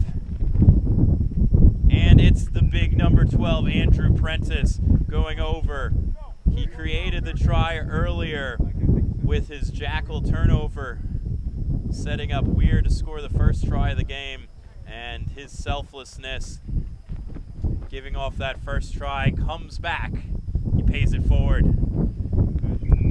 His senior captainship is clearly well earned, as his ability to rely on his teammates and their community, even just demonstrated on the field to start off, is clearly evident.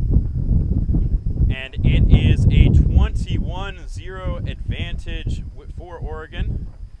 Weir has been perfect on his 3 conversion attempts so far.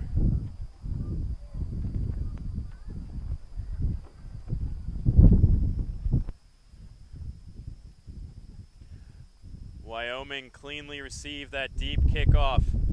Perhaps a little bit of a short pass. A dropped ball there, struggling with the conditions.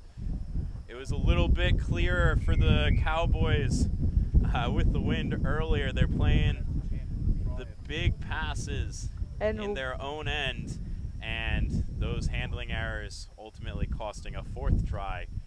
Weir, the beneficiary, picking up and scoring between the stick, or to the left of the sticks.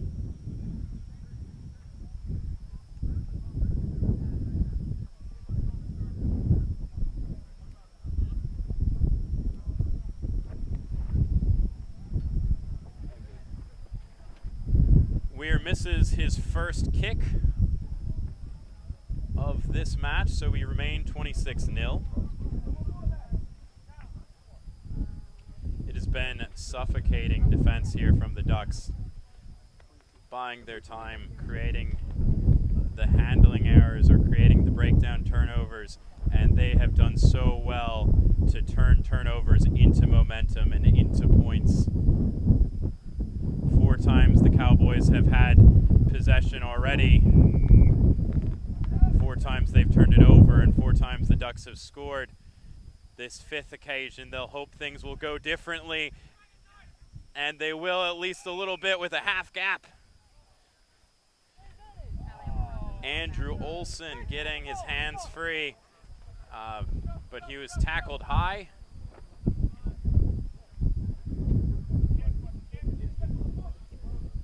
You just see Brayton Fitch there signaling that he wants the scrum. The Cowboys looked dangerous there, though. A sniff of go forward, a sniff of space, a sniff of momentum for the men in white. Fitch gets that ball away. Doglegs starting to open up in that Oregon defense here at the very end of the half. Low pass. Brian Mead really fighting for it on Wyoming. A nice, lovely step back to the inside, and it's going to be a free run for Brian Mead. And before halftime, the Cowboys find the scoreboard, 26-5.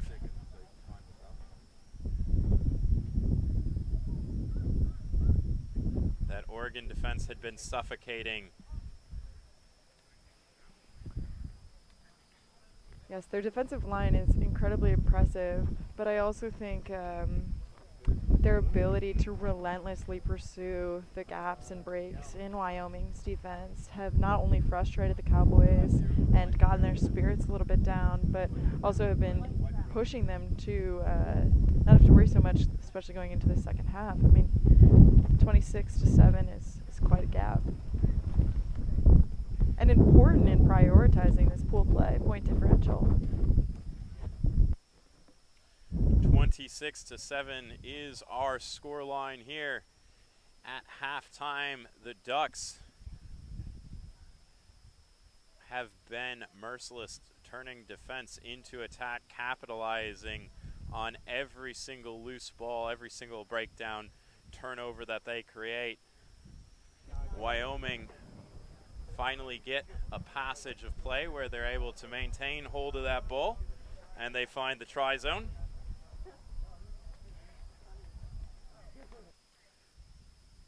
Really been impressed with the play of Andrew Prentice of the Ducks. His effort both in defense and in attack. He's creating a lot of those turnovers, but he had the offload to Weir on the first try. He's getting their attack going as well. And in a sideline interview from Weir, post their first few matches, he specifically shouted Prentice out, saying that the community and that brotherhood is so important to him, and that their friendship obviously extends off the field as well. And so seeing that chemistry play out and work to their advantage is lovely. The Cowboys will kick off to start the second half. Isaac Ranweiler.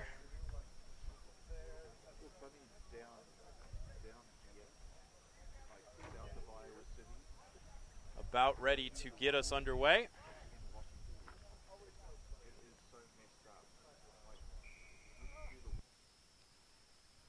Hangs it high and short. Great. Oregon does a great job to take that cleanly, and they're immediately onto the front foot. A little offload off the deck keeps the ball alive. Prentice, his offload is too hot to handle, and now it's Wyoming.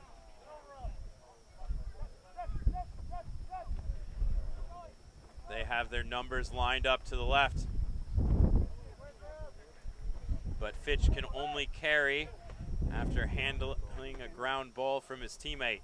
The ball is stripped in that tackle. It was stripped in the tackle, but then lost forward, so Windjam for his efforts.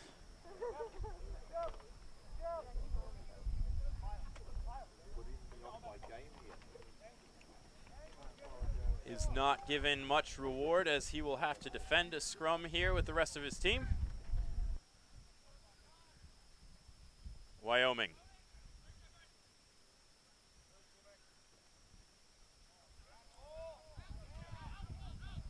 Oregon not able to get their hands on the ball. Wyoming is trying to find a little bit of a spark, and it's Fitch again. But Fitch gets isolated. It's the Ducks defense creating a turnover, creating a quick tap, immediately trying to punish, and a gap opens up in the middle of the field. Ethan Sherman from the Ducks there, always sort of being in a point of action, whether shooting off to players like Weir or of Prentice, and notably being very physical with the Cowboys here, specifically putting an end to a lot of Fitch's attempts to get a reasonable try today. Cole Rafferty is the man who spotted the gap. Substitution here for Wyoming. Mason Counter, number 13, coming into the field. The conversion by Oregon is successful, so 33-7.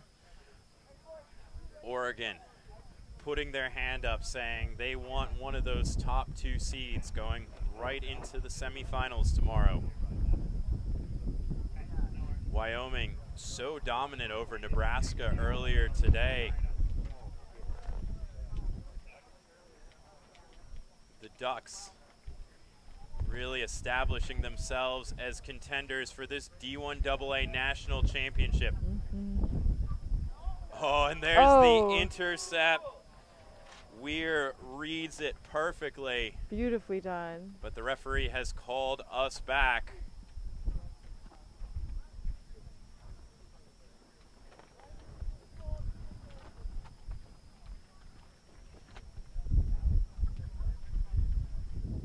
And it'll be a scrum to the Cowboys. Obviously, all the teams here in today's tournament are vying for that shot and chance at a championship, but the Ducks with the senior heavy team are really leaning and looking forward their prospects, trying to secure that. A great hard line by Fitch. He's chased down from behind. Heavy pressure at that breakdown by Oregon. They get the steal. And now it's Prentice going the other way.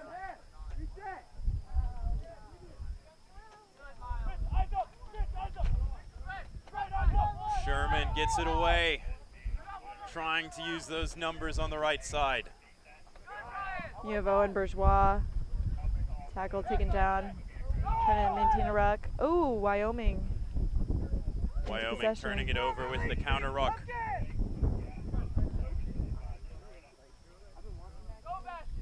Cowboys carrying in the middle of the field. Wyoming's Raider Tomlinson trying to make it down for that try. A little toe through, but he can't make it through.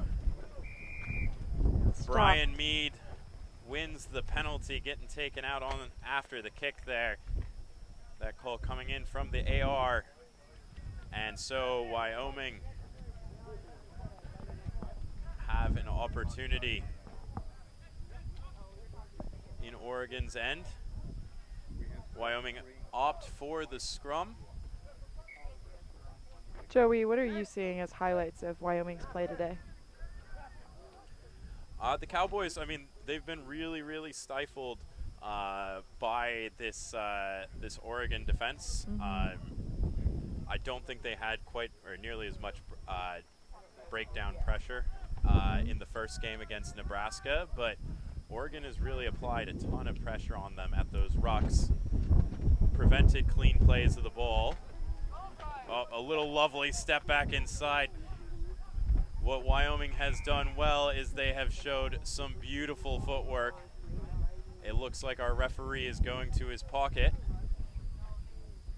And it's a yellow card there for number 5, Owen Bourgeois. Wyoming tapping quickly. 1v1. Oh, I'm sorry, that penalty is actually going to be on number 10, Liam Weir. And it looks like it's going to be another yellow card. Two men in the sin bin. And finally, the penalties turn into points as Isaac Rainweiler gets over the line. Wyoming trying to take advantage of this 7-on-5 advantage. Again, Oregon in the lead, 33-12 Wyoming. 10 and 11. Rainweiler misses the kick to the right. And then I've got the 2 yellow cards. Sorry, the 2. Still a massive opportunity with the Ducks 2 men down. Used to their field advantage. Without Sherman, without Weir. They try to figure out how to set up for this kick receipt, missing 2 men. However, They will feel the pressure. substitution Logan Downer coming in too. So new player on the field, new legs for Oregon, hoping to maintain that line of defense. A swing from the Cowboys and a near interception. Wyoming toe to head. It is well covered there. Miles Porwall being the one to do so. He is all over the field today. Oregon under pressure, boot the ball long. High kick. It's recovered. Fitch has just one man to beat. Well, Raftery's closing on his left shoulder, but Rainweiler comes in support. He gets a second try in rapid succession. Colin Sweeney with some great footwork there from Oregon, though, slowing Fitch down in his attempt, really trying to, maintain and take up as much space on defense as he can, despite the fact that they're 2 men down. That is full time. Wrapping up the second round of Pool A play, a dominant performance from the Oregon Ducks. Wyoming falling 19-33, and Oregon in the driver's seat here in Pool A, looking to be the #1 seed out of that pool and be a top 2 seed into the championship round of 6 tomorrow. And they are some fierce competition. I am excited to see how they will play moving forward, especially against other contenders for the championship, likely the University of Iowa or Western Washington.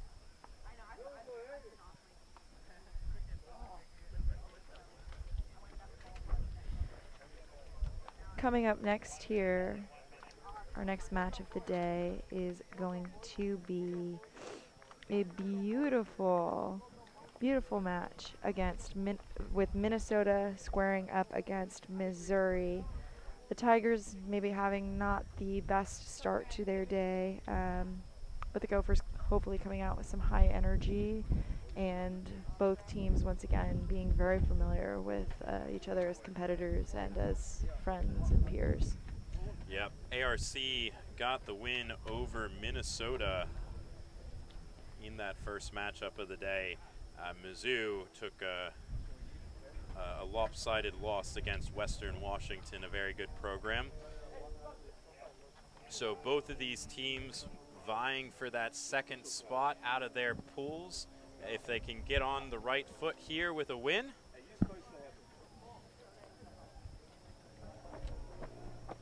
the third team in their pool, in Pool B, is ARC. Remember, Pools B and C are 3-team pools, so every round there's a crossover game between B and C. ARC is the lone undefeated team in Pool B at the moment. And let's talk about ARC. They're I think they are the only junior college in this tournament this weekend. And their head coach had lots of positive things to say, as he is the commissioner of rugby in the state of California. So much coming into today's field and valiant efforts to try and get a chance at the title. ARC, a very, very strong program.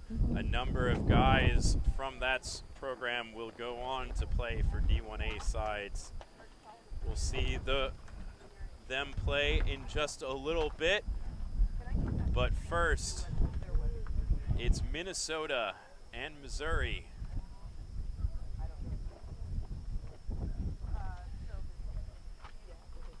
The Golden Gophers are in their white kit.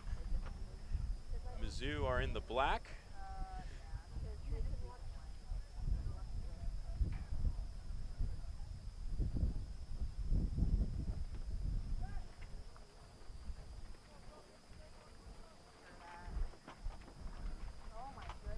Match official just doing his final checks.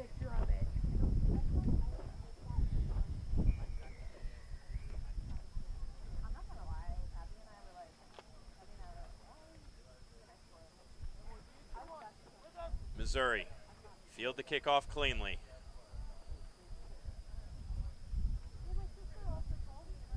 Already a much higher level of energy than we saw from them earlier in the day. Using a lot more width in the second game, but a knock-on comes. Viveng fighting by himself, waiting for support to arrive. He gets wrestled to the ground. Missouri able to pilfer perhaps able to pilfer that ball. Just a quick conversation to confirm between referee and AR.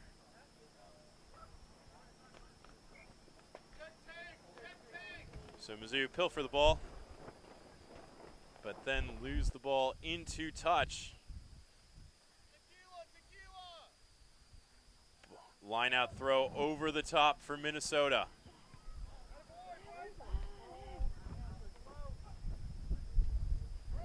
Dodd can't quite snake through that gap. Vivang feeds his man on the edge and gets the ball back.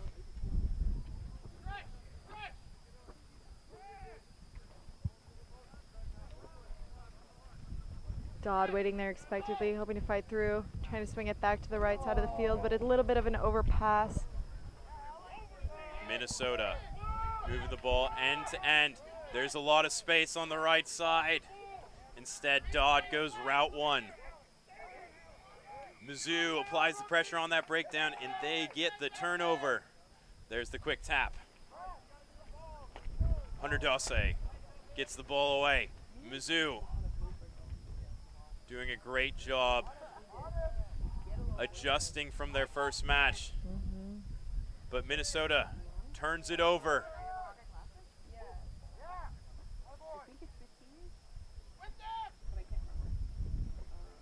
And Carter Roth, senior. It's a turnover at the breakdown. Mizzou applying real pressure with their jackal ability.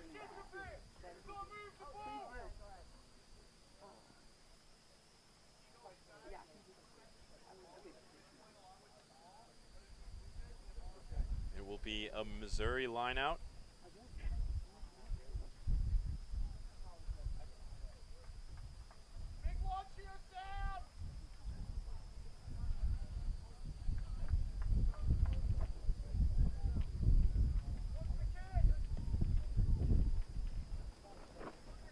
Missouri to throw in.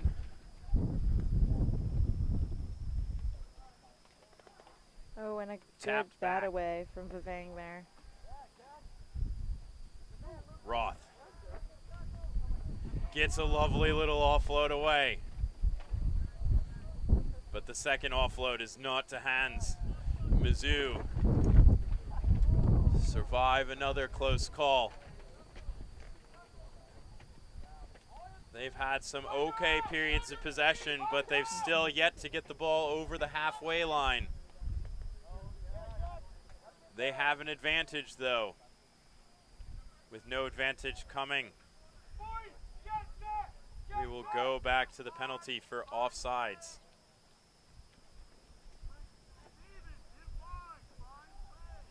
Mizzou decide to take a scrum.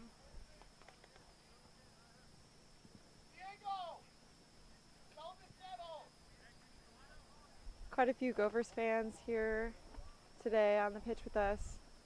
You can hear their cheers if you listen close. Minnesota line their back line to the right.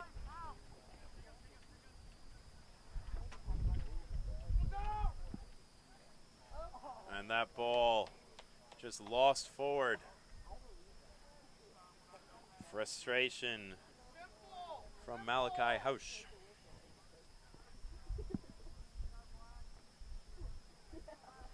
Minnesota have had a whole lot of ball deep in this Missouri end. They need to get it to pay off. They've been playing a little bit narrower. In that first game we saw the Golden Gophers really move that ball sideline to sideline. Meyer to Roth. Roth gives it back to Meyer. That little loop is snuffed out. Even just a lessening of intentionality behind footwork. You're not always necessarily seeing Mizzou do as many dummy fakes out as you would traditionally see. You see a yellow card there. The Missouri player cynically killing the ball while off of his feet. Roth throws the switch to Vivang. Vivang's got support on the inside. The big man rumbling into the try zone and the belly flop to finish it off. And that was Sydney Kingbird Hagen there with the try. Phenomenal work. Laid it all on the line. You see how that pressure pays off. Minnesota a little bit, a few more mistakes on execution than we saw in better conditions earlier in the day, but they did a good job with their defense of keeping Missouri pinned in their end, and the opportunity came. That try is converted. 7-0 our score here between the Golden Gophers of Minnesota Tigers and the University of Missouri. Dodd with a high kick. Two Missouri players nearly collide, and that leads to a knock on.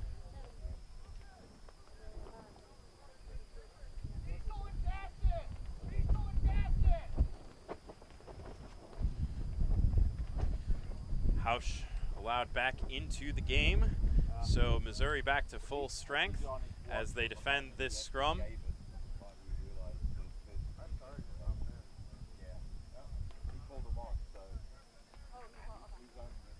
Roth, dummy switch, goes around the corner. Oh. And it looks like the try is given. Roth really showcasing his hunger there to put away some more points in this pool play. Looking to secure a better spot in this weekend's tournament. Roth, not a small unit. Love to see the turn of speed going around the corner. But the conversion attempt goes begging, so our halftime score between Minnesota and Missouri. Golden Gophers lead it 12-0 at halftime. We really see how the conditions have changed Minnesota in that first game, working wide to wide, really using the width. You see how they're narrowing things up. You're seeing the challenges that they're having with the passing, with the handling. Again, it's really the defensive pressure that's keeping the ball deep in the Missouri end, and then little errors turn into points when you're dominating territory. That has been the recipe for the Golden Gophers. Meanwhile, Missouri doing a better job of using the width. We saw them get really narrow, really compact in their attack in that first game against ARC. This game a little bit more effective with their depth, with their width, and getting that ball away from the breakdown. Also, we've seen Missouri apply a lot more pressure at those defensive breakdowns. They've had some really lovely jackal turnovers, though the last jackal attempt a little bit ill-advised as Hausch lost his feet and drew the ire of the referee and the yellow card. And Missouri definitely coming and being definitely a younger squad comparative to a lot of other teams here today, especially up against Minnesota here with significantly less accolades. So their physicality and their ability to adapt to Minnesota's play has been incredibly impressive to see, especially from a younger team. It is no small feat to be hit by people who are 6'4", 6'5", and coming at you with quite a lot of vigor.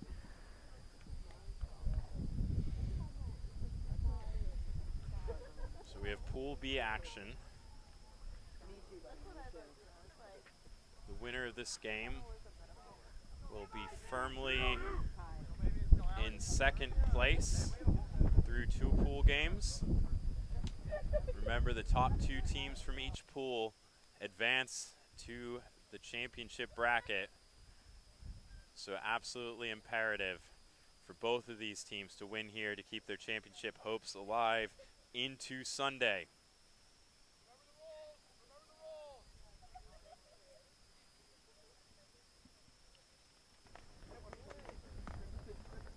Mizzou hoping to come out with a lot of energy, especially as they are in possession to lead with kickoff.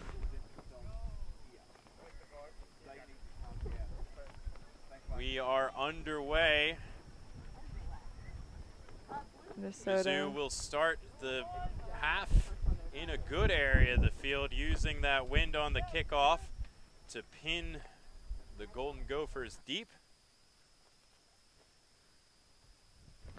Dodd shifting it out. Strong run through the midfield. And a penalty. Comes off the back of the strong carry from Kingbird Haugen. Minnesota looking for that edge, can't quite find the space. Diego Serrano also being one of those standout players from the Gophers who are routinely trying to get it up the field. Swinging back to Vivang. Vivang with the fend. Kingbird Haugen with the big dummy. And that is a duo. There is a steal though. The strength in the jackal, you see it. Oh, they're fighting. Eventually, Mizzou comes away with it. A little ball back to the inside.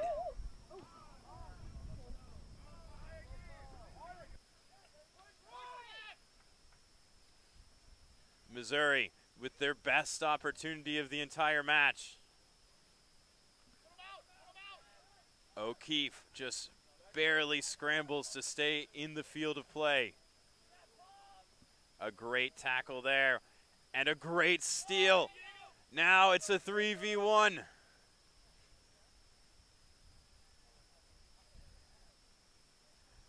Meyer offloads over the top. And there is a knock-on in that passage of play. Great job.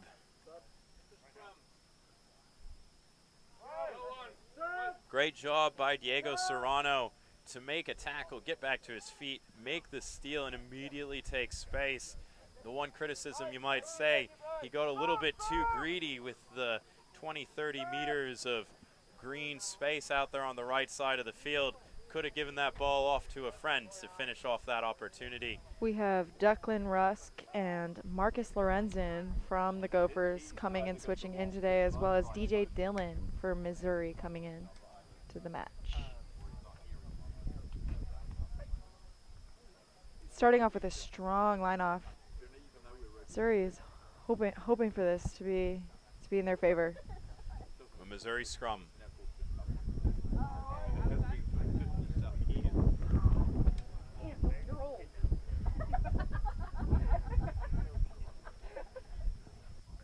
Ball comes squirting out. Missouri scrambling to control it. They have an advantage. That advantage does not come.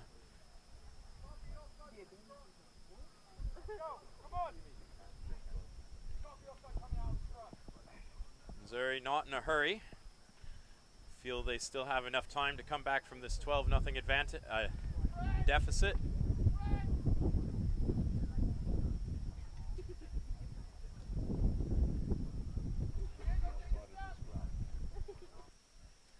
A strong carry up the middle. That's Boateng. Quick hands. Get the ball out here on the edge. Dillon fighting to stay in the field. He does. Good phases here from the Tigers.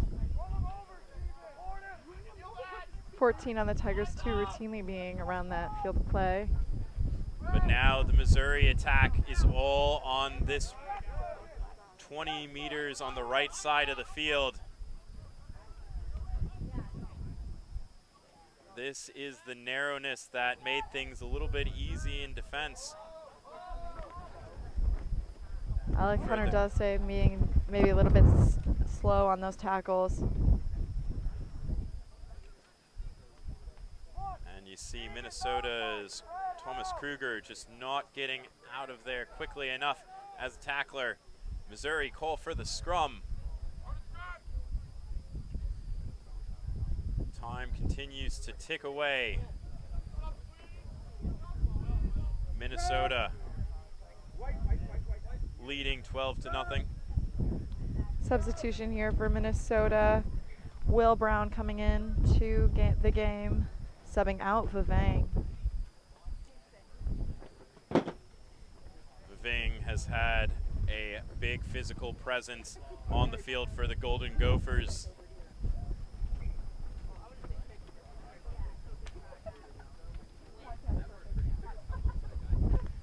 Missouri going backwards in that scrum, but get that ball away.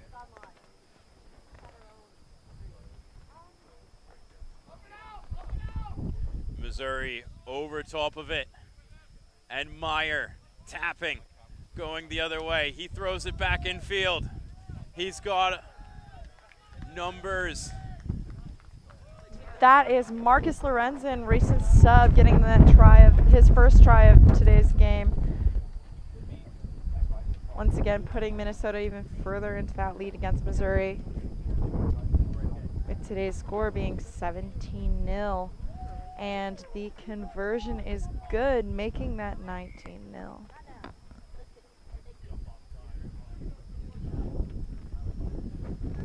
Time winding down in this Pool B match.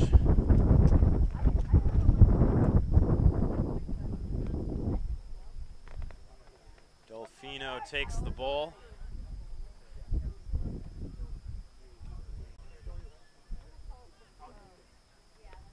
Pushes it low to the right. A big shot comes in from Roth. Ball on the deck. Minnesota Swarm.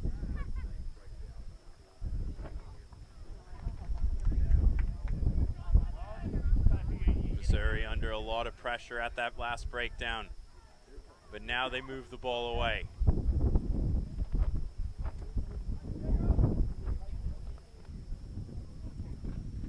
And that pressure at the breakdown by Diego Serrano forces the knock on. Substitution here for Minnesota. Number 8 entering the pitch.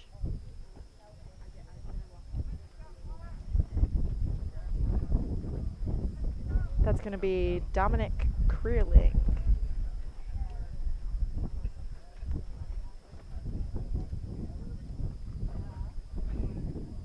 The Golden Gophers have a lot of depth here in their back line. Serrano. It's a foot race around the corner. And into the try zone Creeling, goes Dominic Creeling. fresh off of coming in, immediately making an impact on today's game. Really a lovely showcase of skill, speed, and footwork. Great hips on that. That's putting the score at 24-0 with Minnesota once again in the lead, hoping for a successful conversion kick. Serrano off the left foot, leaves it low and to the left, and that is how we will end things. Minnesota step up into second place in Pool B with the 24-0 win over Missouri. Meanwhile, it's ARC, the other team in Pool B, getting ready to run onto the field, looking to maintain their spot atop the Pool B standings against UHSP. ARC got the win against Minnesota in the first round. Meanwhile, UHSP ran into a very strong host Iowa team.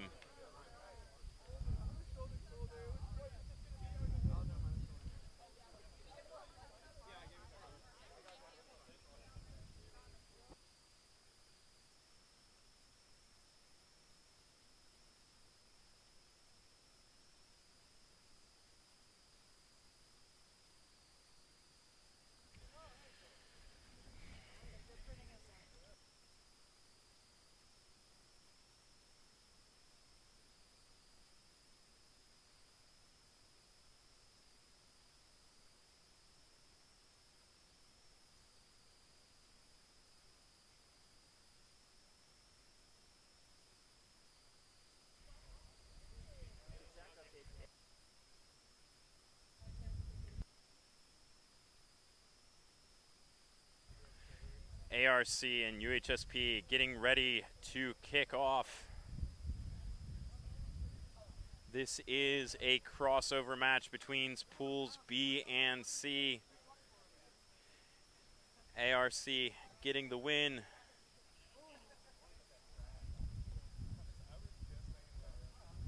In their first game of the day, UHSP having lost to Iowa, looking to get into the win column.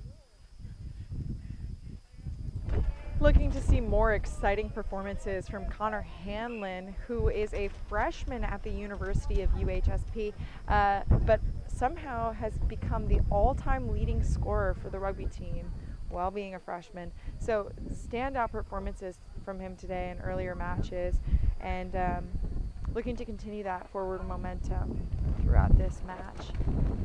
Great job on the restart kick there, immediately creating pressure on American Rivers, on UHSP, forces the knock on. Ball out the back. ARC.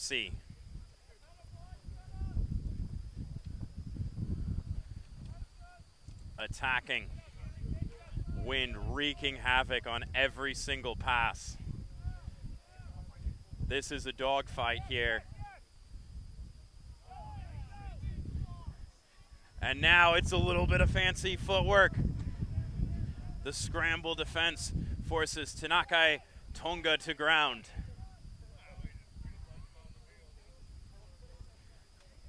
This is sloppy stuff, but ARC maintain possession.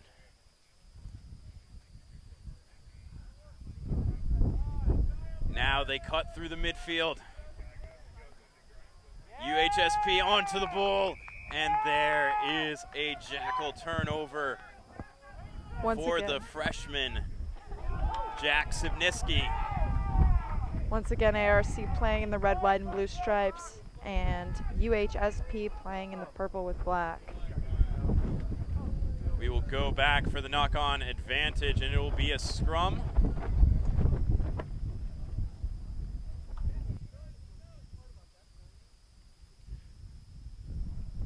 It's looking like an injury here on the pitch. Trainer coming out for a member of UPSC. Yeah, you can just see how the style of rugby has changed throughout the day. It was fairly calm conditions to start things off, but now a lot more hectic, a lot more balls not going to hand. Those wider passes not coming off quite as well as they were earlier in the day. Especially with conversion kicks, everything being played at a much lower level, physically.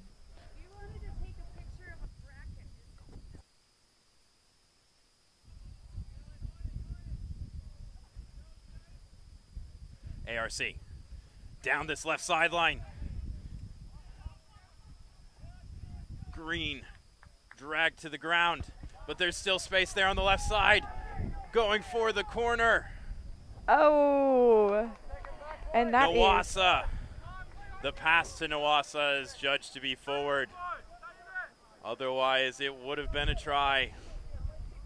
And he was named second team all-conference this year. One of the standout players on ARC's roster. Number 4 on UHSP coming in, that is going to be Christopher St. Clair.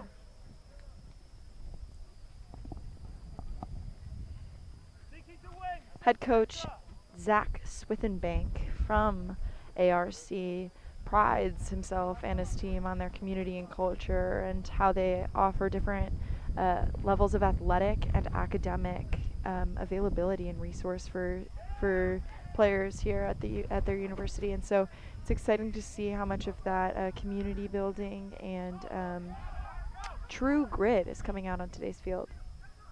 UHSP on the front foot after the penalty.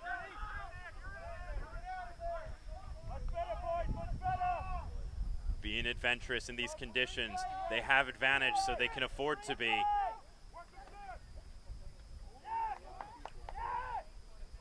Great footwork there from number 15, Jack Sipniski.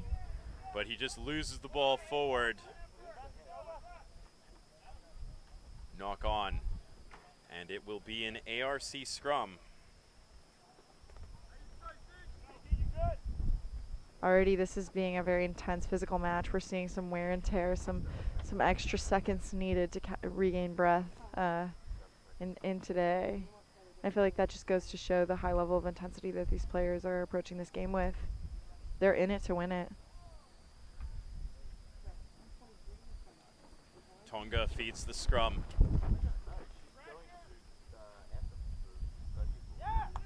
Great tackle comes in the midfield. Stolen first by UHSP and then snagged right back by ARC. Caleb Green trying to make it down the field. Stepping, striding away, there's the offload. Tonga met hard in the middle of the field. Shot there to recover.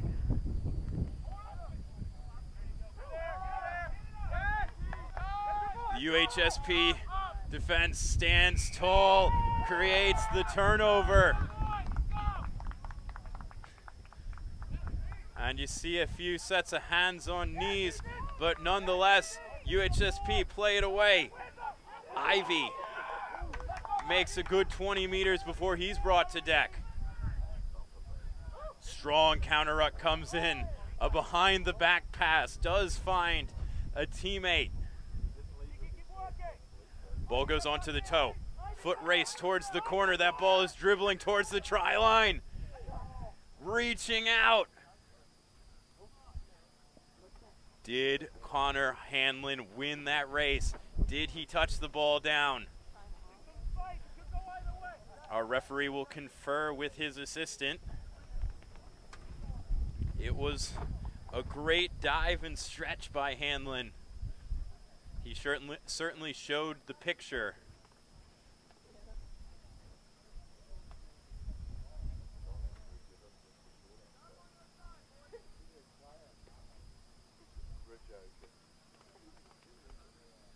As both teams await the official's decision.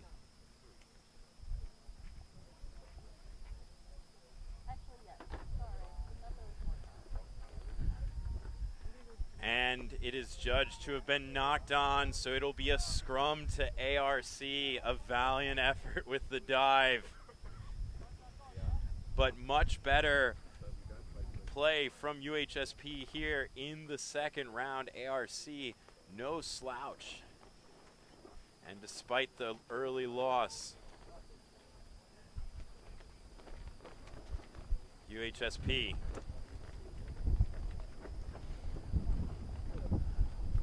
looking poised to do some damage, but before they can do some damage, they have to defend this scrum. Forwards put on a ton of pressure. There's a little bit of a slip in the midfield defense. That creates the space on the edge. Oh. The pass doesn't go to hands. Good recovery there from number 14, Caleb Green. Another whipped pass, and UHSP 5 meters out. The pressure on that breakdown forces the knock on. And it's halftime here. Scores level 0-0. But what a bounce back from game one by the men in purple and black. Iowa ran them ragged in the first game. You saw some heads drop. But these guys just need to find their way into the top 2 of the 3 teams in their pool. That will be enough to secure them a place in that round of 6 and keep them in the hunt for the championship. Meanwhile, ARC have to find a way to get things done if they want to hold on to the top spot in Pool B. They did get the early win against Minnesota, but Minnesota then bounced back and gets the win against Missouri.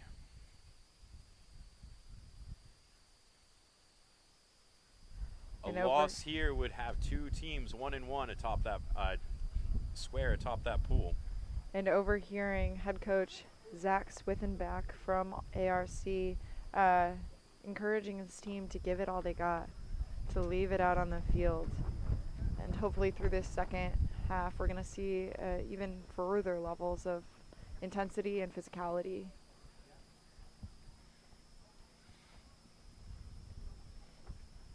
ARC could really put some pressure on UHSP and with their defensive line. I mean, they have some really strong, they're fighting for it, they're going for it, they're diving for those balls, they're getting out there. So I think that continuing putting that pressure on to their opposition will help move it forward, give them what they want.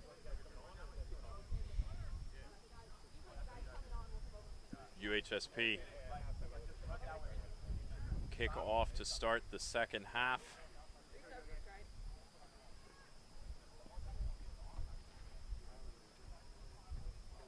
Juan Carlo Romero into the game here at halftime, looking to make an impact off the bench for ARC. UHSP kick the ball in his direction and win it back.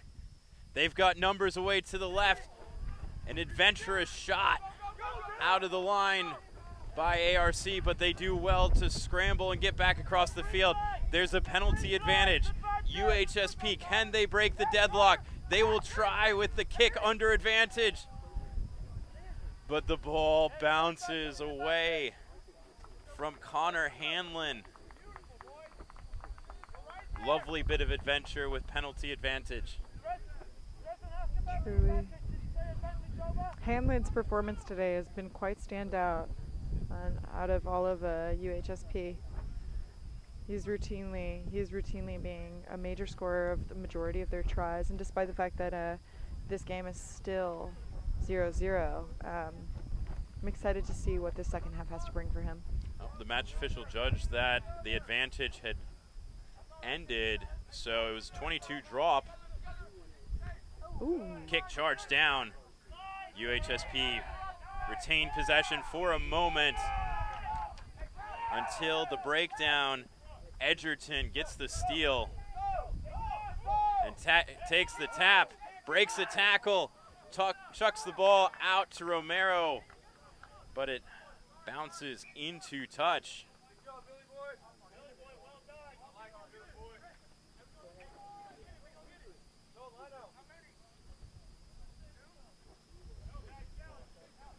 It is a throw into the lineout for UHSP.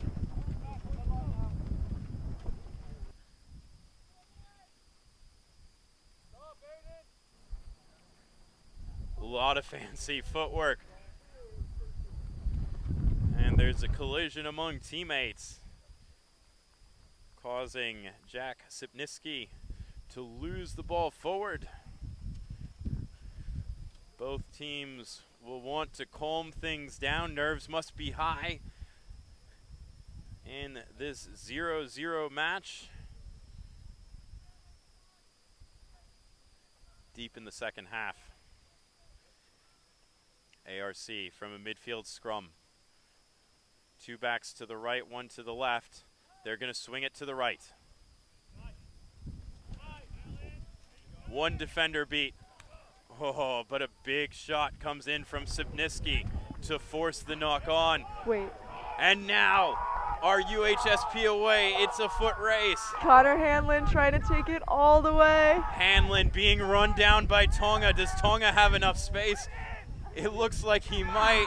Hanlon does a little do-si-do before finding his way over the try line. Beautiful efforts there from Connor Hanlon once again.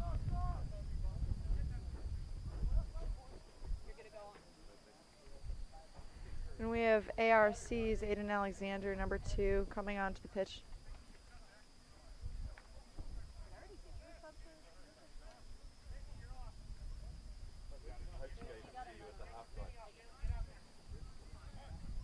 As well as number 13, Henry Westerlund.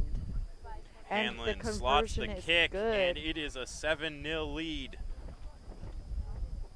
for UHSP.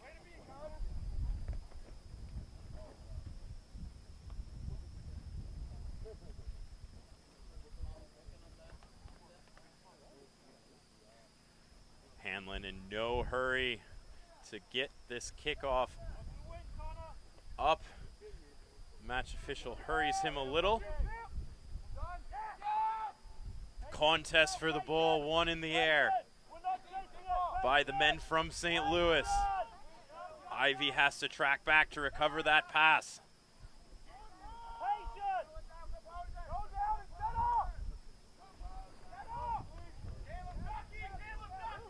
Off the foot of Hanlon. And a clean pickup there for Edgerton against the run of play. Seems Hanlon's last try lit a fire into this match.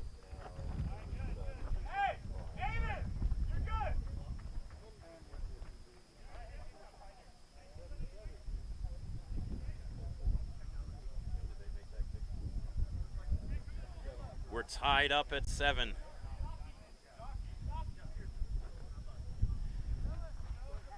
It was a 0-0 stalemate for almost the entire match, and then in the last 90 seconds, we've gotten a flurry of 2 tries. Can one of these teams break the deadlock for good? A great high kick hanging right on the 10. Really well taken by Tiki Thompson, and then a high tackle.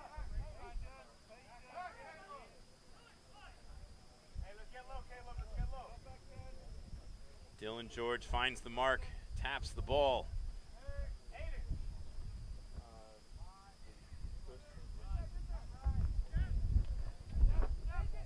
ARC will try to keep UHSP pinned in this end. Shoot the gap. Possession goes to And George. the ball falls there at a little goose step. Down the sideline goes Dylan George. Could that be the match winner? He dots it down between the sticks in a wonderful bit of team play, shifting the ball across the field, and then a wonderful bit of individualism with the goose step and finish. I mean, and great hair too. He is clearly willing to stand out. His tenacity when running down the field was evident, and the conversion kick is good.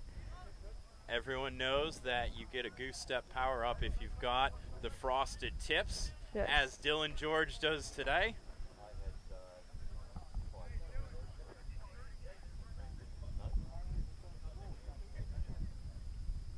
This makes our score once again UHSP in the lead 14-7 over ARC. Hanlon, he's been great on the restarts. This one a little bit long, allows ARC to field it cleanly.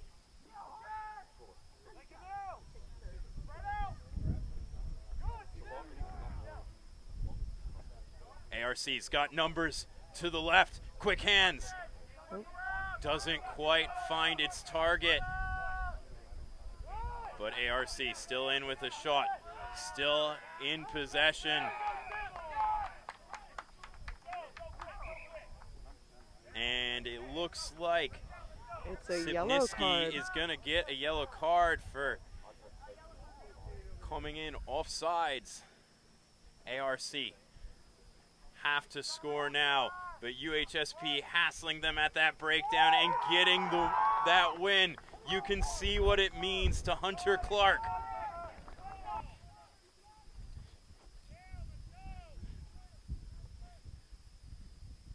Six on 7. That was a huge moment. They tap, they kick it out of bounds, and they secure the win. UHSP 14, ARC 7, and that will have some big implications. Pool B is now Minnesota and ARC both 1-1 atop that pool. Mizzou 0-2. Meanwhile, UHSP will apply pressure on their Pool C peers, Iowa and Western Washington, advancing to 1-1. Iowa and Western Washington both undefeated at 1-0, getting ready to run onto the field now. Iowa won the matchup against UHSP earlier in the day. Meanwhile, Western Washington played the crossover game and got a convincing win over Missouri. And Iowa maybe having a little bit of the advantage here, not only with it being their home field, but also with the amount of travel that Western Washington has been doing. They're coming off of their 15th championship last weekend, and quite a lot of turnover with flights, hotels, scheduling. So interesting to see how that energy will transfer onto the field. Some handling errors in Iowa's earlier match as well. Against UHSP, but still ultimately securing that win. Obviously during their time maybe looking on restructuring, re-strategizing, figuring out what their goals and objectives are for this match, and I think a lot of that is going to be using their physicality, using their consistency with conversion kicks, as Renheimer is consistently strong, All-American Renheimer, and being able to try and hopefully outpace Western Washington here. But obviously there are strong contenders on both sides of the field. Western Washington's Eli Ashburn, also strong player and definitely stand out in today's matches. Someone to keep an eye on for the select team.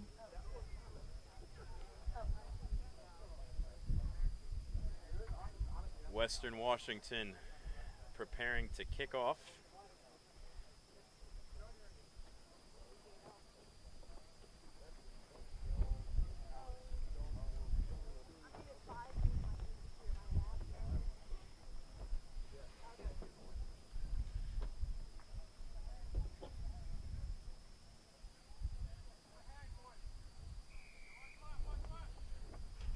And we are underway in the final pool game of the second round here on day one. We are watching the Sevens D1 AA National Championship. Iowa versus Western Washington. Western Washington attacking, finding a little bit of a gap on the outside shoulder. Chased down into the corner by the Hawkeyes, though. Western Washington have a whole lot of depth and numbers out to the left. For now, they choose to stay in that 15-meter channel.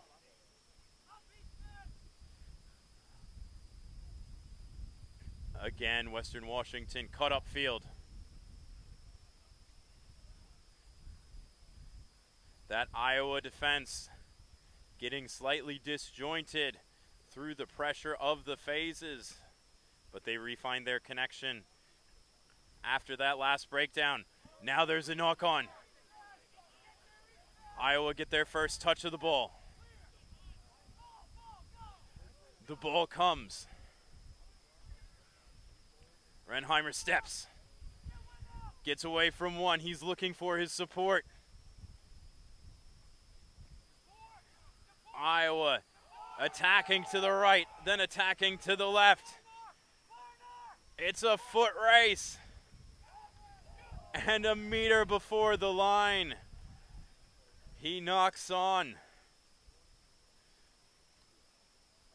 That is a heartbreaker, but a great defensive effort by Western Washington after the break to scramble and deny the try.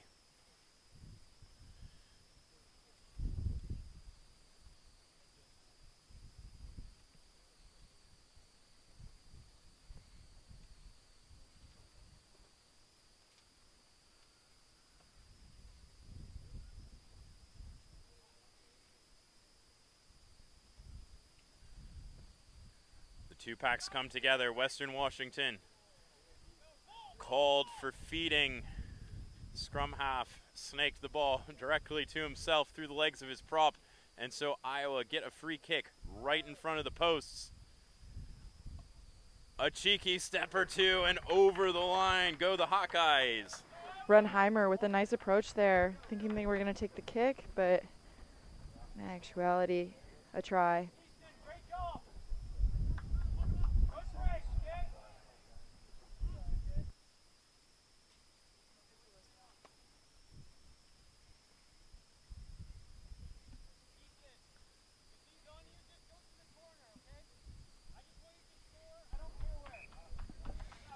And the conversion is good, 7-0, Iowa.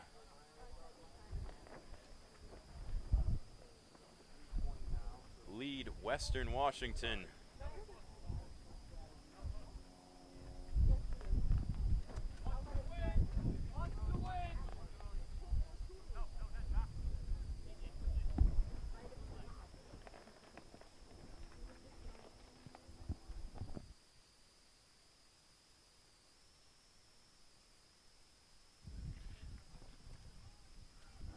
Iowa win back the restart.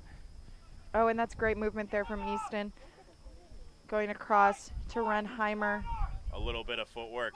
Renheimer To has AJ support on the Douglas. outside. Douglas for the corner, shrugs off the tackle and moves towards the center to give the Hawkeyes a 2-try advantage.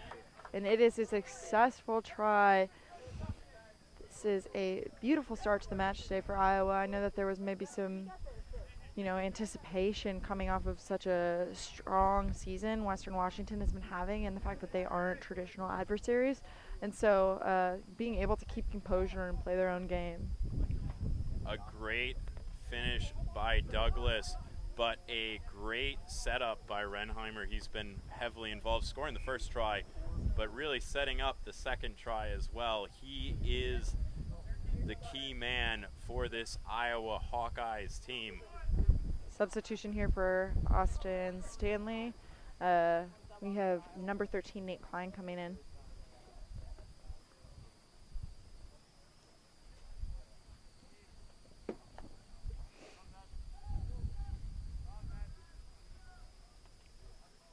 Iowa a little overzealous on the kick chase, getting offsides, and so Western Washington have a free kick.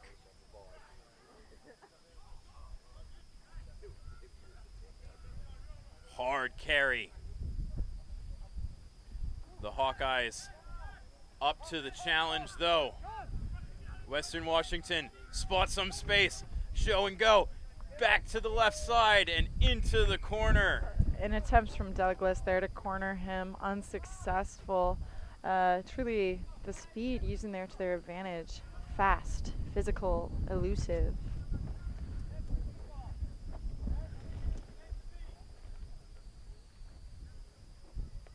Western Washington is hard to catch once they start moving. A little slow start to this match. The conversion hangs to the right.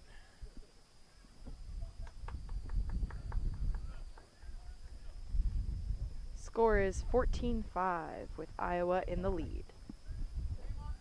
Western Washington put the ball up into the wind, and it will hang there. And it's out.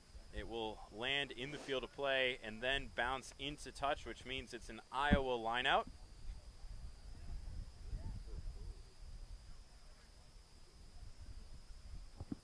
Hawkeyes' first line out of the match.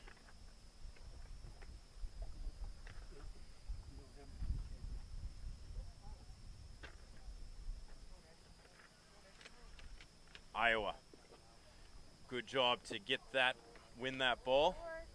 But they're immediately under pressure at that breakdown. A great steal by Tui.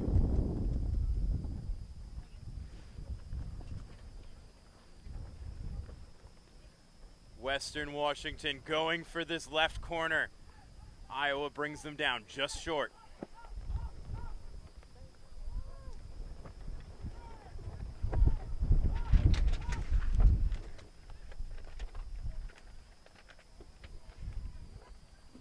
And a knock on just on the goal line. That is halftime. That'll be a devastating missed opportunity.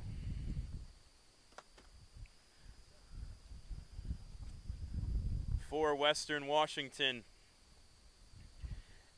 And it's 14-5 as we go into the halftime break. Iowa with the early momentum. Then Western Washington gets a little sniff off of a turnover, and they're into the try zone, going around the corner of that Iowa Hawkeye defense. There are some absolutely electric playmakers. Liam Herring, Eli Ashman in this Western Washington squad. This second half is going to be super exciting. Yeah, I'm excited to see how some of this physicality continues to translate to on-field play, hopefully using the break to their advantage, taking a second to reset. They definitely have a smaller bench than Iowa, and despite, Iowa injuries, perhaps earlier today with some early substitutions as well, taking a minute to reset, refresh, figure out their advantages. I think they definitely got a decent understanding of Iowa gameplay in the first half of this match. You're seeing that with our with tries from Renheimer, from other players here on the field. You had a successful try from Renheimer, and also from number 3, AJ Douglas. Yeah, we talked about earlier today that there's going to be, at the end of this tournament, a D1A and a D1AA all-tournament team. Renheimer certainly in contention for that.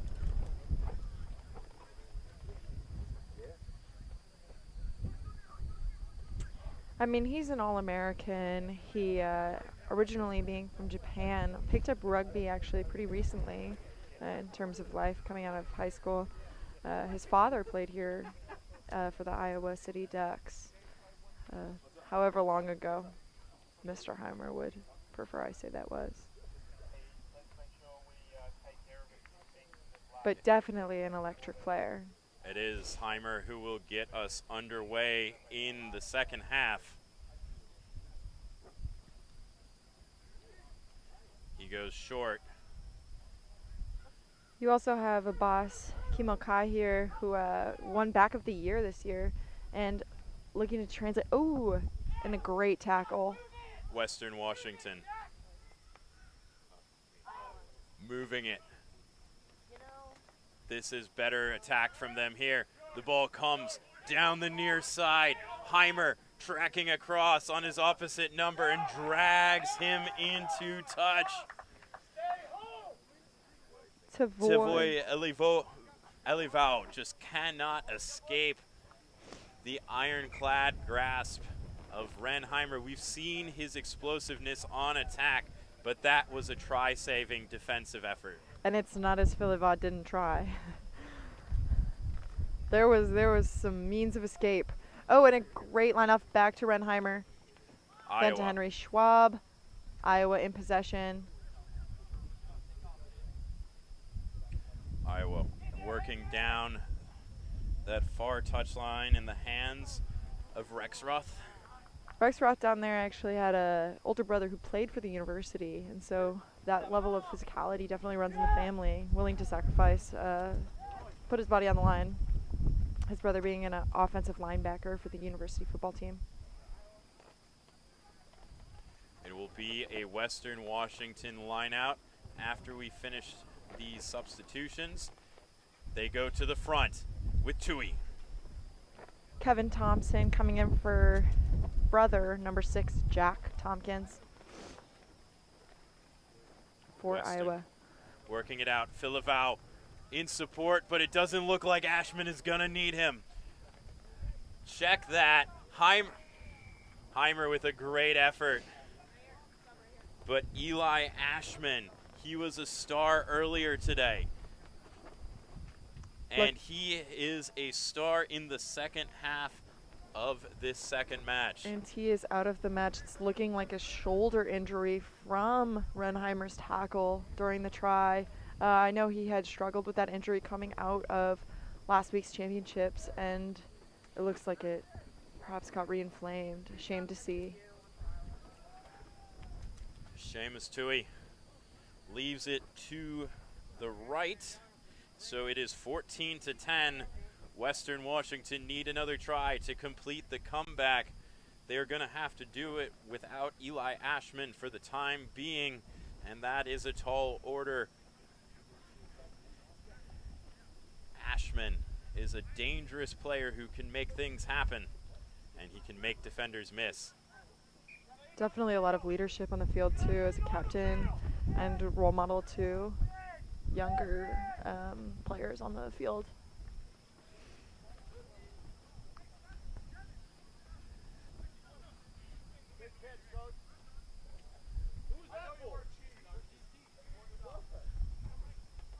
Western hangs it high. A great contest and a knock-on. Pressure came from Herring. And job one done for Western Washington. If they're going to complete this comeback, they had to win the ball back. They've done so, and they've given themselves a great attacking platform from this scrum.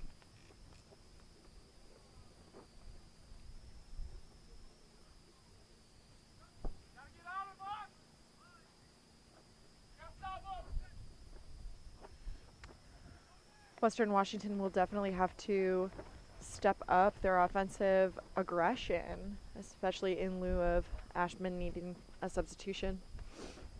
Heimer drags the ball carried to ground, and straight off feet goes Jevin Rexroth. That was a cynical action, killing the attack. The professional foul earns the Hawkeye number 13 a yellow card. 2 minutes in the sin bin. Now it's Tui. He's got Herring in support.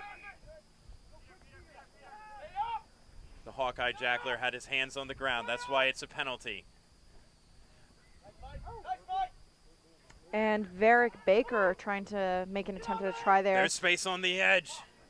Going for the corner is Filivao. But there was a forward pass in the build-up. And a massive let-off for the Iowa Hawkeyes.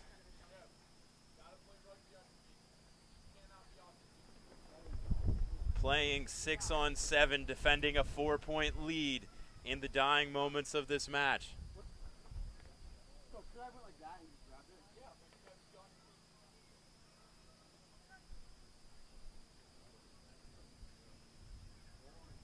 Iowa put into the scrum. But Michael Western Johnson. Washington turn it over. Michael Johnson working hard there to get an aggressive tackle. Filivao works hard on the ground to retain possession. But then the knock-on comes.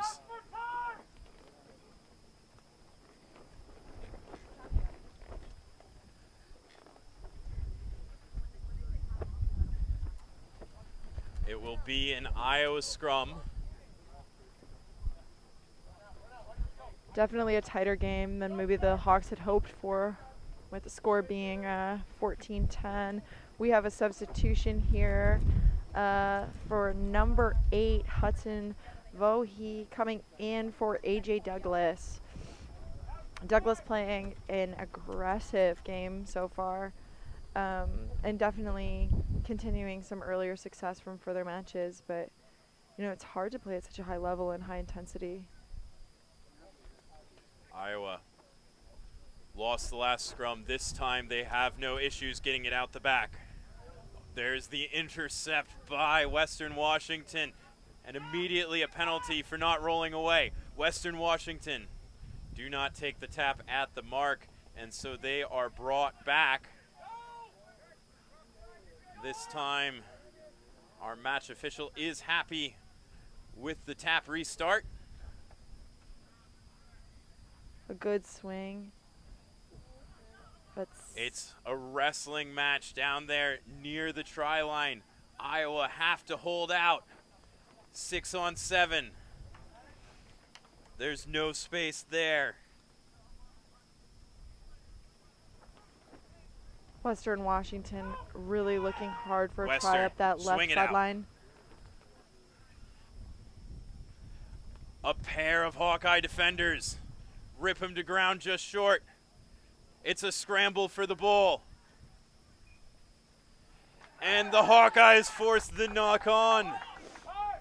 Abbas Kimokai really stepping up in that moment to take down in an attempt of Western Washington to get a try. What a massive 2-minute period for the Hawkeyes. A man down defending a 4-point lead on their own try line. For a third time, they've forced a knock on. for a third time. They will have a scrum. The first one you saw them get turned over. The second one you saw them under heaps of pressure. Can they get this ball into the hands of Renheimer cleanly? They do. Heimer kicks it out the back. The referee signals full time, and the local boys from Iowa City get the 14-10 win in dramatic fashion over Western Washington, securing the place atop their pool for now. And that concludes 2 rounds of pool play for us here in Iowa City in the men's D1AA National Championship. We will be right back after a short break with the 3rd round of pool play and heading back into the D1A Sevens Men's Invitational in their 3rd round of pool action. We'll be right back. Rugby Sevens is speed, it's power, it's the kind of electric competition that keeps you on your feet from whistle to whistle. This fall, the West Coast Sevens takes over 3 of the best sports destinations in California, the Bay Area, Los Angeles and San Diego. World-class athletes, passionate fans, what more could you want? Whether you're in the stands or watching the live stream, this is the Rugby Sevens tournament you've been waiting for. Follow at West Coast Sevens on Instagram for live updates, behind-the-scenes access, and everything West Coast Sevens. We'll see you on the pitch.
Rugby Sevens is speed, it's power, it's the kind of electric competition that keeps you on your feet from whistle to whistle.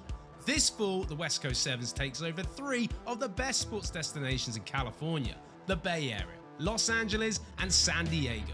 World-class athletes, passionate fans, what more could you want? Whether you're in the stands or watching the live stream, this is the Rugby Sevens tournament you've been waiting for. Follow at West Coast Sevens on Instagram for live updates, behind-the-scenes access, and everything West Coast Sevens. We'll see you on the pitch.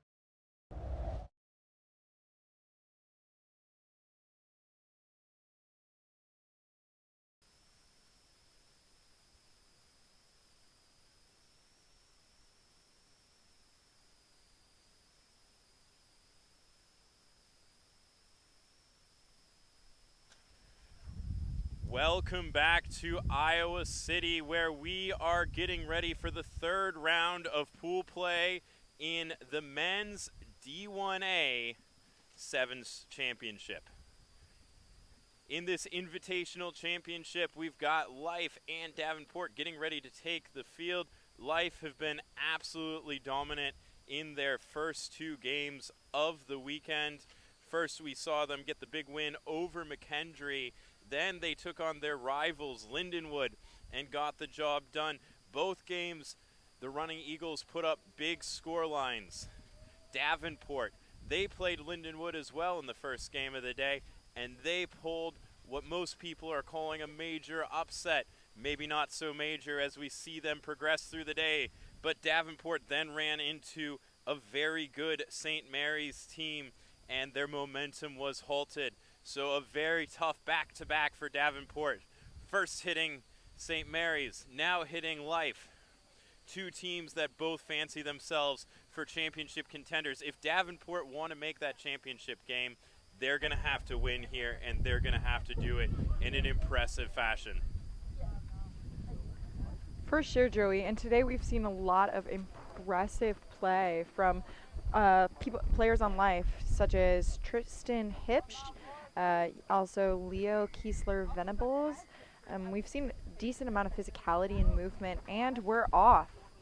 Davenport quickly, they're going to strike first blood if they can beat the last man. What a job off the opening kickoff.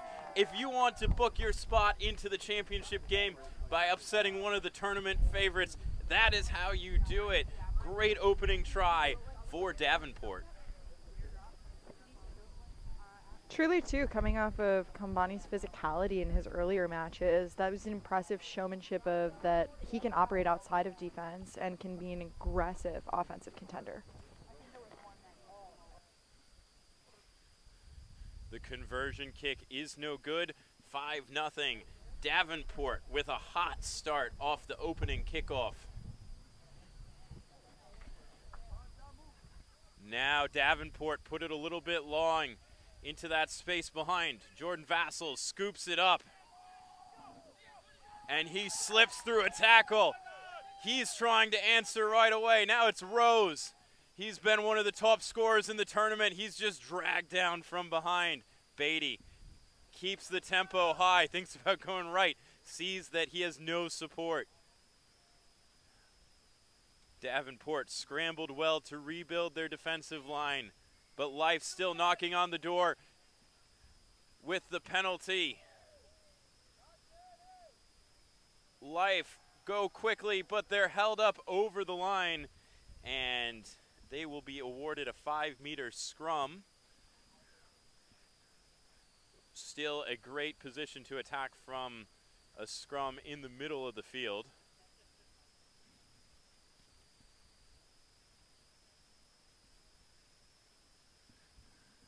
As the 2 packs get ready to come together.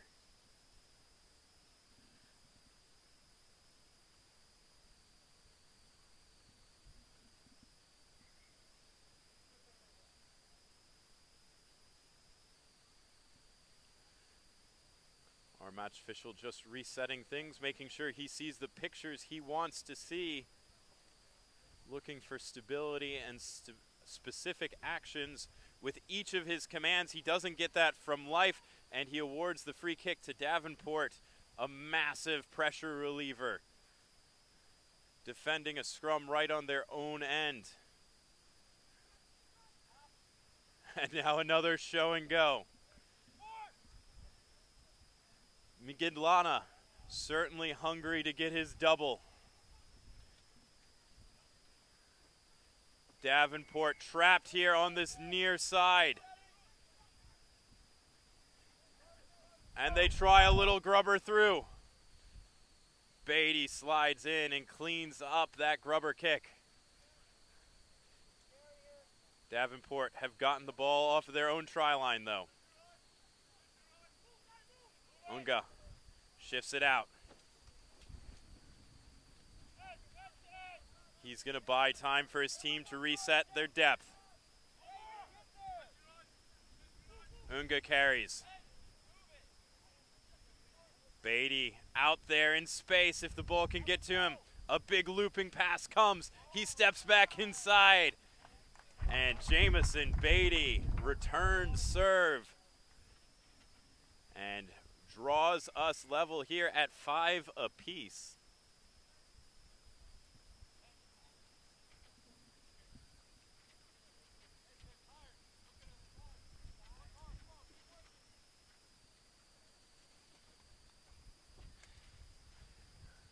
Beatty, a freshman from Charlotte, saw a lot of action in the first 15 this year for the Running Eagles during their 15s campaign. And the conversion kick is good.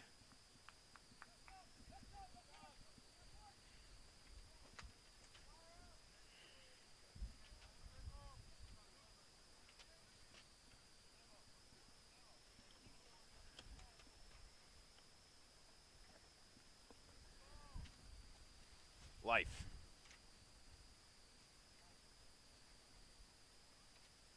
Put a restart into no man's land. Davenport come away with it. Kambani does some dancing and he finds the gap. He doesn't get the pace though to get away from Beatty.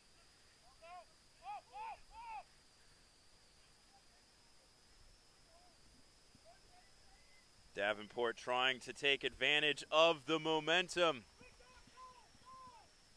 And Freeman draws the penalty for a high tackle. Freeman taps.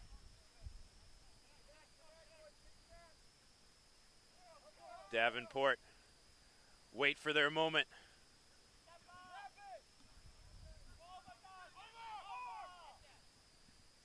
Building phases of possession here. Working that defense side to side.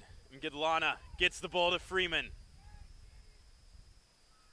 Freeman fights forward for a couple of extra meters. But the pressure at the breakdown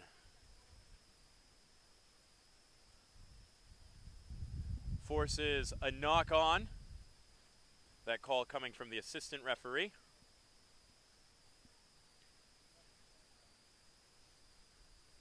Meanwhile, Tristan Hipsch, a player that you had picked out earlier in the day. What has impressed you about Tristan so far? Tristan routinely has shown that he is willing to lay it all out on the field. He is a grad student here, so he has already just that experience, background necessary to show up and show out. Collegiate All-American for both the 2024 and 2025 season, and he really is a standout player just in terms of how he moves and how his field vision equates to success for the live team. Jamison Beatty throws it back to Rose. A lovely switch of directions. And the look back is almost devious. Life once again getting away with it. Josh Spence is all smiles as he extends the lead 12-5.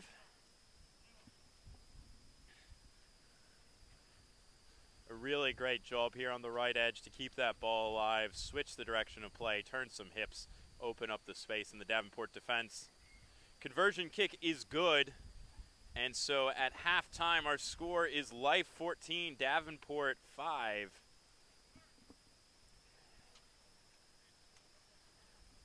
It was an absolutely electric start to the game. Ngidlana coming straight off the kickoff receipt, finding heaps of space down that right sideline. But then the Running Eagles have really started to take a stranglehold on this game with possession. How do you think Davenport should best angle and position themselves to continue moving this forward momentum through the rest of the match? Yeah, it'll be interesting to see as they switch sides here. We saw in the last game they looked to a really heavy emphasis of kicking when they were playing north to south, so left to right on our viewer's screen. Again, trying to use that wind advantage. We'll see if they think of that as a dominant strategy. I think their defense has been relatively excellent. We've seen how this Life team can absolutely cut up opposition through their first 2 games of the day. They definitely, too, have a bunch of extraordinarily fast players who use that speed and agility to their own advantage. I think definitely having a kicking-based offense definitely would help move the ball into play more consistently and often, as we see some of those turnovers today coming from mishandling due to the strong winds. And so if there's a way that they can use that to their advantage and continue pushing forward for continued heat out of the gate, I'm excited to see what that brings. This Davenport definitely has game breakers on a sevens field. We saw Mgidlani get that first break off the opening kickoff. We've seen Freeman make a few breaks of his own.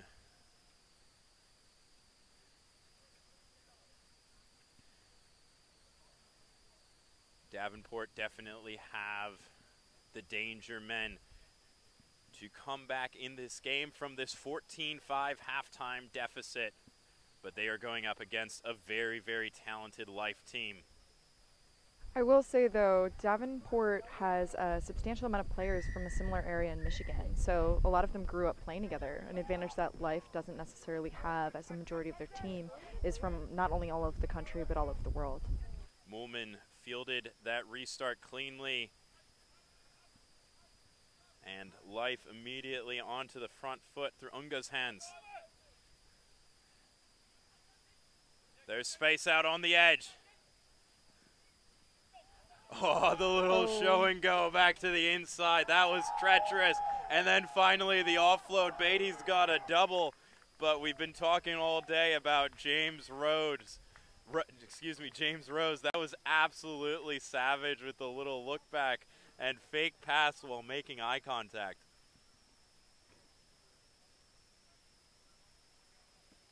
Rose has a try in every single match so far today for Life. We've definitely been talking about him in an all-tournament team context. He is certainly on the watch list for that.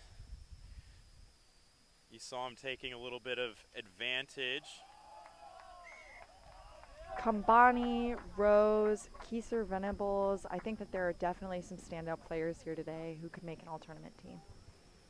You definitely saw Rose identifying the mismatch. Kambani has been excellent throughout the whole day. Perhaps not the speed man that you want on the edge. Great bit of vision to identify that opportunity. Mingindlana onto the toe. And then immediately getting his hands on it, can't quite get the clean steal. Beatty, though, under huge pressure. He steps away from one, from 2 tackles. The freshman trying to go for a hat trick. He's slowing down, but his chase gives up as well, and Jameson Beatty has a hat trick. Incredibly impressive work from the freshman. We've seen some standout performances from him today as he's moved across the field. He definitely packs a level of explosiveness. You do not want to catch him on a run. In fact, not many can. Yeah, I remember watching Jamison Beatty play as a high schooler in North Carolina. He was consistently one of the most explosive young men in the NCYRU high school competition there. See the first missed conversion there of the day for the Life Running Eagles. 26-5 is their advantage. Davin certainly firing shots, playing Life closer than anyone else has so far. But pressured into a knock-on, trying to gather that restart. Great pressure there from Life on the kickoff. Kickoff, one of the best set-piece opportunities in sevens to really apply pressure. And if it's a great weapon for you, you can really build momentum from scoring to winning back possession to scoring to winning back possession. You see great teams like Life really have that as a key tool in their arsenal. Free kick. This time goes the way of Life. They tap and quickly get it out into the hands of Rose. Rose is going to try to go around the corner on Mingilana. And he does. Mingilana, a great athlete in his own right, but you just see the elite athleticism of Rose.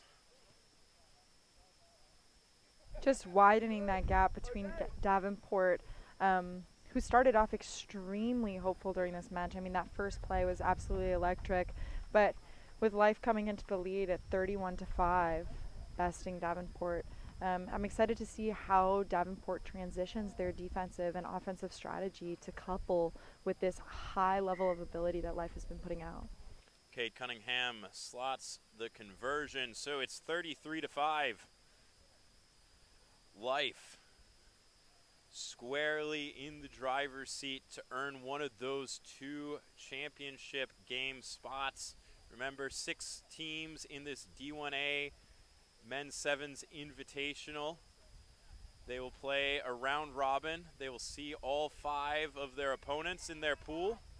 And then the top 2 teams will find their way into the championship game. We'll also have 3rd, 4th, and 5th, 6th placement games as well. Life rumbling forward close to that try line, but then wrestled back. Penalty advantage comes. Hipsch to Wingard. To Beatty, that pass just behind Beatty. I will say I'm particularly excited to see the showcase of Life against St. Mary's. I think that those two teams will match each other's energy, explosiveness, and prowess well. We'll get that matchup tomorrow. We have more pool play, 2 more rounds of pool play in the D1A Invitational tomorrow morning, and then we get into the finals round. Of course, it's straight into the knockout stages. Pool rounds finish up in the D1AA Sevens National Championship today. Freeman. He's going to have a crack. He goes on the inside shoulder of Wingard. Huge pressure comes in from Life at that ruck. The big bridge ball comes in. Cunningham does well despite the don't argue attempt. Freeman's kick is charged down by Hipsch. Hipsch toes it ahead into the try zone. The big man dives on top of it, and that will get the Life bench excited. Once again, another successful try. It would be worth mentioning, though, however, I feel there has been a decent amount of physicality and playing through physicality that we're seeing from Davenport, especially number 2, Jack Sidenko. I think is how it's pronounced. He has been incredibly aggressive on tackles, taking that contact well and trying to feed the ball to his teammates. Yeah, I love that showdown between Snedenko and Cunningham on the near sideline. It ended up being a stalemate with Cunningham getting Snedenko to ground, eventually creating turnover, eventually creating the try for Hipsch that allows us to finish the game at 40-5. Another big performance from the Life Running Eagles, despite a very good effort to start the game by Davenport. Life hoping to find themselves in that championship game. Coming up next, though, we have the Lindenwood Lions and the Falcons of Air Force about to take the field. Both these teams probably a bit disappointed with their start to the day. Lindenwood ran into this Davenport team who put in a great performance to start the day. Lindenwood fell 17-5 in that one. And then next, Lindenwood had to go up against this Life team. Life absolutely dominant there. Meanwhile, Air Force, they saw St. Mary's and they got shut out 39-0. Then they ran into McKendree, a little bit of a closer affair, but fell as well 20-7. So two teams that are 0-2, two teams trying to change their fortunes here at the end of Saturday in the D1A Men's Sevens Invitational Championship.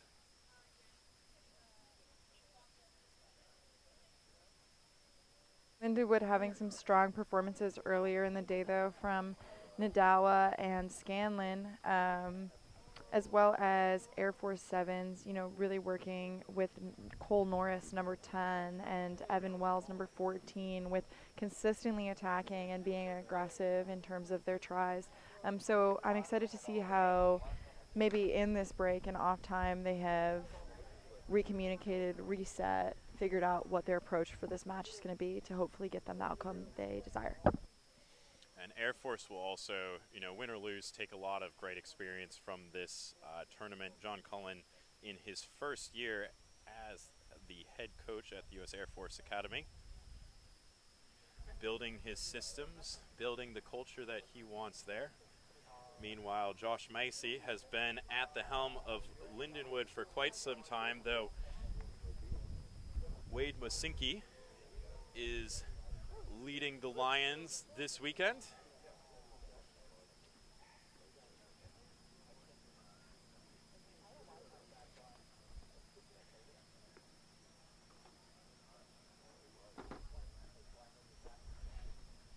And the teams take the field, so do our match officials. We are moments away from Lindenwood and Air Force. Lindenwood grab the ball, prepare to kick off.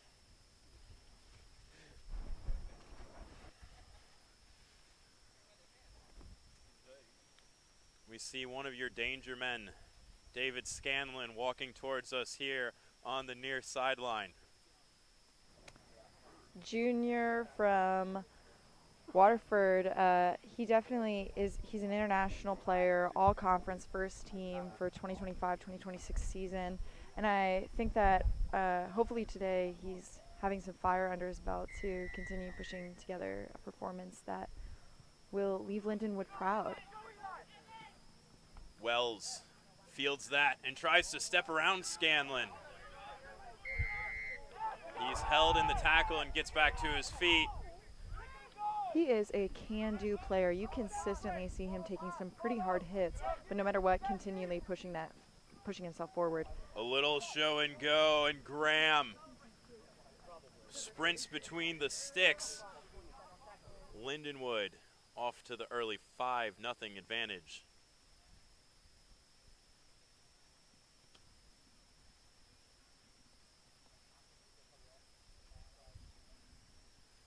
Conversion taken quickly and successful.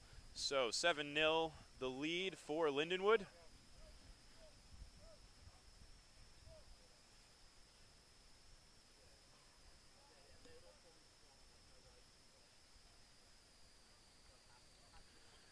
Scanlon putting his hands up. He wants this ball in front of him. Instead, it goes a bit long off of the boot of Graham. Wells running across field.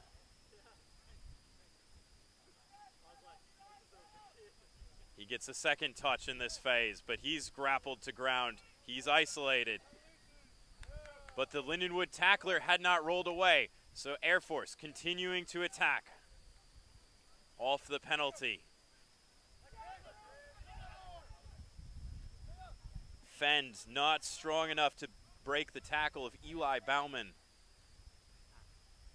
Air Force slowly chewing up territory though. Once again, seeing Wells in his place is just an aggressive offensive player. You're seeing him continually get the ball, pushing it forward, trying his hardest despite the several opponents on him. Wells, though, gets isolated. He needed his support to arrive a bit quicker. Lindenwood win a jackal penalty. Perhaps looking for other players like Norris to step up into that role, but still covering. Oh. Bauman brought down by a high tackle. And Bauman out there on the edge, preserving his space well. Savvy spacing by the man on the edge as he dots it down for the Lindenwood Lions, giving them a 12-0 advantage.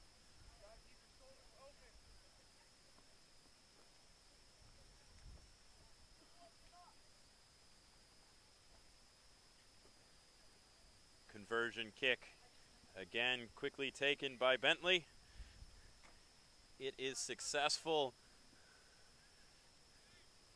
and Lindenwood will be building confidence here in the third round, hoping to get back on the front foot and maybe move up the ladder. They certainly have the talent in their squad to mount a comeback here in the final 3 rounds of pool play. Norris shifting it out quickly. Air Force gets the ball to an edge. Streaking down the foot line. It's Dallas Wright. Dallas Wright is going to break away for the Air Force Academy and score their first try in this contest, and you can see what it means to that Air Force sideline. Truly, the energy from that bench just exuded onto this field. Even just the fact that he took the running jump approach, as one does, something to be proud of for sure.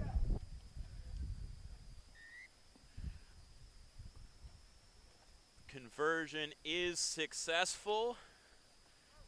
5 points for the try, 2 points for the conversion.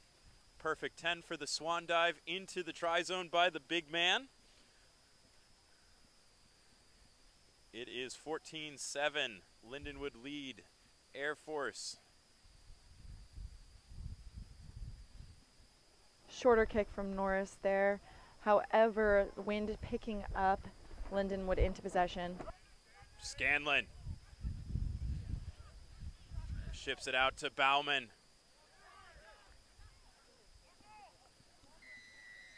Great steal there by the try scorer, Dallas Wright. Air Force trying to go quickly, and Scanlon sent to the bin.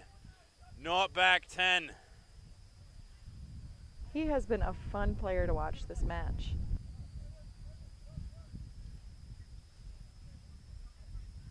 Norris takes the tap. His team on the man advantage. A big looping pass. Doesn't go to hands, and it was forward. So it will be a scrum to Lindenwood. Brutal for Air Force. You just hear the message on the sideline from the Air Force coach. Cullen, to calm things down, keep that ball in hand. You've got that man advantage. You don't need to be forcing things right now. There is space on the rugby field.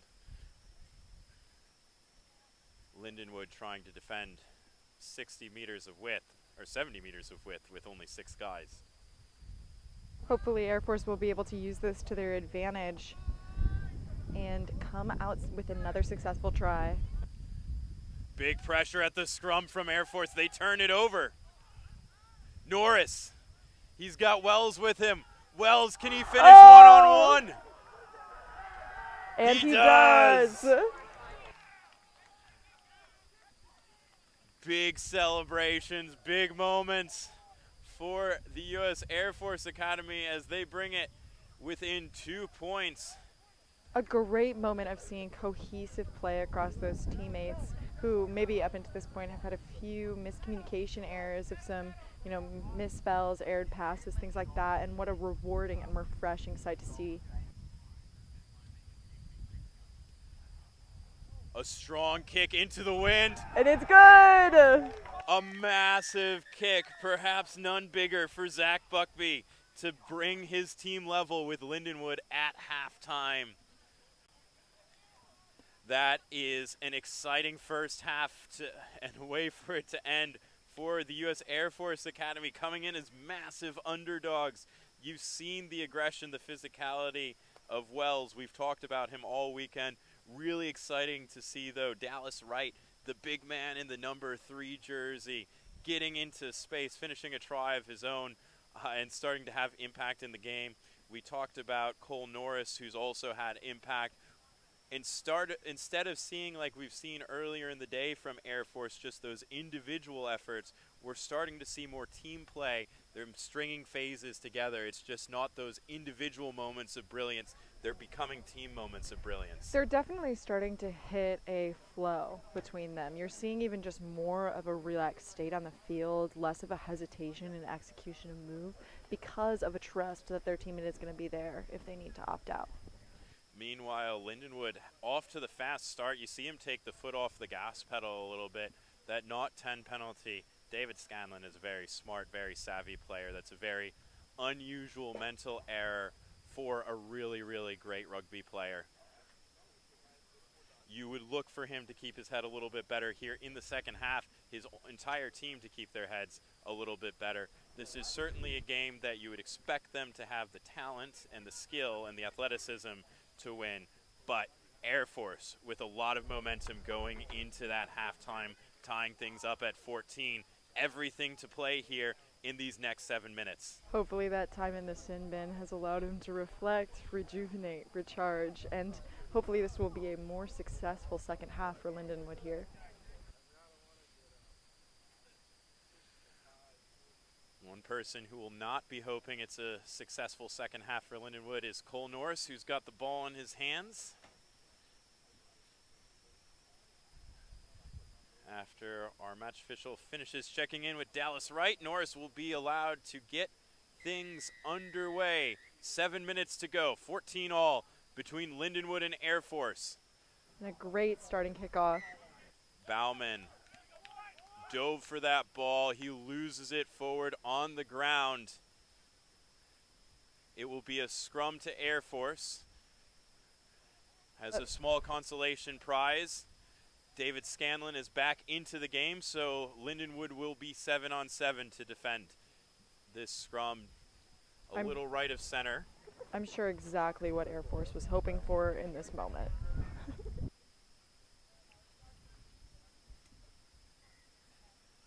An early push comes from Lindenwood, so it's a free kick for Air Force. Some great footwork there from number 15, Franz Abgott. Wells a little bit, Wright a little bit isolated. Wells has space on the edge. He's going to go himself and dive. He stretches for the corner. We'll have a conference between the referee and his assistant. And the try is given. Air Force take the lead against the Lindenwood Lions. It is a second try for Wells. Air Force feeling all the momentum. You're definitely seeing it, whether this be some dances on the fields or the sidelines. The energy is back. They're hoping to be able to turn this game even further into their advantage and put away the win. The conversion attempt is no good. It is 19-14. Air Force trailing Lindenwood. Norris hangs it short.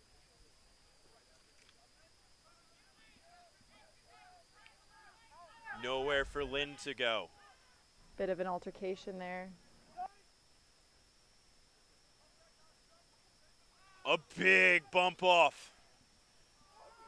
Graham gets run down from behind. Right. He's been everywhere. Lindenwood still in possession. They've got a lot of depth. They've got their numbers to the left. Ball quickly through hands. Bauman is out here on the edge. But Davies dragged to ground before it can get there. Definitely playing to their advantages of physicality. Hoping to see more of that from Lindenwood. Scanlon over the top. And breaking the tackle. Finally, the pressure pays off. Lindenwood over the line in the corner. A little somersault by William Bentley as he brings us level at 19. There sincerely are so many rugby players who'd make phenomenal gymnasts. We've seen all the acrobatics today. I'm sure Lynn would have preferred the acrobatics be a little bit closer to the center of the post. This is a very difficult kick, and it falls away to the right, so it's 19 all. We will need another score if we will break the deadlock. Remember, there is no extra time during pool play, so we can end things with a draw.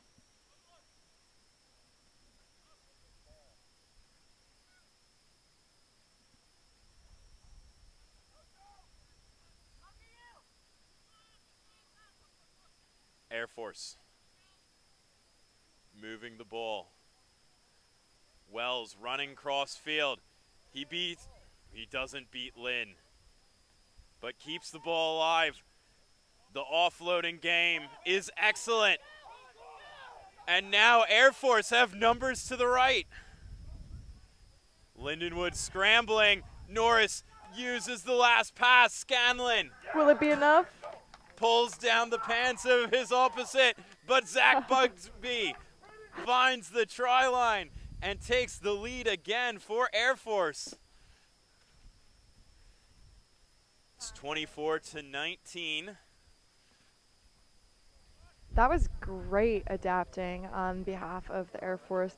I feel like occasionally you'll see throughout these matches, players like Evan Wells are getting a little bit caught up, cut down, definitely sometimes double or triple teamed and stopped by Lindenwood's strong physical defensive line. And so to be able to trust in teammates and players to hand off and getting that flow of movement and transitioning forward has definitely opened up the game for them.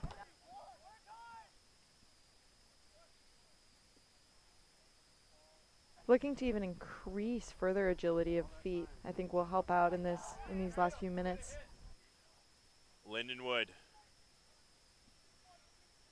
Take that kick cleanly. Wells rips it out in the tackle. Air Force shifting it across the field. Can they get a little of bit of insurance here to finish off the half? Looking at your footwork during these moments is incredibly crucial to success. This is where you're going to find some of those streamlined gaps and ways to break through.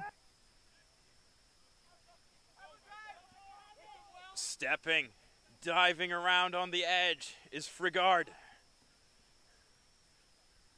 Air Force killing precious seconds here, defending that lead with their possession.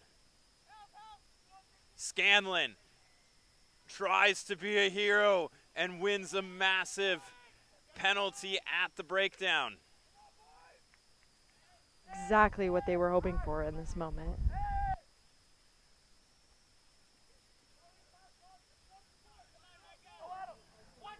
A little switch back to the inside. And he's And away. a moment of drama. Lindenwood going for the post. Ball's in the hands of Ratnage. And it's down. And there is the try. A vital kick to come.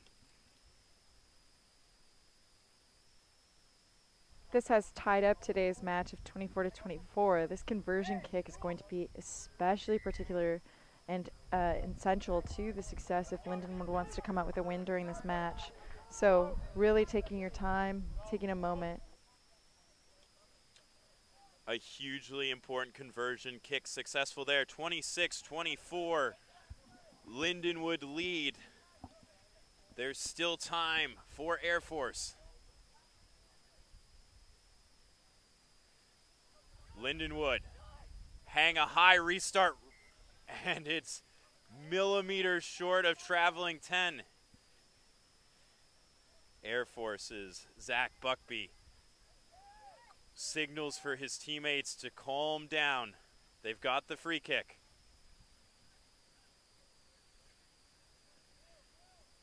I think overwhelming pressure of this weekend is just encouraging and resetting and choosing to play your game. Norris.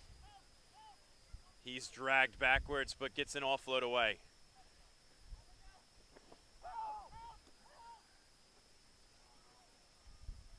The offload attempt is intercepted.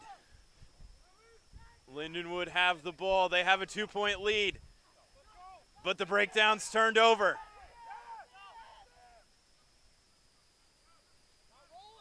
Air Force have it.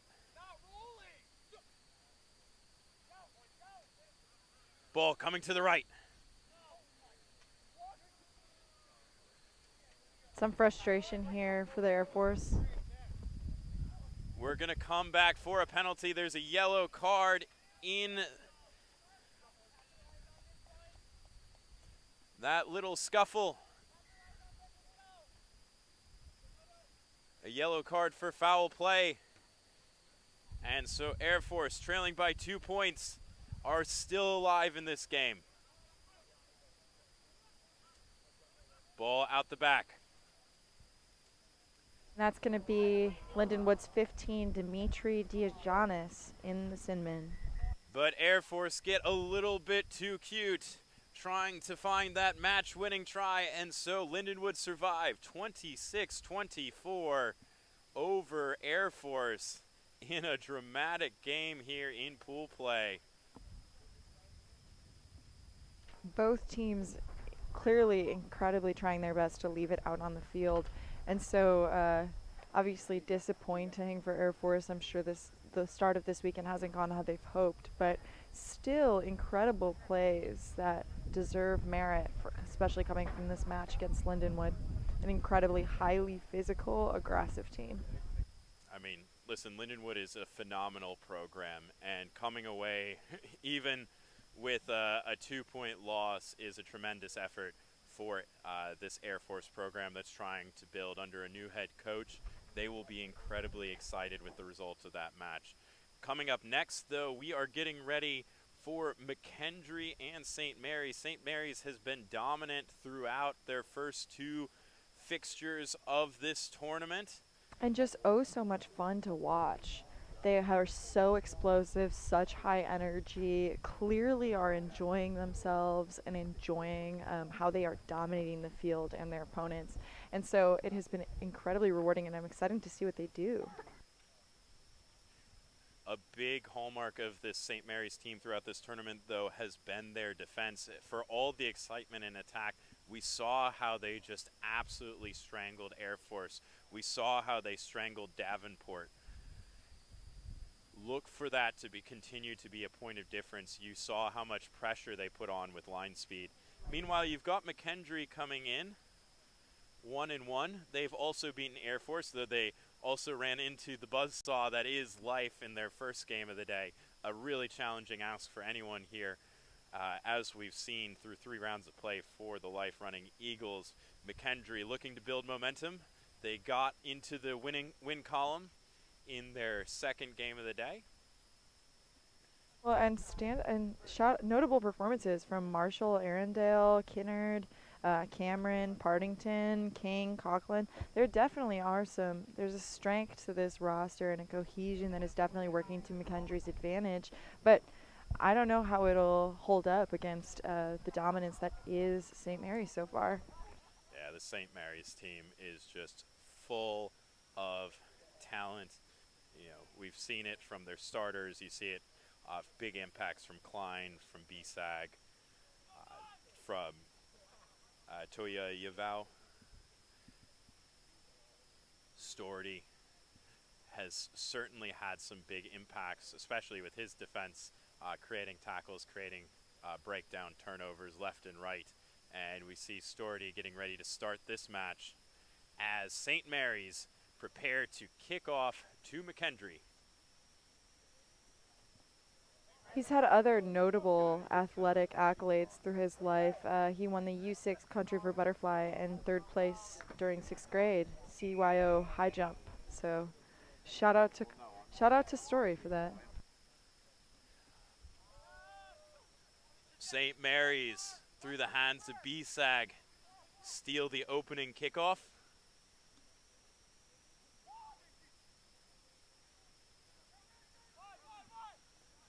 Stordy has it in his hands. Shifts it out to Tank. Another And little Tang goose step there. breaks a tackle, breaks a second with a fend. He's weaving to the goalpost. Scoring on the edge was not good enough for him. He wanted to set up an easy kick for his teammate. And so Atalaya Tang gives us our first points of this D1A Invitational pool play match. On such a windy day like today, I'm sure that the kickers are grateful for the consideration that their forwards are giving them with these tries, making sure to get between those goalposts. Rocco Poole slots that conversion kick, so it is 7-0 St. Mary's over McKendree.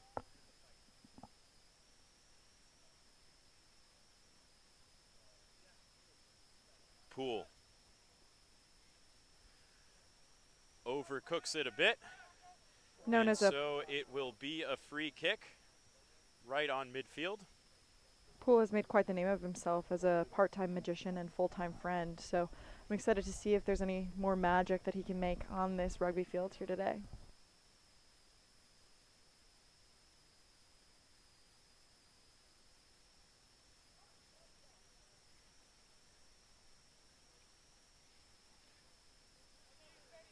St. Mary's. A little bit of a strangler Sandwich a couple of McKendree players.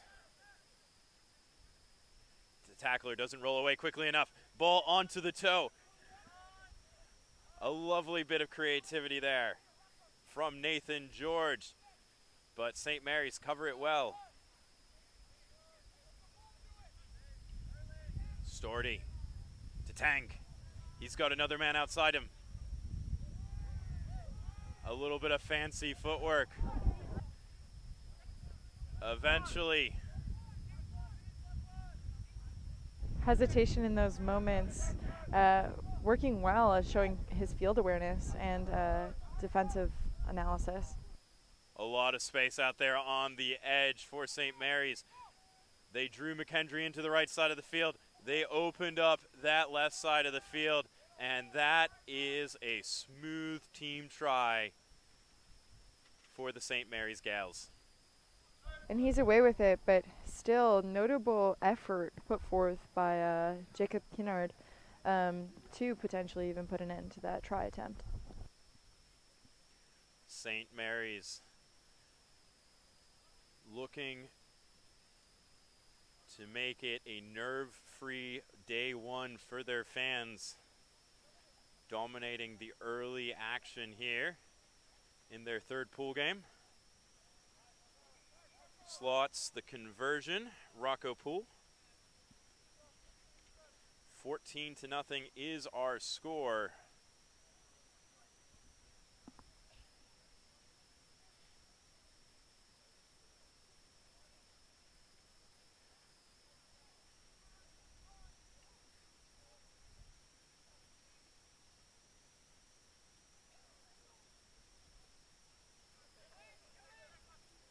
And that kickoff goes deep into the 22. McKendree swinging it to the right side.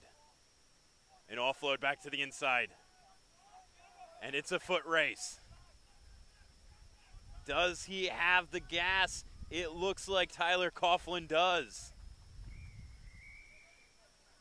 An impressive feat of athleticism, especially with two opponents on your tails. You know, there's only so much you can do, especially after so many matches today, and the fact that he really just continued to push forward. You have to respect that hustle.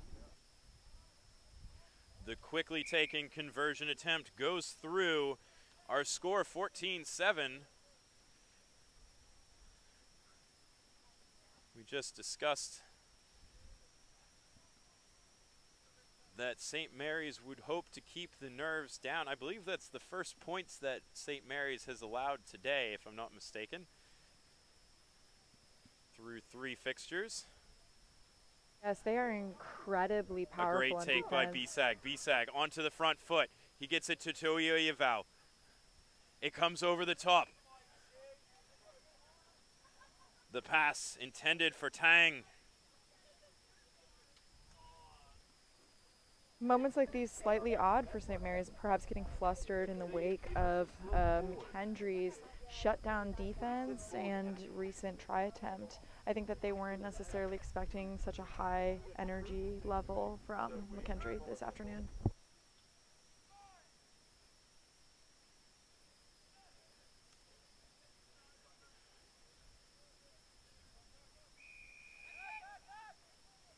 Penalty going the way of McKendree.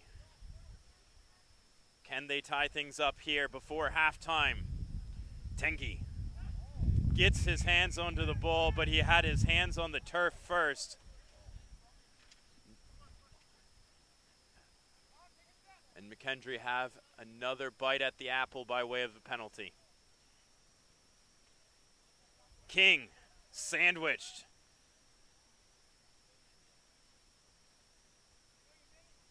I will say McKendree is very focused on playing their game today. You have not seen many passing errors from the men. Well, turnover. But still, cool, calm, collected, focused on the hustle, focused on the win. Tengi with a nice little step. And then the no-look pass over his shoulder. Beautiful. Beautiful. To Hatch. Hatch offloads to Bisag. Wants to set up the kick between the posts. Can tell the St. Mary's boys are having a bit of fun. A nice little moment of psychic interlink. To know to the anticipation, to have that field awareness, that really goes as a testament to their skill and to what hopefully we're going to continue to see in upcoming matches. Tries converted, so we go into halftime. St. Mary's leading 21-7. If this result holds, St. Mary's and Life will be the 2 teams left undefeated in the D1A Invitational pool stage. I will definitely say too, it's been really interesting to watch both teams play, especially because I feel like they have been such different approaches to strategy, to gameplay, to even just focus and energy on the field. St. Mary's obviously clearly enjoying themselves, clearly leaning on communication, clearly focused on looking for ways that they can make this game their own and have fun while doing it. Life very much focused maybe on the outcome, on the matches. You're seeing a lot of those fundamental strategies of anticipation, trying to shoot the gaps, trying to use their strategic analysis of what they know to be good about their performance to their advantage. And so if that matchup ever occurs, I'm excited to see how it will play out. That matchup will occur very soon in the context of the tournament. Maybe not soon for us. We wait till the morning, but it is the next game in this D1A Invitational. We start action tomorrow at 8 a.m. with Life versus St. Mary's. Bright and early. Could you ask for a better Mother's Day breakfast? No, sincerely. And I'm sure that this is where all of their mothers want to be this weekend, celebrating, watching them fight and get into physical altercations on the field. It's a heartwarming sight and scene. They will have to wait a few more hours, as will we all, to get treated to that tasty snack of a rugby game. But first, St. Mary's need to get it done against McKendree, 21-7. They do get the try at the end of the half, but McKendree certainly has looked threatening at stages. They've given them a good fight, especially too St. Mary's being such a powerhouse in earlier stages, putting it away, never even allowing a try on them. The fact that McKendree has been one of the first of their opponents in opposition to be able to do that really goes to as a testament of their strength, of their perseverance, and of their focus on their end goal. Yeah, it really speaks to how excellent St. Mary's is, the way we're talking about how successful an opposition is just because they put any points on the board in a sevens match. St. Mary's has been dominant, as have Life. We talked about what comes up next in the D1A Invitational, but don't go away after this game because we still have more of the D1 AA Men's Sevens National Championship final pool games for that tournament coming up right after this. You can see Iowa State getting ready in the tunnel in the background as St. Mary's streaks down the field. The Gales play quickly. Get excited. We're going to see a high level of energy from Wyoming too. He snakes through a pair of defenders. Doesn't use the pass. And he's dragged to ground. All the way on the other side of the field is Tengi. Thinks about the offload. Finally gives the offload. Nonchalant, given the try to Tayton Pappas. The speed of that transition and swing across the field was truly beautiful to see. Just the ability to go from left corner to right in that quick in an awareness of your opponents and of your teammates. Impressive work from St. Mary's here. I've really enjoyed the play of Atelea Tengi. He has done an awesome job of creating space and setting his teammates up for success. Of the 4 tries that we have for St. Mary's already, I'd have to say at least 2 or 3 of them were set up by a distribution, by a playmaking action of Tengi. Got to give the man who sets up the try love. We saw that try get converted, so it is 28-7.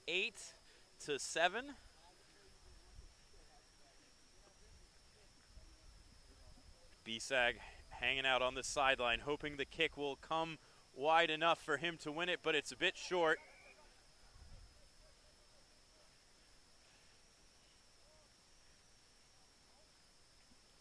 Oliver Cullen jogs that ball to the midfield for the free kick.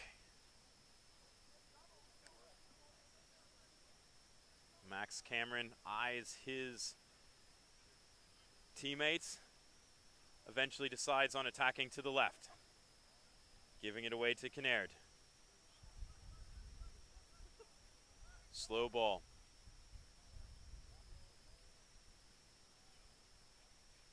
Storty.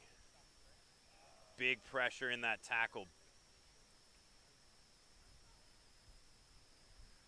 McKendree holding on to it for now. Unable to play it away to the right. A little slow on that distribution, and that ball squirts out the back of the ruck. McKendree desperately scrambling to retain possession. They will not be successful. Tengi gets the steal, gets the ball away. Now McKendree have it again. This is exhausting stuff. Long periods of ball in play. One of these teams is going to get fatigued. We already see one player down and cramping. Who will have legs too tired to make the tackle? Well, it's a high tackle. We see another chip and chase coming off the boot of Nathan George. He keeps it going.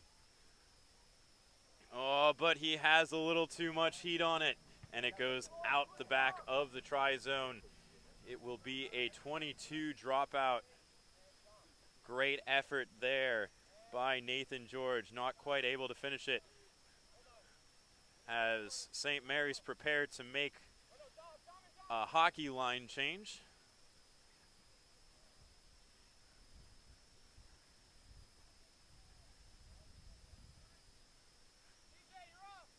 Saw 4 St. Mary's players go onto the field, waiting for at least 2 more to come off.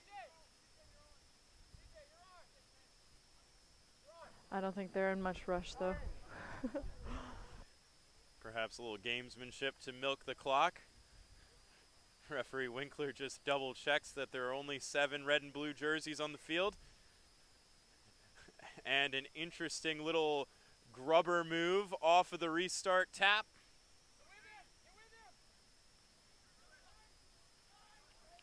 Now St. Mary's have numbers to the left. It's a 2v1 for Bisag, but he steps to the inside. Then he gets his hands free on the backside.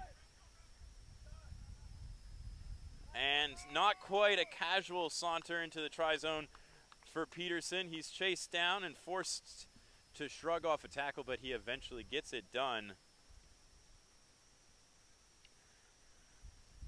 33-7 our score. A great start to the game for McKendree, some great moments. But St. Mary's, classic and clinical. That kick hangs away to the right. Our score 33-7, it remains. Tough kick for Ollie Klein.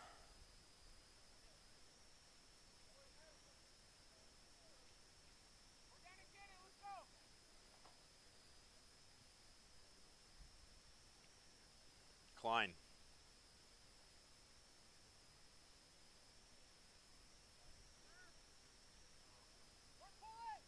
His kick finds space.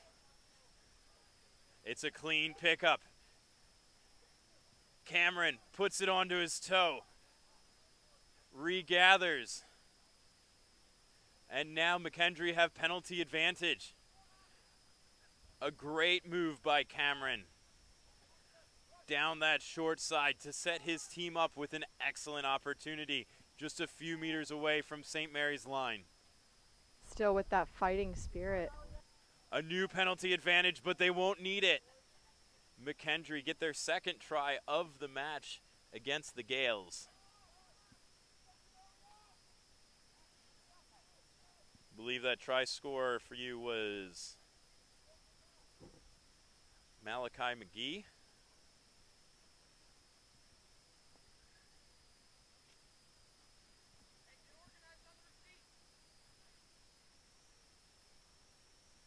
Cameron, who started off the break, has the opportunity to attempt the conversion, but he leaves it a bit short and to the right. 33-12 our score here.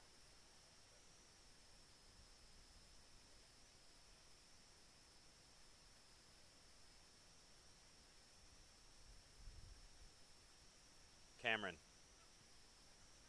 puts it deep.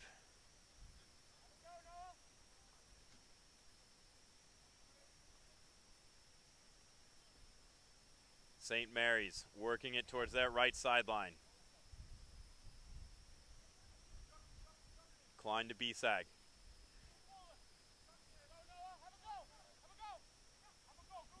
Now it's Ray. He doesn't think that he has the pace to get around on the outside, so he comes back to the inside. He's a little bit isolated, but his feet ever active. It's Bisag.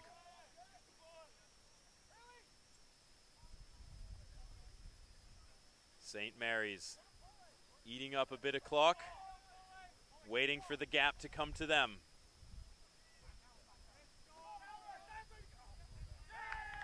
And a nice little offload. Noah Clark, the beneficiary, he swan dives into the try zone and extends that St. Mary's lead.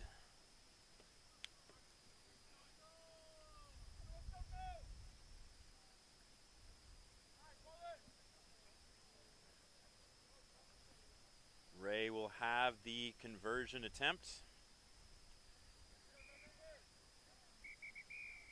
He slots it, and that will conclude things here in day one of the men's D1A Invitational.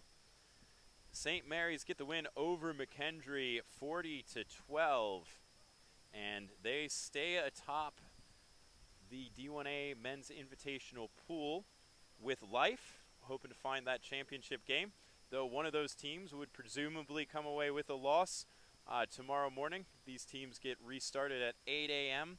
when Life and St. Mary's play each other.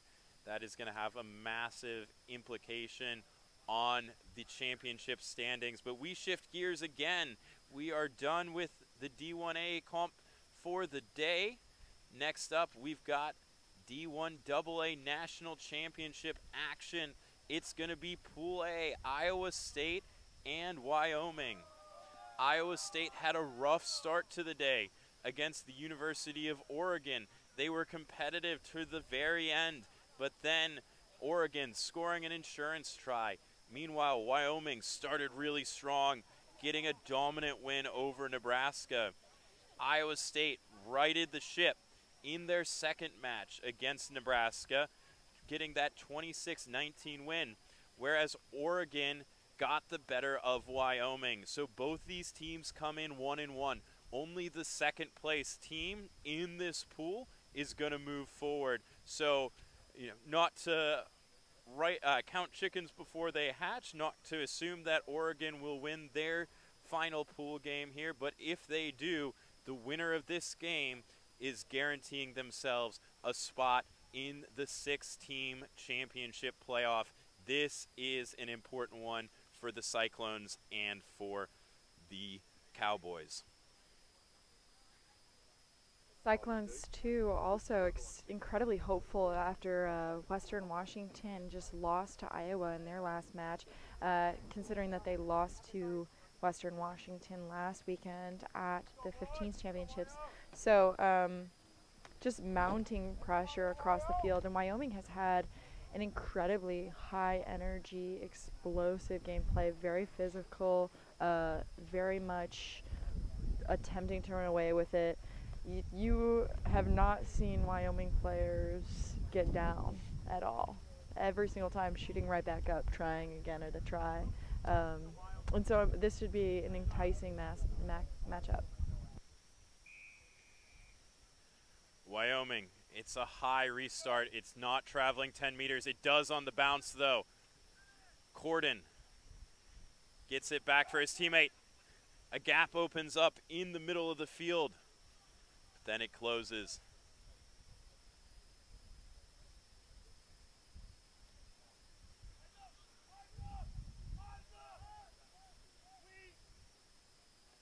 Corden.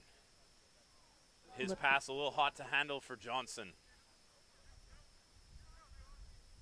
Tip of the finger is so frustrating in moments like that. Johnson squirting through a gap. Does he have the legs? There are two Cowboys chasing him home, but Johnson pulls away at the end. He is going to be a huge difference maker if Iowa State is to get the win. That is the start that the Cyclones needed.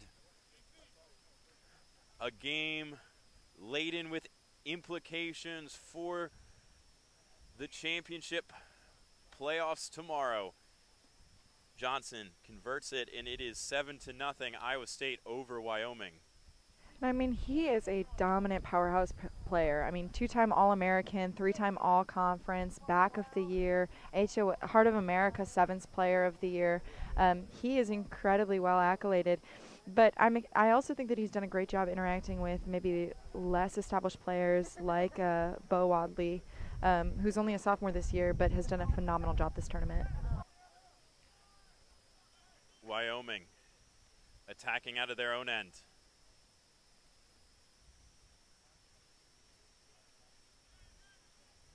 The Cowboys. A little slip there, but Rios recovers. Iowa State staying disciplined in defense. But Wyoming eventually finds the gap. Does he have the support? He does for now. A diving effort. Not enough to slow down Miles Porwall. And what a huge moment here for the Cowboys. This is a great start to this match and all that they could have hoped for. Being able to match Iowa State, not only match Iowa State, beat Iowa State to that try line, not get tackled, overcome and surmount a lot of the physicality and speed that Iowa State has possessed that has garnered those wins for them in the past. So doing a phenomenal job, and it's a successful conversion kick. Massive kick from Isaac Ranweiler to level things at 7 apiece. He is a fun player to watch. In these close, critical games, conversion kicks can be the difference. So can restart kicks. Ranweiler hangs it up. Corden loses it forwards. And so Wyoming trying to press their advantage. Ranweiler loses the handle, but it's backwards.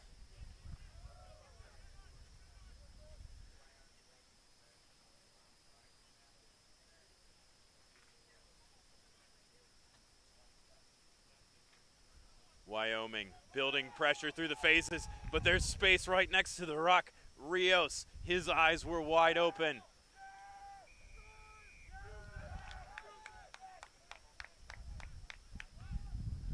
It comes to nothing though as Iowa State get the pressure at the breakdown, win the penalty. They tried to play quickly but not from the mark, so Justin Johnson will come back. He'll put on a bit of footwork and then offload away. Lovely continuity from the Cyclones, but they're wrestled to ground. The ball comes. There's space out there on the left edge, but it closes.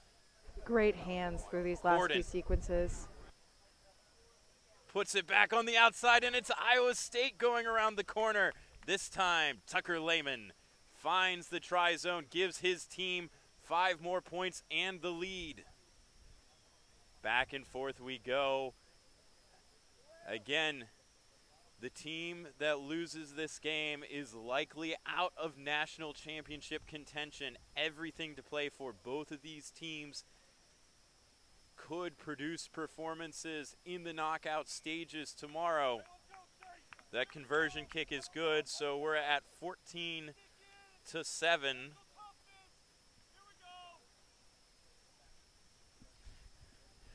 Iowa State red, perhaps masking some of the blood in these battles that they're dealing with on the field. Moving towards kickoff, hoping to channel that momentum going forward. Great take over the shoulder by Porwall.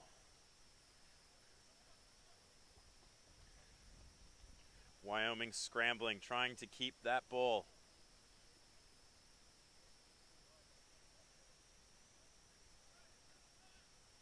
Isolated in the middle of the field, though.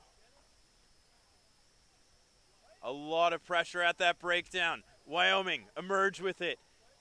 And that is Fitch streaking away. Not quite a finish, but certainly relieving the pressure. And a great second effort now by Brian Mead. Iowa State tries to hold Mead up. Unsuccessful though. Little bit of a little bar slip right in the there. defensive midfield. Wyoming, they've had a few little half breaks, but they haven't been able to completely break down the Iowa State defense in this possession.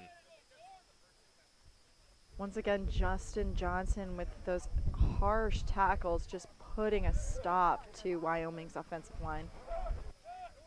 And the pressure leads to a penalty. High tackle called against the Cyclones. That was a long period of ball in play. Wyoming will call for the scrum and collect their breath.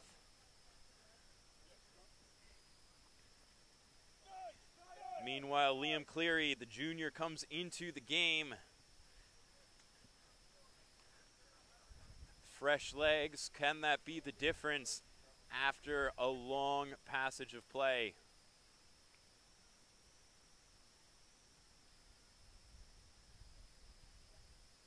Coming from Bishop Heelan, an incredibly athletically accoladed high school, definitely coming from an environment of success. Iowa State onto the ball. Justin Johnson winning the penalty. A massive moment there. Wyoming sustained pressure through possession. They were eating up territory methodically. And the pressure release valve by way of that breakdown steal. Cahill offloads, and Iowa State switch the direction of their play. Ball is dropped by Lehman, and now it's towed through. Johnson hacks it into touch, and that is halftime. A good decision by the Iowa State Cyclone in the 10 jersey, and they preserve their 14-7 lead. Iowa State have had the try-scoring moments. Wyoming have had those little half breaks. They just haven't had the continuity to finish off those chances. Well, and even just the size of their bench, they haven't had as many substitutions or chances and ability to take breaths, take a reprieve. And so I applaud their effort and still high level of energy. They're still aggressive out there. You're seeing quite a few jersey tugs this game and aggressive advances to try and shut down Iowa State's offense.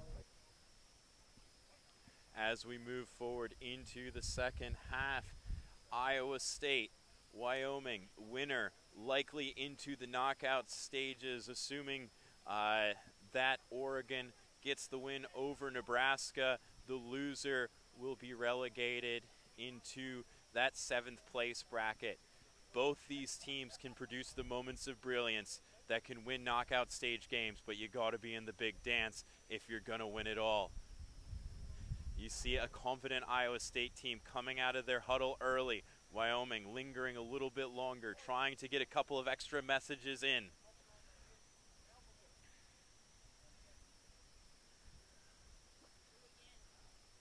Iowa State fresh off that pressure-relieving turnover by Justin Johnson at the breakdown while Wyoming was on the front foot. He might have to do it again as he prepares to kick the ball away back to the Cowboys.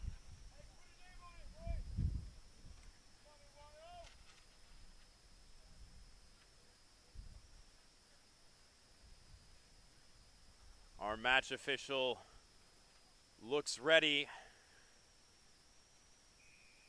and the second half is underway. A deep kickoff.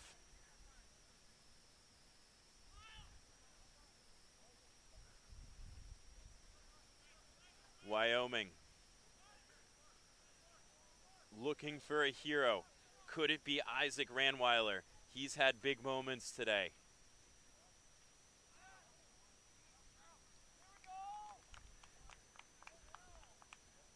The Iowa State pressure forces a knock on. Wyoming doesn't have time to waste too many chances here in the second half. But now they'll have to hold out against a great attacking platform for the Iowa State Cyclones. Split backfield off of this scrum. Ball straight out the tunnel, so we'll have a quick reset.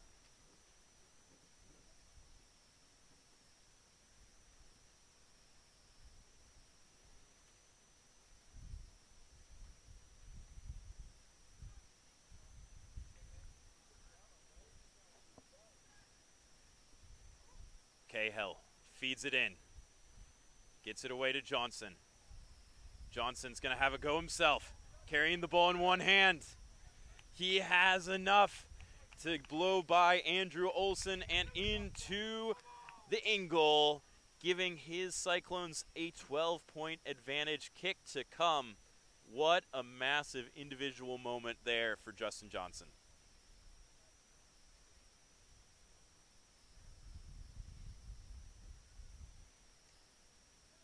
Johnson measures and prepares his kick. An uncommon error for Johnson as he misses it off the inside step of his boot. It is a 19-7 scoreline.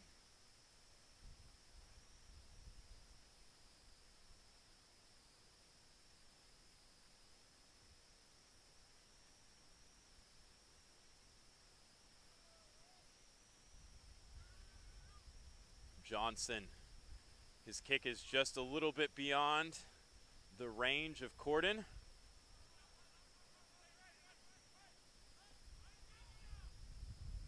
Wyoming can't quite get the hands free. It's been the story. These tackles have been suffocating from Iowa State. They're trying to get their hands on the ball, trying to rip it out in that tackle, as you saw. Wyoming playing narrow for now. The counter wants to get it out. Mead puts it onto his toe.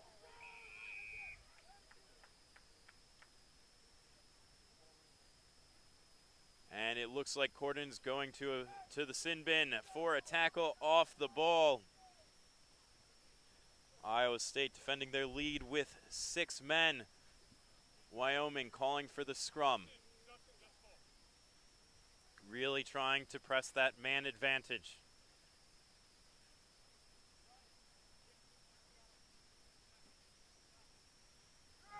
With about 5 minutes left in the match, maybe this is the turning point for Wyoming, where they can use the fact that Iowa's offense and defense is down a man to their advantage. Bybee was under all kinds of pressure when he got that ball away to Mead, but with just 2 defenders out there in the back line, it is difficult to mark all the space. Mead going through, bringing the Cowboys within 7.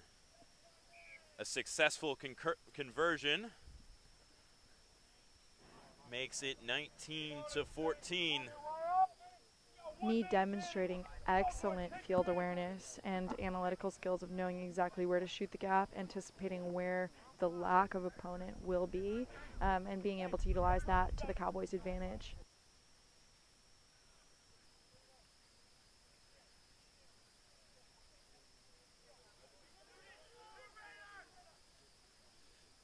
Cowboys force a knock on, then a football pass infield. First the knock on in the air by Iowa State, so we'll come back for the scrum advantage. You see another impact of having Cordon in the sin bin. He is one of their surer sets of hands when it comes to winning that ball in the air.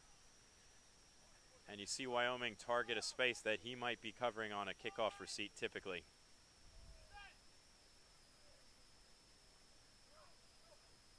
Mead swings it.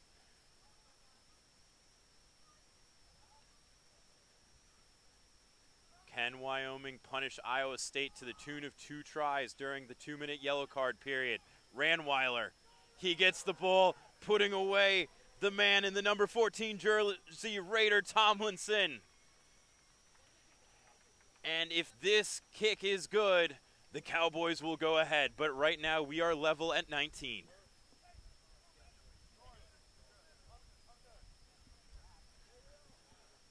A massive moment for Ranweiler.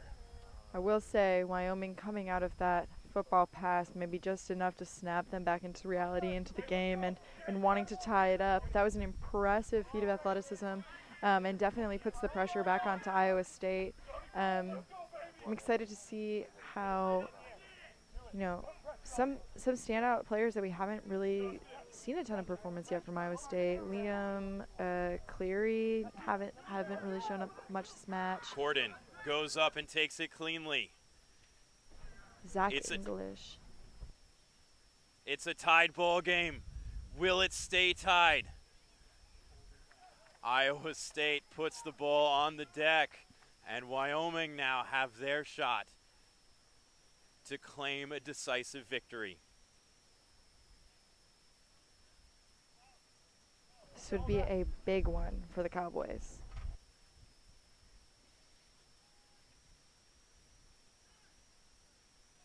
Wyoming want this win.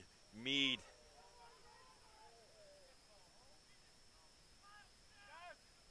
quick play. Fitch switches the direction. It's a one-on-one out there on the edge. Tomlinson can't get away.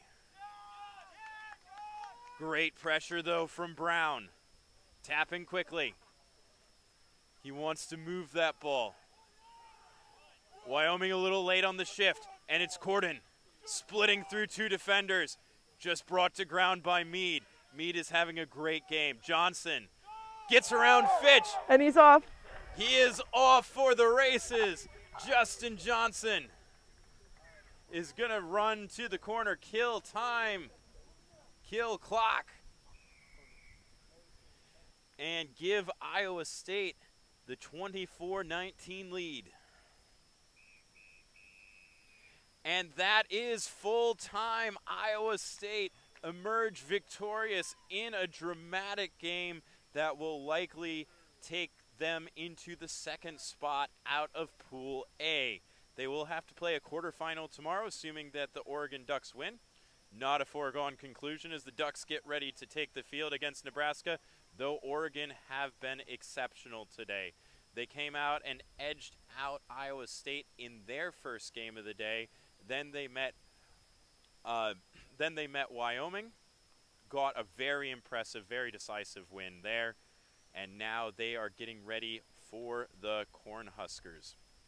And truly, Wyoming making a name for themselves during this tournament, I think maybe is a more unexpected pick, a tournament Cinderella in some ways, showing high levels of athleticism and allowing there to be such a closeness to then the upset against Iowa State. They have played with high intensity, high energy, and have definitely put pressure on a lot of high-level contenders. And so I'm We are excited to getting see ready where they for go. Oregon and Nebraska. We just told you the story of the day for the undefeated Ducks. Nebraska, they first met Wyoming early this morning, and Wyoming very impressive in that first win. Nebraska struggled to find anything against the Cowboys. In their second game, they played their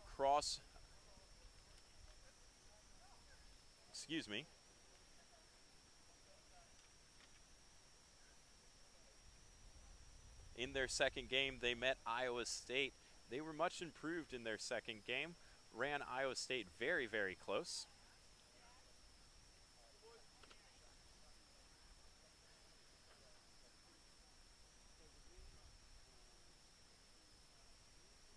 Once again, making that Iowa State win that much more impressive. Such high-level competition within their matches today, and to be able to pull out a win within the last 30 seconds of a match is definitely sincerely threatening to their future opponents in tomorrow's pool rounds. Nebraska are wearing their black kit, Oregon in their signature green and yellow. Nebraska kickoff, but do not get it to travel the requisite 10 meters. The Ducks. Tap. There's a lot of space here on the right side outside of Kubicek.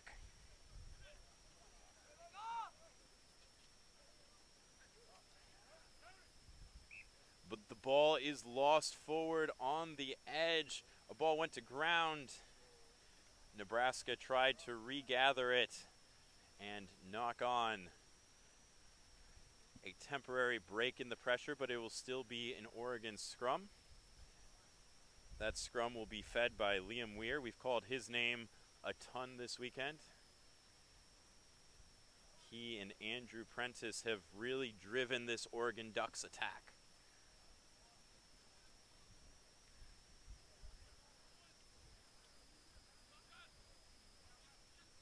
Oregon have narrowed that Nebraska defense, and they've got space out on the edge. And a gap opens up for Cormac O'Flaherty to give the Ducks the early advantage. They want to not only punch their ticket into the knockout rounds, they want to win themselves a bye straight into the semifinals. You can do that by being one of the top 2 seeds overall. That conversion will help the effort as well. Every point is going to matter. 7-0. Oregon leads Nebraska. Liam Weir.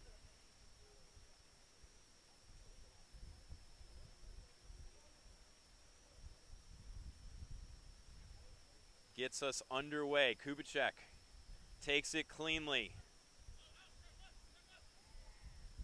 Kubicek has played well and made lots of impacts for the Cornhuskers. But the Ducks isolate him and pilfer the ball. Prentice throws the ball over the top. Now it's in the hands of Weir, weaving. Weir weaves and finds his way under the sticks, extending that Oregon lead. A lot of Oregon success today, grounded and surrounded from number 11, Ethan Sherman, who is a two-time D1AA All-American, first-team All-Persian, and a D2 Club national champion with Carlsbad Thunder. He has really allowed a lot of strategic gameplay and created so many gaps for the success of their tries here with Oregon. Conversion was successful, so we are 14-0. Oregon leading Nebraska. Weir hangs it high around the 22. Sherman, who you're just talking about.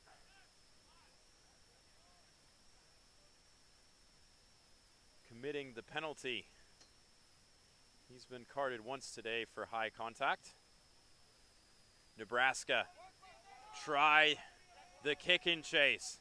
Kubicek right on top of Weir. Kubicek looks certain to win the penalty, but he just has his hands on the ground, so he's not supporting his own weight. Weir quickly taps, moving the ball to his left. Oregon trying to get around that left edge, but the Ducks just dragged to ground. A bit of a prayer of an offload chucked by Bourgeois, trying to keep that ball from ending up in touch. It ultimately does. And so we will have a line out to Nebraska. Playing this game at a very high speed today, definitely maybe accounting for some of those errors, just quick turnover, quick transition through play. Big pressure by Oregon at the line out, but Nebraska comes away with it. See them trying the kicking tactic again.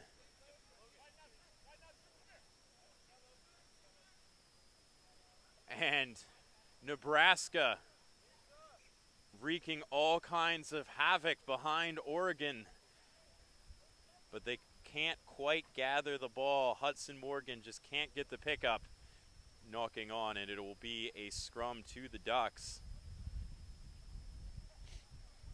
A lovely territory gain, though, for Nebraska through that bit of chaos sparked by their kicking game.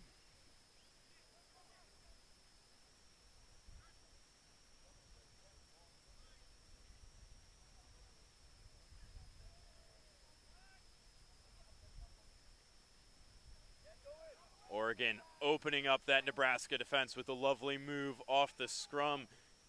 And Owen Bourgeois will trot into the try zone. Beautiful vision from him about where to slip through that seam. Nebraska unable to maybe attend to the speed in which Oregon is anticipating and becoming aware of the gaps in their defense. So finding out how to adapt to this and adjust to potentially get them back into the game will be essential to the Huskers' success. Conversion is successful. The Oregon sideline is all smiles and laughter today. They have been absolutely excellent in every single game. Pushed probably the closest by Iowa State. It was just a 5-point game until a try by the Ducks on the last play of the match, and they had to work for that one. Iowa State was knocking on the door in late stages of the game, threatening to tie it up or take the win.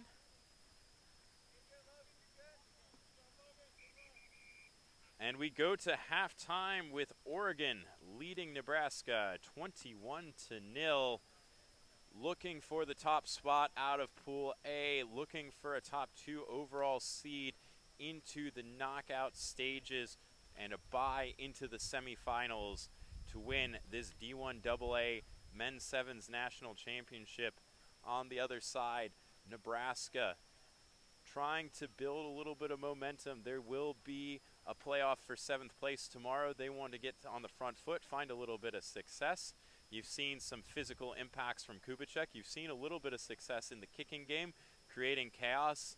A little struggle on a pickup on what might have otherwise been a try-scoring opportunity there at the end for Morgan, but starting to see a little bit more positive play from the Cornhuskers against some excellent opposition in the Oregon Ducks.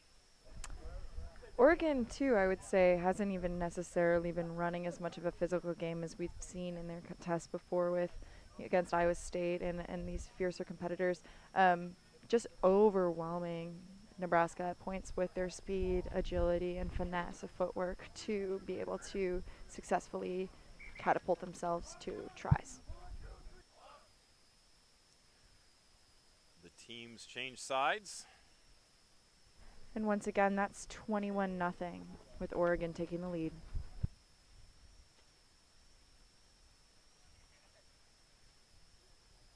This is the final round of pool play in the D1AA Sevens National Championship.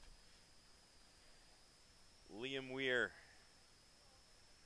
grabs the ball, shares a joke with the referee, and gets ready to get us underway in the second half.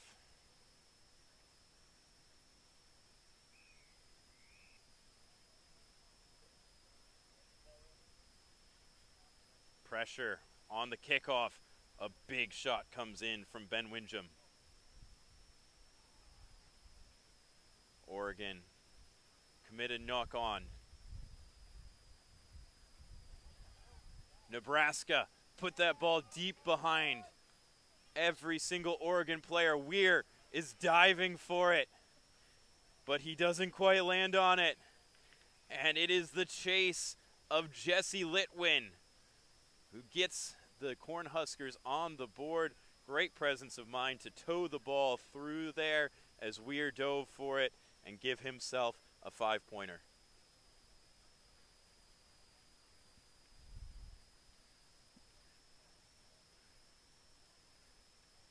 Mahaffey unable to convert it, so it's 21-5.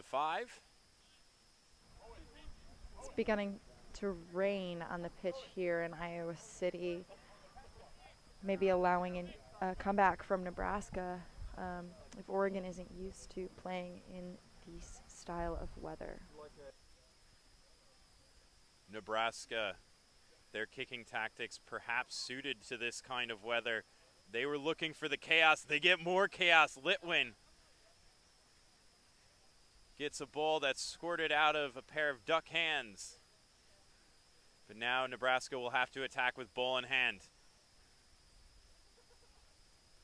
Oregon aggressive, going for that jackal. Hands on the ground first, so no reward.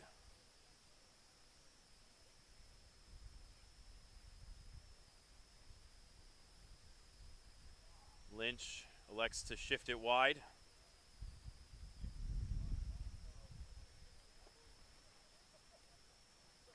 Eventually the ball is lost forward.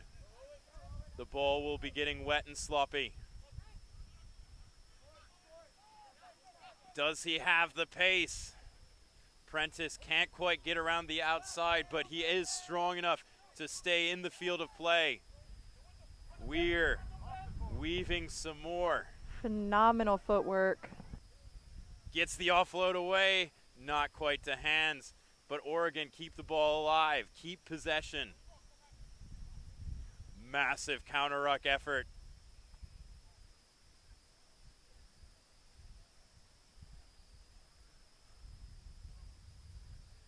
That penalty is won by the efforts. Excuse me, I had my names wrong. Drew Moser was the try scorer for Nebraska, and Drew Moser is the player who applies that pressure through his counter-ruck.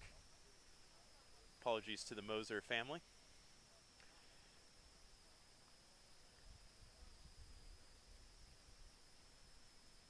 But a great effort to win the penalty. Nebraska will opt for the scrum, attacking 7-on-6. We saw how difficult that can be when Wyoming exploited Iowa State in the last game at scrum time with just 2 backs out trying to defend the entire field.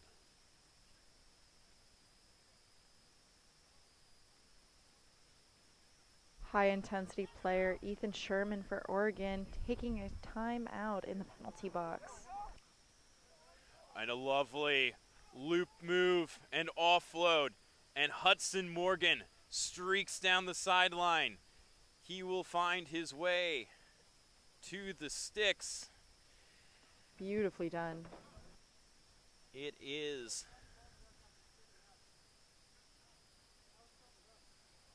21-10 following the missed conversion attempt. Nebraska trying to hurry things up to get set for the kickoff. They need at least 2 scores if they want to pull off the comeback.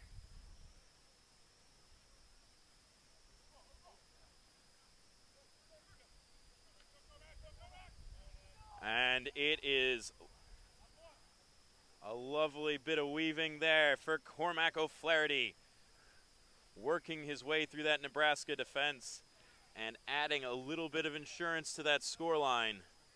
He's got 2 tries in this match today.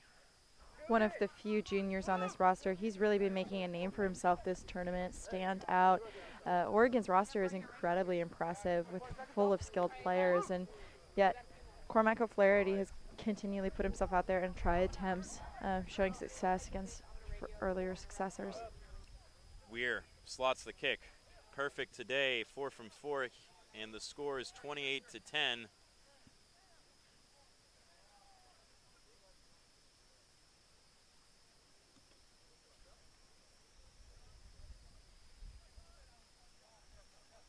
Ethan Sherman coming back to the pitch.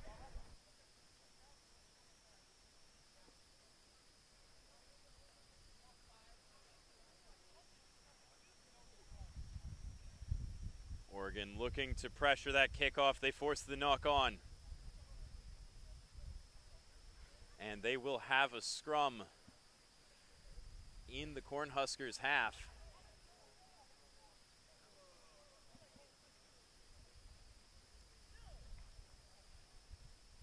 With a substantial lead leading into some inclement weather, Oregon is feeling and looking pretty confident out there with a 28-10 lead against Nebraska. Oregon with a little switch.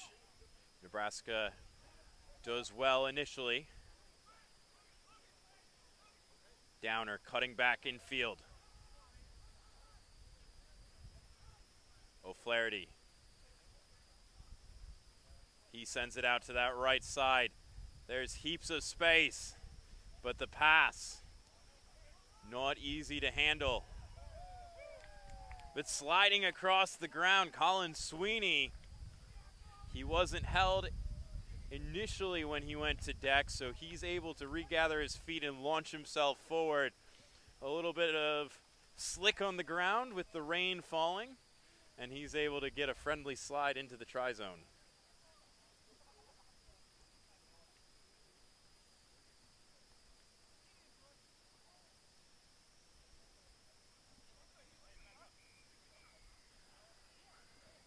Conversion attempt is no good, so the way we finish things in Pool A, the Oregon Ducks are the winners of Pool A, 33-10 winners in this match against Nebraska. Coming out onto the pitch next,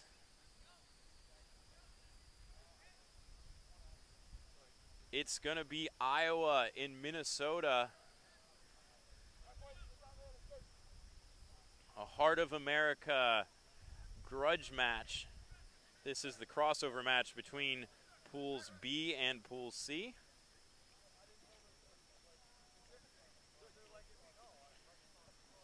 Minnesota started the day by falling to American Rivers College. Then they picked up a win over Missouri. They are 1-1 in Pool B. They are chasing ARC. Meanwhile, Iowa made a statement win early in the day, defeating UHSP 40-7. In their second match, they were pushed by Western Washington. It was an excellent match. Western Washington was knocking on the door late, but Iowa hung on to get the 14-10 win. They are in the driver's seat in Pool C and looking to go forward perfect, unbeaten, and try to find their way into one of those top 2 seeds with a bye straight to the semifinals. Especially last year, coming up as a runner-up at the Nationals tournament, Iowa really has their eye on the prize this weekend, looking for those tournament wins, preparing a well-rounded roster, switching in, having a decent amount of rotation. You're seeing some more experienced players, as well as substituted with some younger who didn't maybe play 15 season. Sizable amount of considerable athletic performances and feats, especially coming up this weekend in the rain. Seeing how that impacts their gameplay, strategization, and attempts to best Minnesota. We have had about 3 different seasons or 3 different weathers patterns all in one day. This morning it was dry, it was sunny, it was calm, it was beautiful. Then we got the big wind in the second round. And now in the third round of pool play, it is chilly, it is windy, it is wet. This is a full weather test conditions. Perhaps, though, it's priming us for the perfect Sunday morning championship series, rainbows overhead. We will hope for that. You would certainly say that these teams have been comprehensively put through their paces, though, with the conditions. Regardless of weather, too, sizable amount of fans and community members coming out. Rugby community is always showing up and showing out at these Midwest tournaments, especially when you have teams like Minnesota and Iowa that aren't too far of a regional distance. And so being able to see so many supporters come out and still show up despite the severe weather is really a testament to the spirit of this game. It is going to be a Heart of America grudge match. Minnesota have changed into their maroons, so Iowa can keep those white jerseys on. Heimer's kick doesn't make it 10.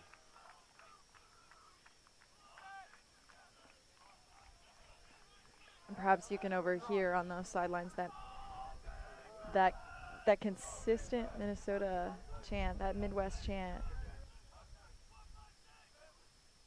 Minnesota. They've got that depth and that width that we saw in the first game. They went a little bit away from it in the second game, electing to play a bit narrower.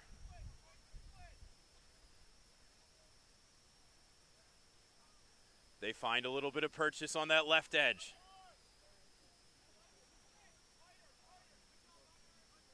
Meyer couldn't quite get away.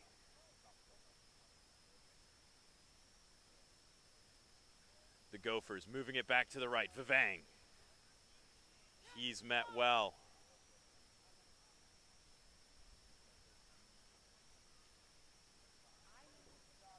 Meyer tackled in the middle as well. We saw that nice depth, the ball going side to side early in this possession. Minnesota slowly narrowing up a little bit in their attack.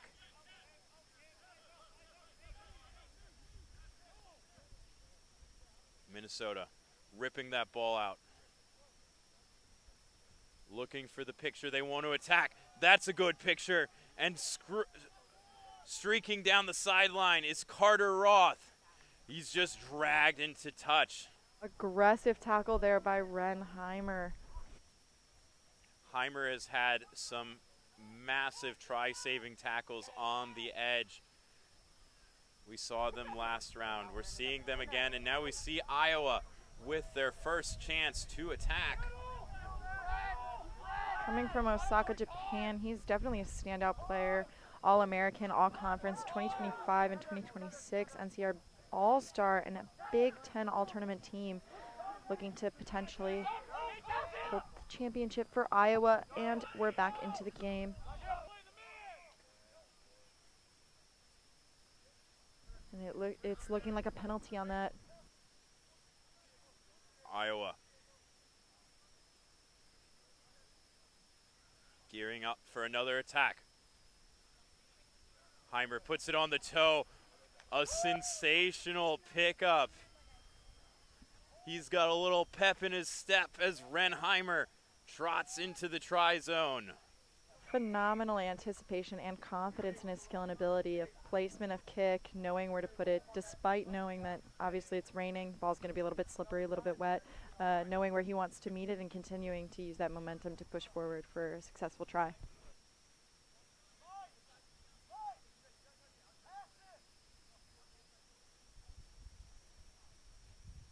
Heimer's conversion is successful, 7-0.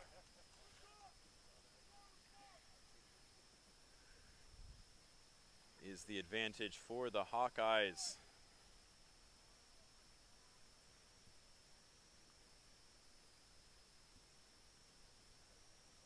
Very physical start in this match, especially against Vivang and Hudson Vrohe here. I think that's an incredibly well-placed matchup, and I'm excited to see what they continue to do on their defensive strategies. A really lovely contest in the air by Tompkins. And he's making another effort. Gets the offload away.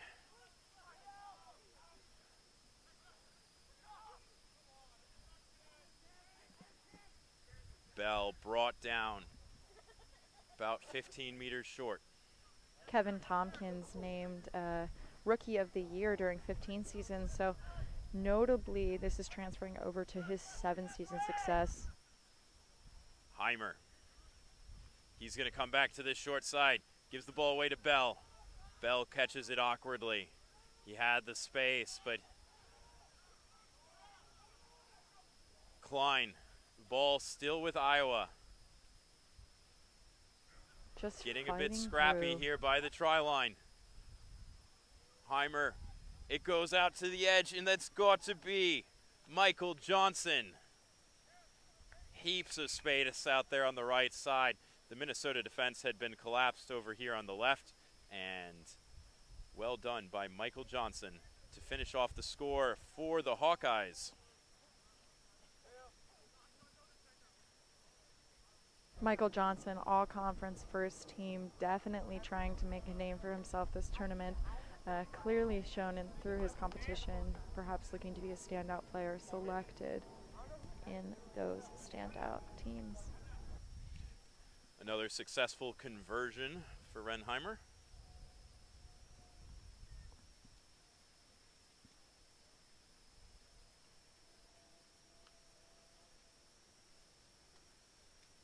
So far, so good for Tyler Daly's men. Looking to finish the day 3-0. Punch their ticket into the knockout round. That ball just travels 10 meters. Klein bounces out of one tackle. He's running across the field, finally decides to distribute. Heimer gets the ball away. Johnson has space on the edge. No, he doesn't. He's wrapped up and wrestled to the ground. Bell.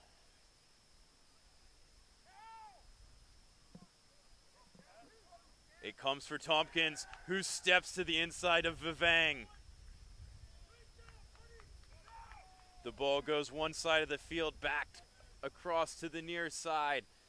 And then there's the footwork from Tompkins to get the Hawkeyes over the line for their third try of the match. Phenomenal blocking there by Hudson Vrohe, especially in such a competitive matchup with Vivang. You see the benefits of moving that defense from side to side. Heimer's conversion is good. 21-0. is our score.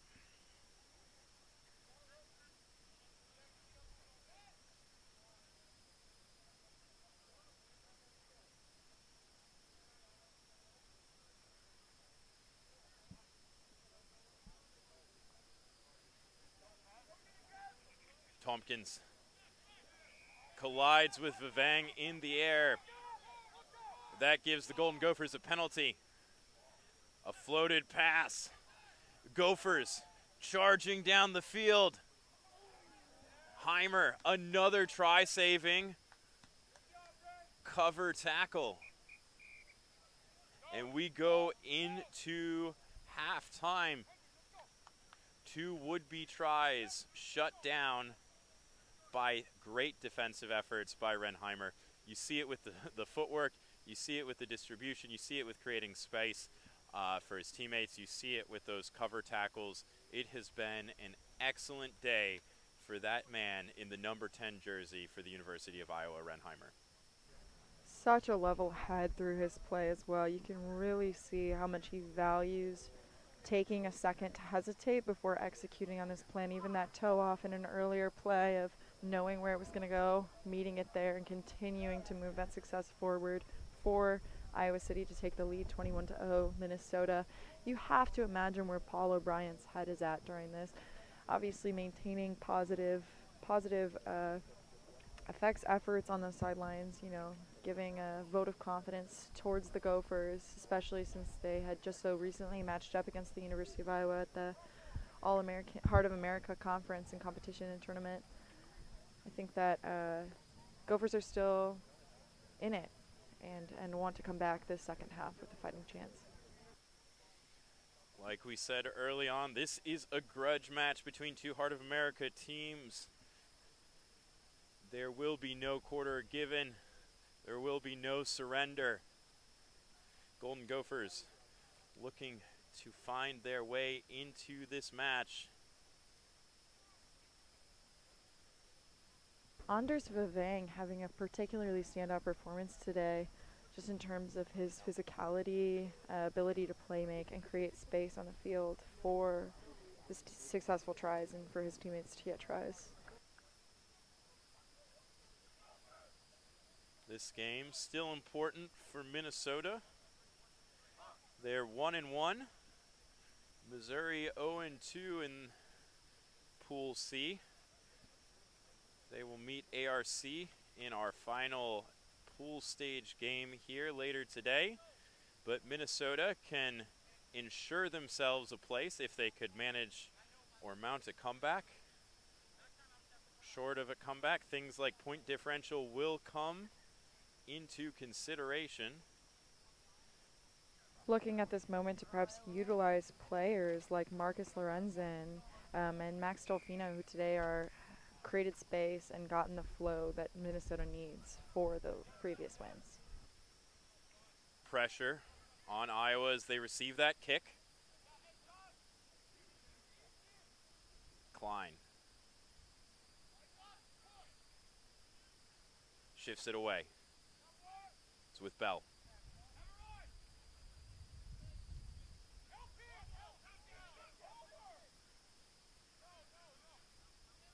Minnesota can't turn over that breakdown. Now they're going to have to scramble to the right as Iowa frantically shifted across the field. A little bit of a standoff here with Nate Klein and Marcus Lorenzen. And around the outside goes Jevin Rockthruth.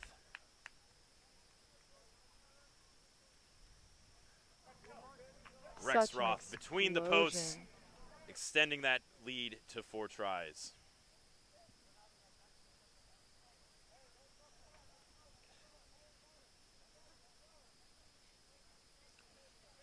Heimer getting a rest here in the second half, saving those legs for day 2. So Michael Johnson is asked to convert. He is successful. 28-0. Iowa lead the Golden Gophers.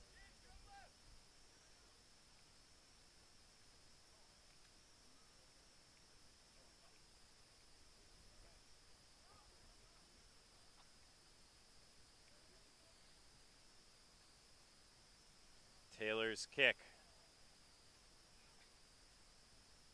Klein can't get to it. Knocks it forward. We'll come back for a Minnesota scrum. Minnesota been competitive in their first 2 games of the day, even in their loss to the American River College. They are certainly capable of big moments against good opposition. An early free kick.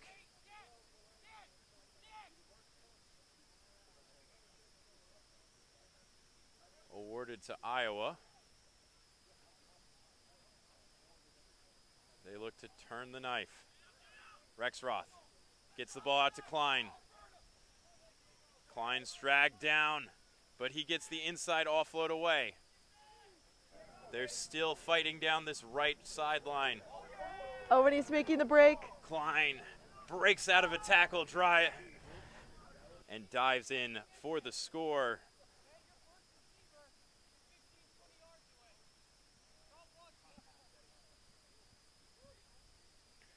Klein has put together a nice performance here in the final game of the afternoon.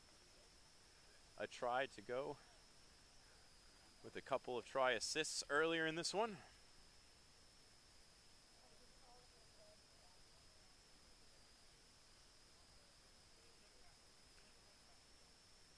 Easton Taylor slots it. Nice kick to keep Iowa perfect, 5 for 5. Nate Klein coming off, Austin Stanley coming onto the field. He's had a highly successful 7 seasons and is a benchmark in Iowa's offensive strategy.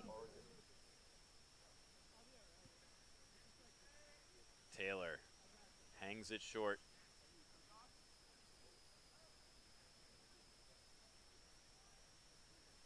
Minnesota keeps the ball alive with the offload.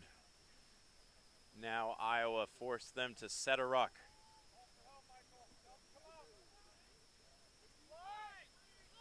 Ball is coming to the left. Vivang's switching to the inside, now back to the outside. Lorenzen gets the ball away to him, but Iowa swarm across. Minnesota try the grubber. It comes to nothing, and it's Tompkins attacking the other way. Bell picks and has a crack around the fringes of the breakdown. Taylor gets it to the big man, Jacob Dianello. Bell gets that ball out. Rexroth goes himself, puts the ball on the deck. Iowa steal it back. Great persistence from Josh Bell there. Taylor set very deep. He wants to get the ball wide.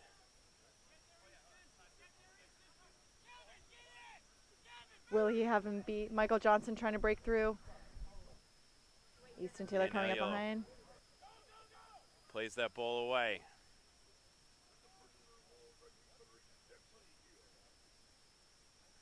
Iowa trying to wear down this Minnesota defense. And finally, the break comes. Offload to Joshua Bell, who dots it down. And that's going to make it 40-0 with Iowa in the lead over Minnesota. I know that this is exactly what the Hawkeyes had wanted to see from this game.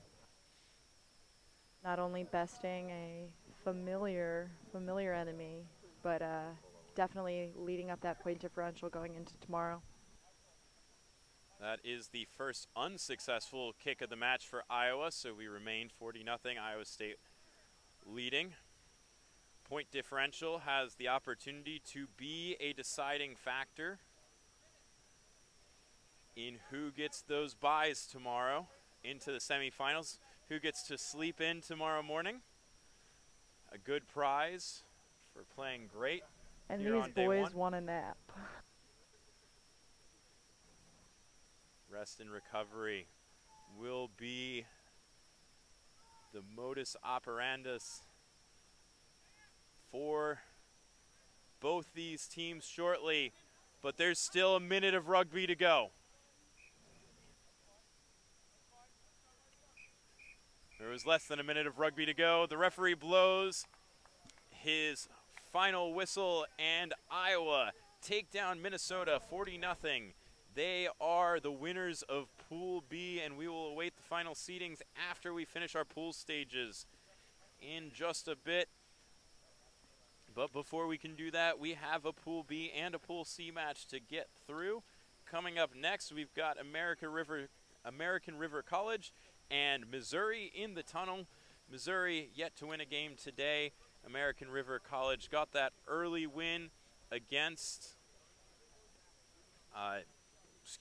Minnesota, but then fell to UHSP in a nail-biter in the second round. One of our great games from the day.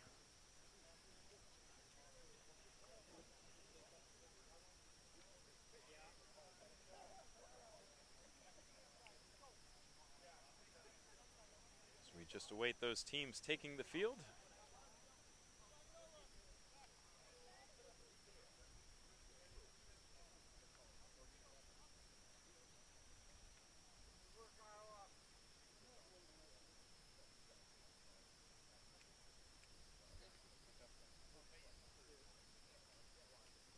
ARC have been incredibly fun to watch this tournament. Definitely a team that is utilizing all of its athletic resources to the best of its capabilities, really pushing their roster. You're seeing an excessively committed head coach and culture, big team of administration here to support their staff, which is exactly what you want to see from rugby community. Rugby Sevens is speed, it's power, it's the kind of electric competition that keeps you on your feet from whistle to whistle. This fall, the West Coast Sevens takes over 3 of the best sports destinations in California, the Bay Area, Los Angeles and San Diego. World-class athletes, passionate fans, what more could you want? Whether you're in the stands or watching the live stream, this is the Rugby Sevens tournament you've been waiting for. Follow at West Coast Sevens on Instagram for live updates, behind-the-scenes access, and everything West Coast Sevens. We'll see you on the pitch.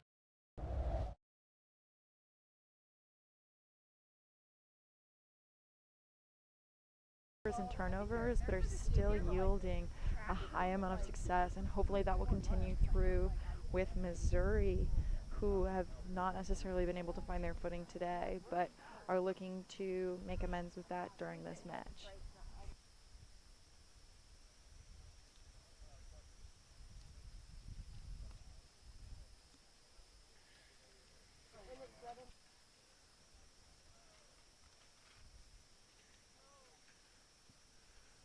So we get ready for the final game in Pool B.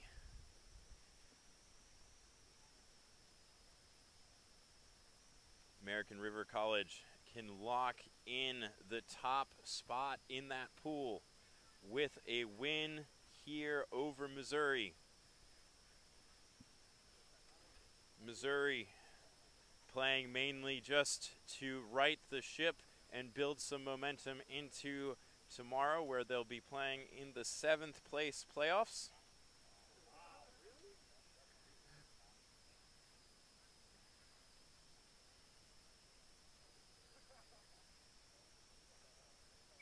We are underway. A great take there. Under pressure for ARC, and they immediately look to shift the ball wide.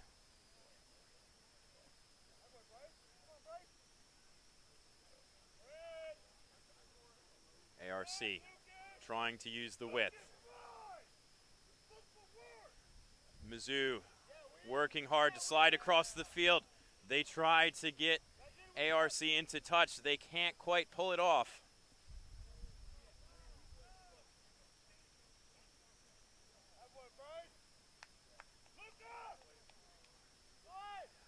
ARC building pressure through the phases. Now there's a little bit of space on that short side on the right.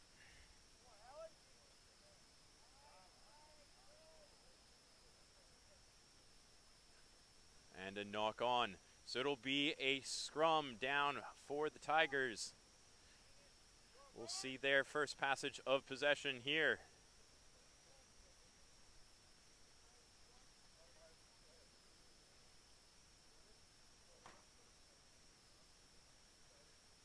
We saw Mizzou get caught a bit narrow in attack in their first match of the morning. Looked much improved using the space a whole heaps better in their second game.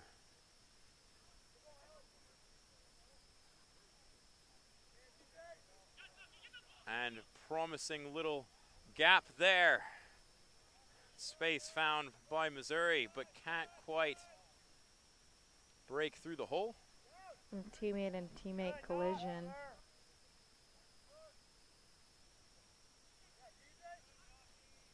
Transitioning from a more narrow offense has definitely given Missouri the space to try and advance up the field to the best of their ability, but still getting a little bit inhibited by passing errors. ARC aggressive. Romero trying to hold up the Tigers ball carriers in those tackles. ARC are withstanding the phases of the Tigers so far. A big shot comes in. Great tackle there from ARC. Massive hit. That was Celebrated beautiful. by Tanaki Tonga. And he will be excited to attack from this scrum, from the handling error that he forced. Jonathan Nawasa being real close on that side there too. Just obviously having such strong anticipation and a tight line of defense. Ball comes out on the loop move. Dylan Alexander dragged to ground. ARC scrambling to get men into a position to support. Number 10, Caleb Smithy, looking to use that physicality to advance the ball. Now the ball comes away to the right. Romero breaks out of that arms tackle, but heaves the ball into touch. So we are still deadlocked at 0-0 early in this one between ARC and Mizzou.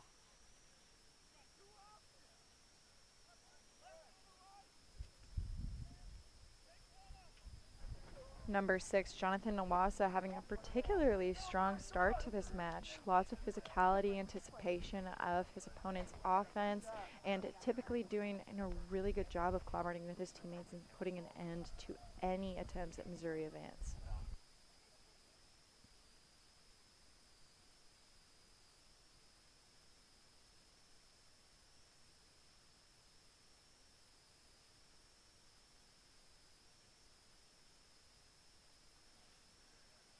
ARC loses possession. It's pinball on the ground, and Missouri emerge with the ball. It's a foot race.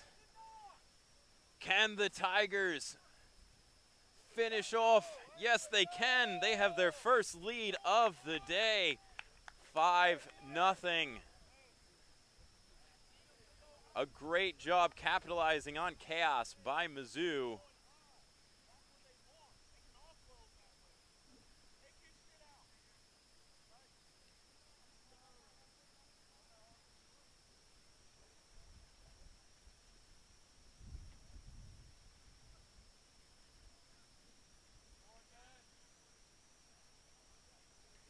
This will be a challenging conversion outside the 15-meter line.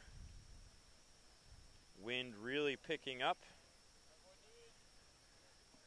And Hausch leaves it away to the right. Perhaps expecting a little bit more wind than he was going to get. A lot of mental fortitude necessary to continue forward on this match. Most fans here have cleared out. End of day, people are tired, and so seeing this grit and perseverance from both ARC and Mizzou is exactly how you want to start to close this day. 5-0 as we restart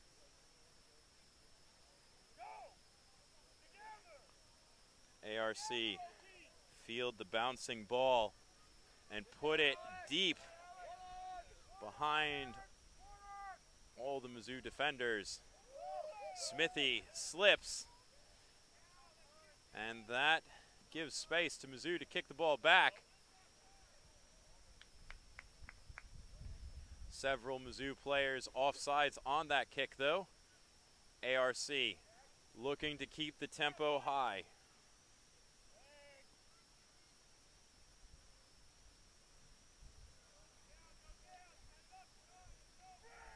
Tonga away to the left, but the ball won't make it to him. ARC getting sucked in a little bit into this narrow game that that Mizzou want to play.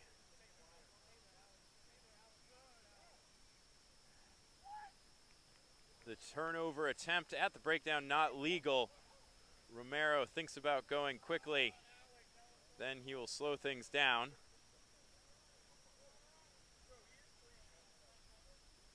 Match official has a quick word with Jack O'Keefe.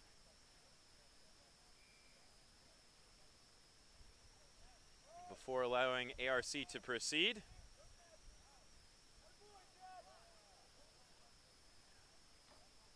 Aiden Alexander loses that ball in contact.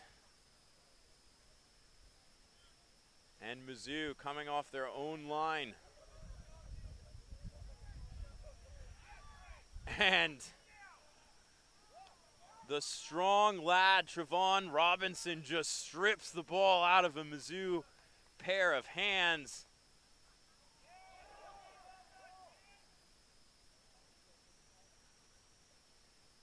But his teammate cannot back up his effort, losing the ball forward on the way into the try zone. And so we go into halftime, Mizzou leading ARC 5-0. Mizzou has struggled through most of the day, but they've got their tails up here in their final game. ARC looked very, very good early on.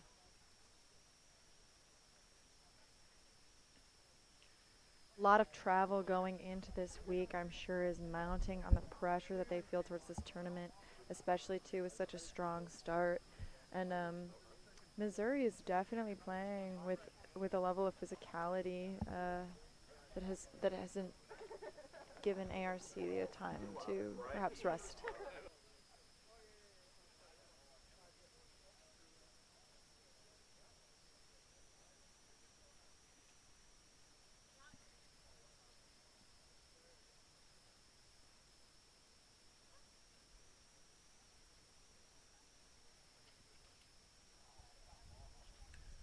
Mizzou trying to end their Saturday right. They've got this 5-0 lead as the ball pinballed around on the ground. And from a moment of madness, they were streaking the other way.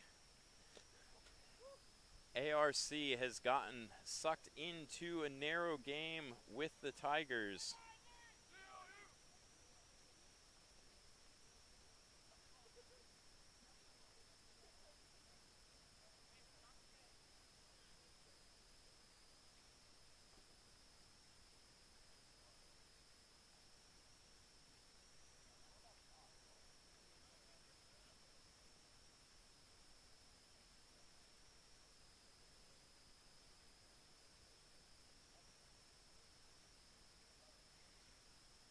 We are about ready to start the second half.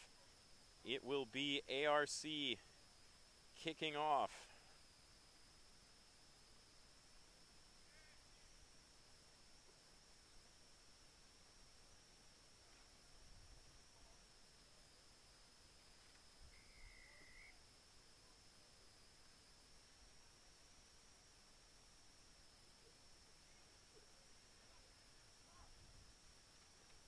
Mizzou coming down with it.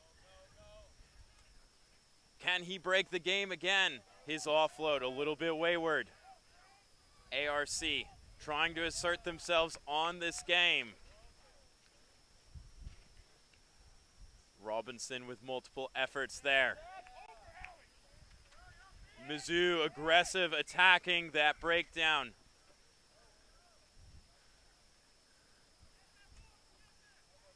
ARC look to have a penalty advantage for not 10. Tonga, he puts his shoulder down and keeps charging forward. But we will come back to the penalty for not 10.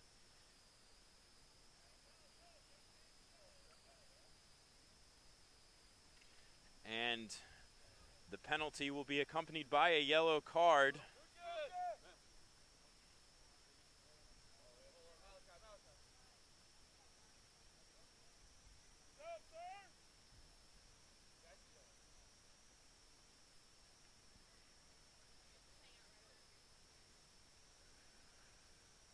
ARC get ready to attack with the man advantage.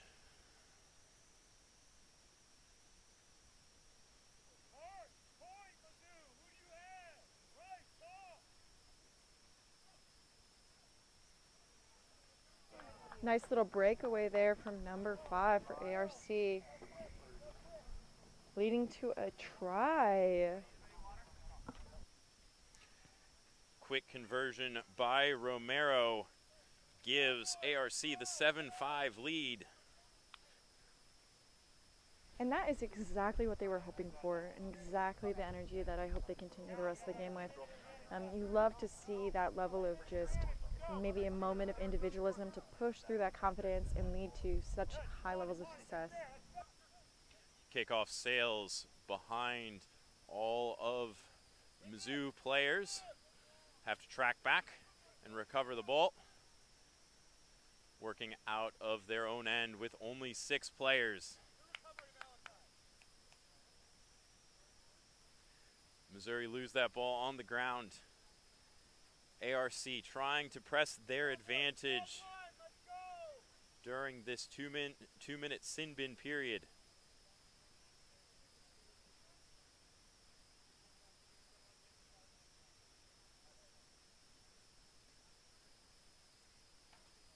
ARC hoping to continue to capitalize off of that advantage they have with 1 in the hole for Missouri. Hopefully it does not disparage the Tigers too much from continued efforts. ARC whipping the ball to the right side. It's a 1v1 in space. Caleb Smithy can't quite get away. Dragged to ground. Tonga. Nowhere for him to go. Mizzou working hard with 6 men to cover the whole field. And another breakaway. And the legs eventually give out as ARC extend their lead with their second try of the match.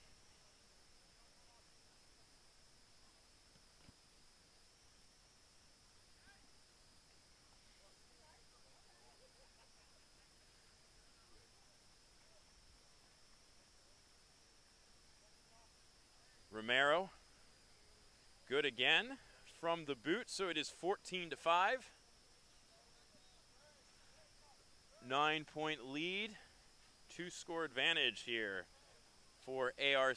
They'll be breathing a little bit easier after trailing 5-0 at halftime, but the job is still not done.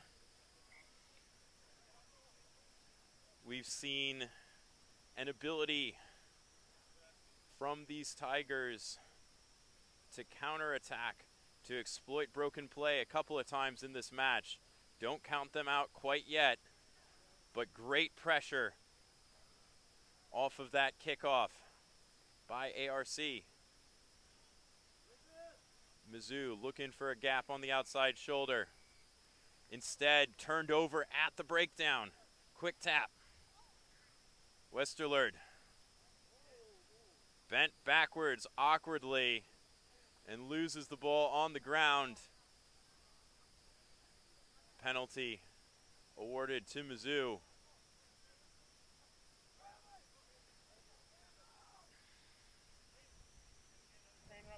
Some calls for substitution from ARC.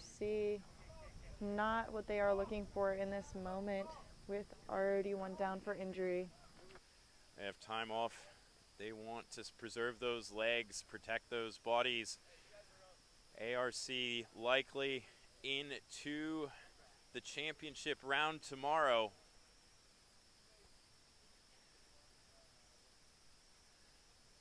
ARC look poised, if they get this win, to be the 3rd overall seed, if I've got my math correct here. So they will have to play in a play-in game, likely the 3-6 game, first thing in the morning. So they need to win 3 games tomorrow to win the championship. If they can hold on here to beat Mizzou, the math can get real funky though. If Mizzou can pull off the upset, come back and retake the lead, it would need to start right now. And a stiff And arm. what a handoff. Mizzou streaking down the field. And as if on cue, they make it a 14-10 game.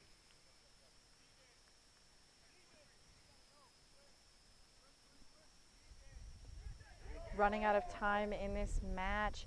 Missouri needs to regain some focus. Get this kick. And the conversion is good. Correction, the conversion kick is no good, away to the right there. It is 14-10, but Mizzou are just 5 points adrift. Do they have one more moment of magic? And fans, let's hold our breath. ARC, they have possession. They'll be happy to let that clock run as they possess the ball. But can they get more than just running out the clock? Romero. He comes back to this near sideline. Oh, and he just dips a toe in touch. A massive opportunity for Mizzou. They need to be clinical and execute here at this line out.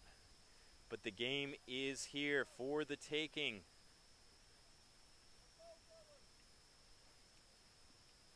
Dwindling time on the clock, meaning that this is a significant moment here. And if Missouri can use it to their advantage, perhaps they will have an easier time tomorrow.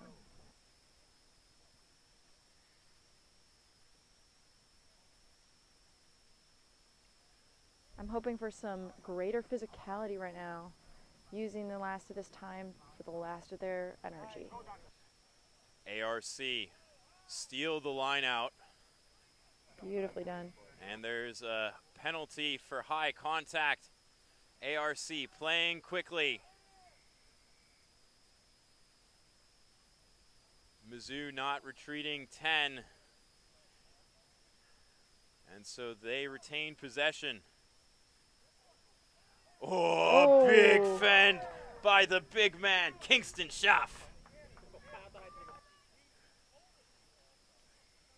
He pushes the Mizzou tackler away and then trots in, giving ARC a little bit of breathing room.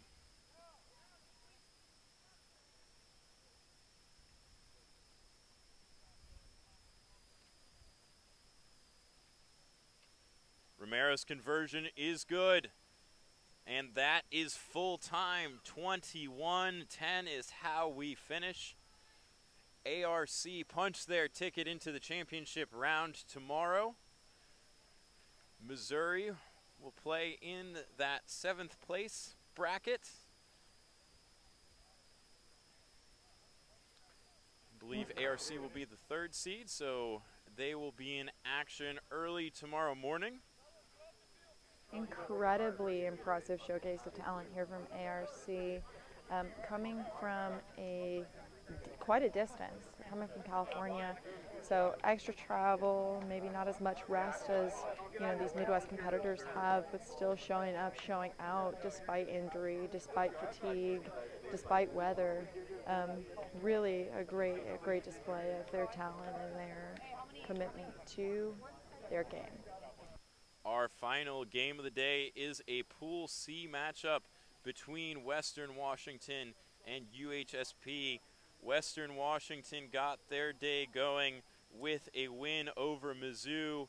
Iowa beat UHSP in the first round of the day.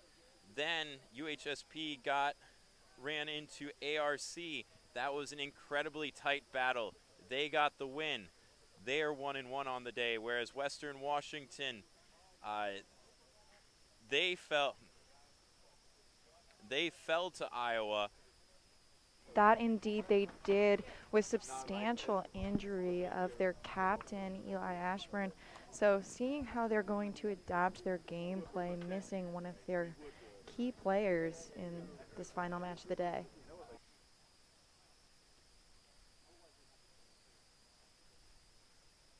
I anticipate continued standout performances from number 10, Tavoy Filiva.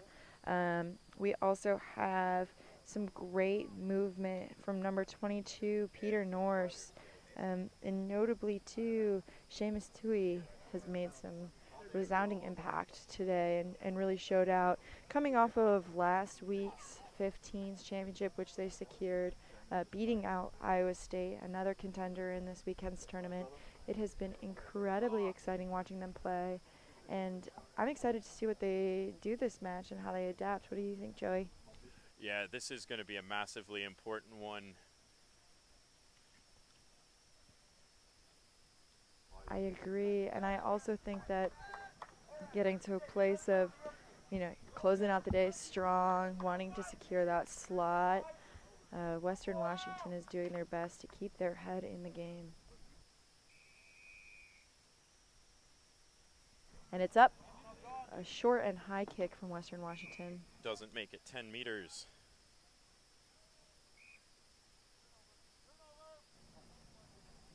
Turnover here.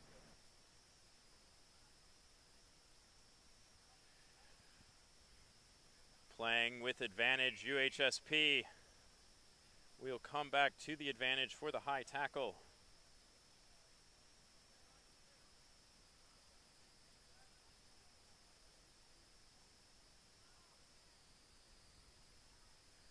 UHSP.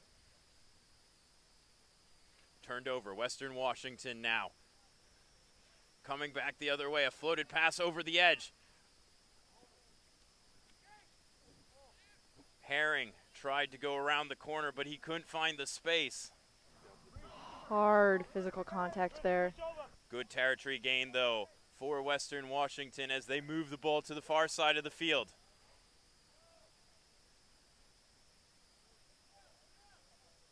UHSP attacking that breakdown. They can't create the steal.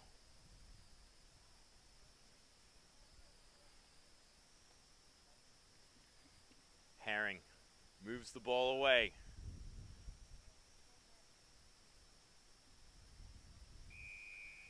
And finally, the breakdown pressure is rewarded by the match official. UHSP going quickly.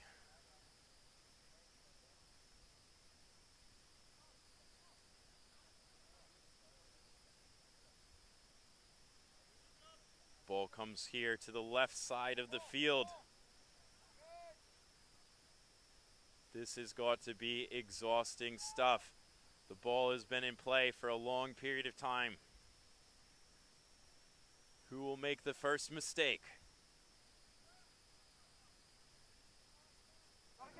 On to Connor Hanlon, who's been a standout player for UHSP today.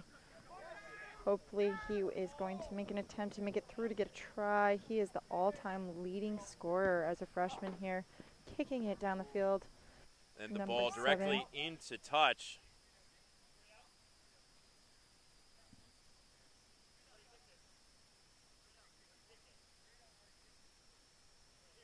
It will be a Western Washington line out.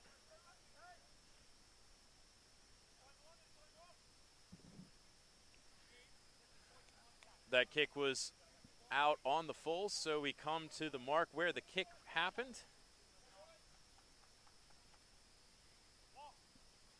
Dane Galvig prepares to throw in. A great contest from UHSP. George shifts the ball away. Counter-attacking down that far side of the field. Western Works well across, but then the dog leg opens up in the defense. It's a foot race. Does he have the legs? Yes! Jack Sipniski makes it to the try zone. And Western Washington have the 5-0 advantage. Sipniski has been a standout all day today, and he has a huge impact here in the final pool game. He has gotten a majority of the tries today for UHSP, and he's done a phenomenal job helping set the pace alongside Connor Hanlon. That was a beautiful try up the side of the field here.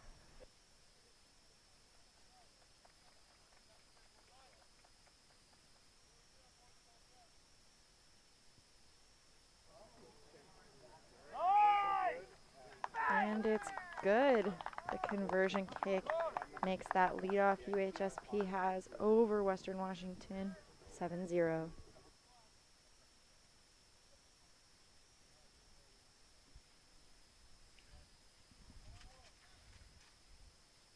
UHSP with the 7-0 lead.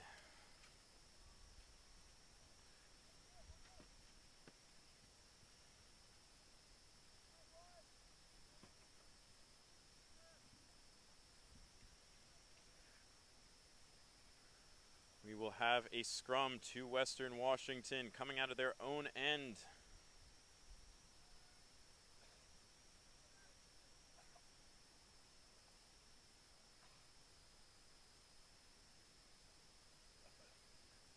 Western looking to get around the outside.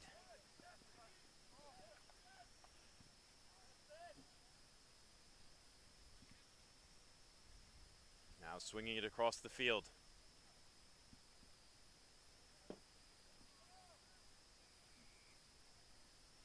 Penalty won there by Western Washington.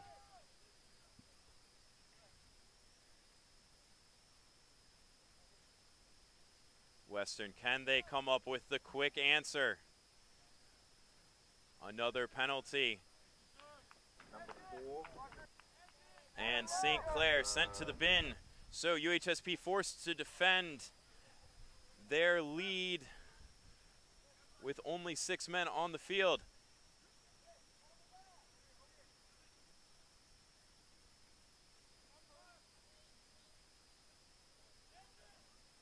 Western trying to reload. A big gap opens up in the mid. It's Tui. Does he have the legs? No, and the ball is knocked out from behind. A great defensive effort on the chase. UHSP a little bit isolated is Connor Hanlon.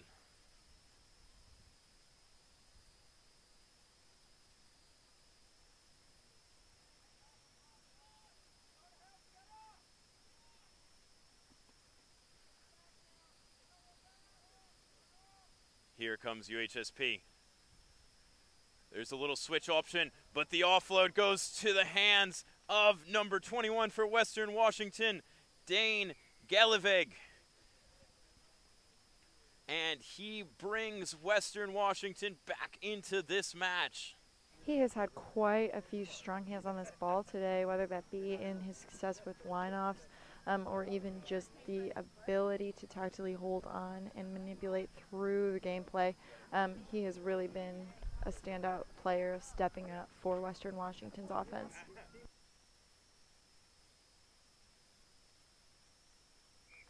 Tui's kick through the post, so we are tied at 7 as we go into halftime. These two teams both 1-1. Iowa finished pool play undefeated in Pool C. They are through. One of these two teams will go through as well. You don't want to leave it to point differential. We don't want to see draws here. Which team can pull away in the second half? This match has major implications for who goes through to the championship. We talked about it in an earlier pool stage game between Iowa State and Wyoming. Western Washington, very similar in the sense that both of these teams, if you put them into those knockout rounds, they have the skill, they have the ability to break open a game and get something special done. Definitely high levels of agility, of adaptability. You've seen a lot of their gameplay change and adapt depending on which team they are playing, even through different energy levels, adapting to roster changes. And they've done a phenomenal job so far of re-tying back up that game after UHSP had initially taken the lead and making it a even 7-7.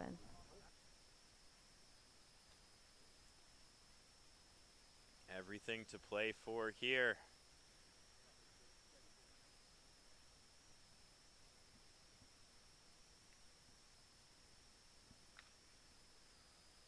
Western Washington in the blue and white striped kit.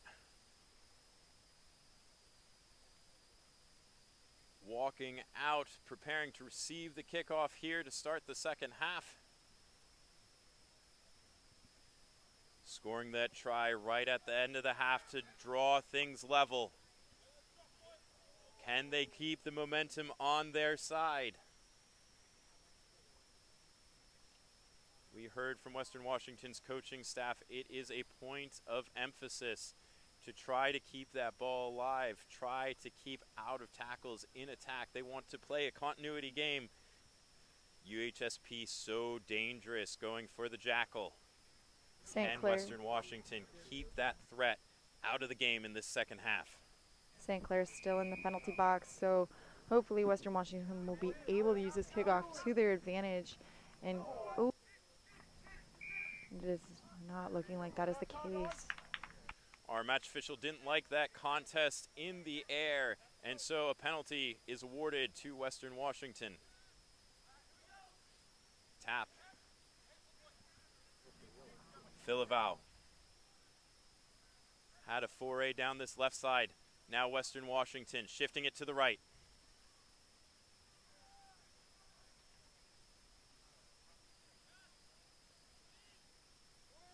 A lot of depth here for Western Washington. Oh, what a beautiful ball to Philavow over the shooting defender. And the man in the 10 jersey, the recipient of a beautiful pass, goes over and gives his team the lead.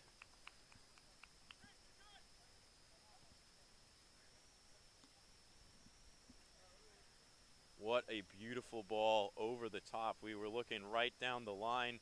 Defender shoots up, trying to take the second to last man. Philavow, great depth, great job preserving his width. And what an absolute dime of the pass to hit Philavow in stride. He has really been a standout performer of this team all over the field today, whether his aggressive tackles or his capability and ability to adjust and adapt so that he can be a competitive offensive player. It's really been a standout performance from him. Tui boots it deep. And then it bounces into touch. UHSP are going to have to come out of their own half from near their own 5-meter line.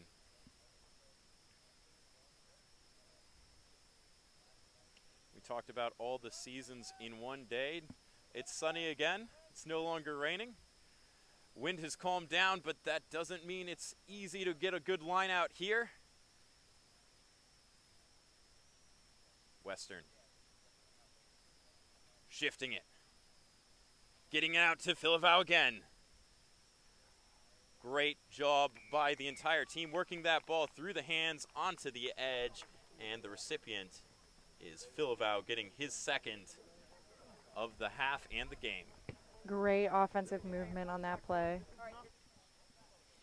We also see Eli Ashman joining the action here in the second half. He makes such an impact when he's on the field. He demands so much respect, even there when he elected to be a distributor.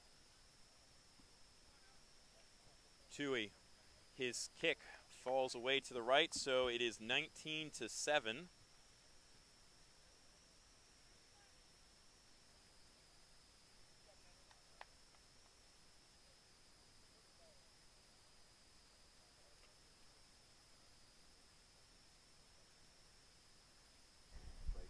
This ball hangs in the wind. Western Washington pushing up hard. Now they'll give on the edge. A step back inside. And beautifully done by Connor Hanlon. Connor Hanlon. He has been excellent all tournament, and he's going to go between the posts.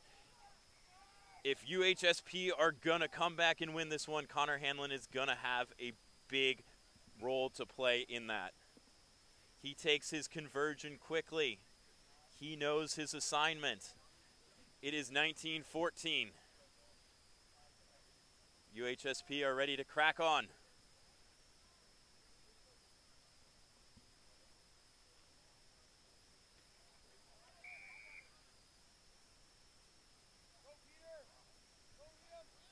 Penalty awarded to UHSP.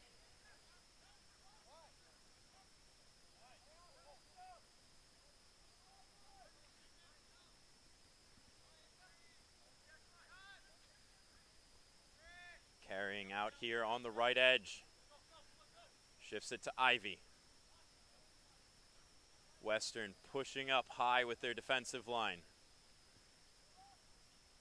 We're coming up on time here in the match, so I know UHSP is really feeling that increased pressure, being down by 5.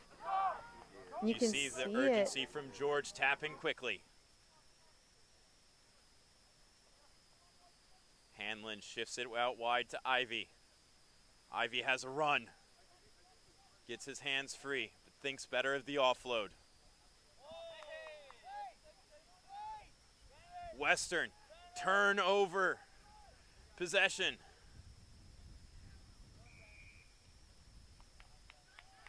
And the high tackle will relieve heaps of pressure. Herring will milk a few seconds of clock.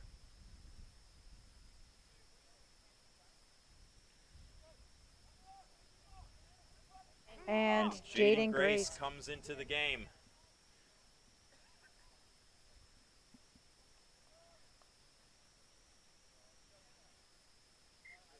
Herring taps. Western Washington just need to milk a little bit more time. Can they do more than just milk the time? Yes, they can. What a great set of hands there shown by Sam Schubert, who will go into the try zone with a slide. phenomenal anticipation, knowing where he was supposed to be on the field so that he could take that offload. Like, wonderfully done moving up the middle of the field. What a bit of skill, too, to hold on to that ball. That pinged right into his chest. It was not the most sympathetic of passes.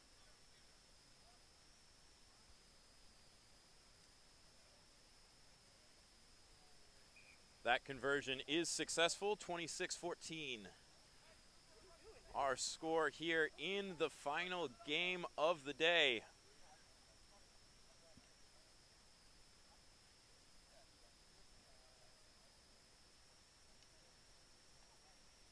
Tui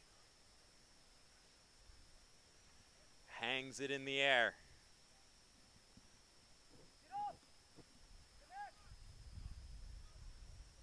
UHSP have an overload, but it evaporates. Good shifting by the Western Washington defense. UHSP putting the ball on the deck. St. Clair did good to recover, but eventually the offload infield goes to a Western Washington player. And that lead extends a little bit further. Western Washington will breathe a sigh of relief. They were under all kinds of pressure in the first half from UHSP. 31-14, hoping to make it 33. Western Washington has really shown out today, despite experiencing obviously some losses of their captain, and that is game. Western Washington winning with the solidified end score of 31-14, besting UHSP. And that wraps things up for us here today in Iowa City. And we'll take a moment to remind you about Steel Dynamics. Steel Dynamics is the title sponsor of the 2026 CRAA National Championship Series. Steel Dynamics, the new frontier of growth. Today's match is brought to you by 8x8 Sports, the presenting sponsor and official apparel partner of the College Rugby Association of America. 8x8 Sports, we move you forward. Irish Rugby Tours, looking to take your rugby team overseas? With Irish Rugby Tours, travel to Ireland, the UK, Europe for international matches, pro-level training, and unforgettable memories. Start your journey today at irishrugbytours.com. USA Rugby is proud to partner with the College Rugby Association of America for the 2025-2026 academic year. With the future USA Eagles taking the pitch today, we are pleased to support this experience for all student athletes. Learn more about the USA Eagles and how you can get involved with USA Rugby. Gainline Sports Management, the official sports management partner of the College Rugby Association of America. Gainline, a testament to the power of leadership, innovation, and the relentless pursuit of excellence. Boob Protect is proud to sponsor the 2026 CRAA Championship Series. Meet the patented secret weapon keeping female athletes protected and unstoppable.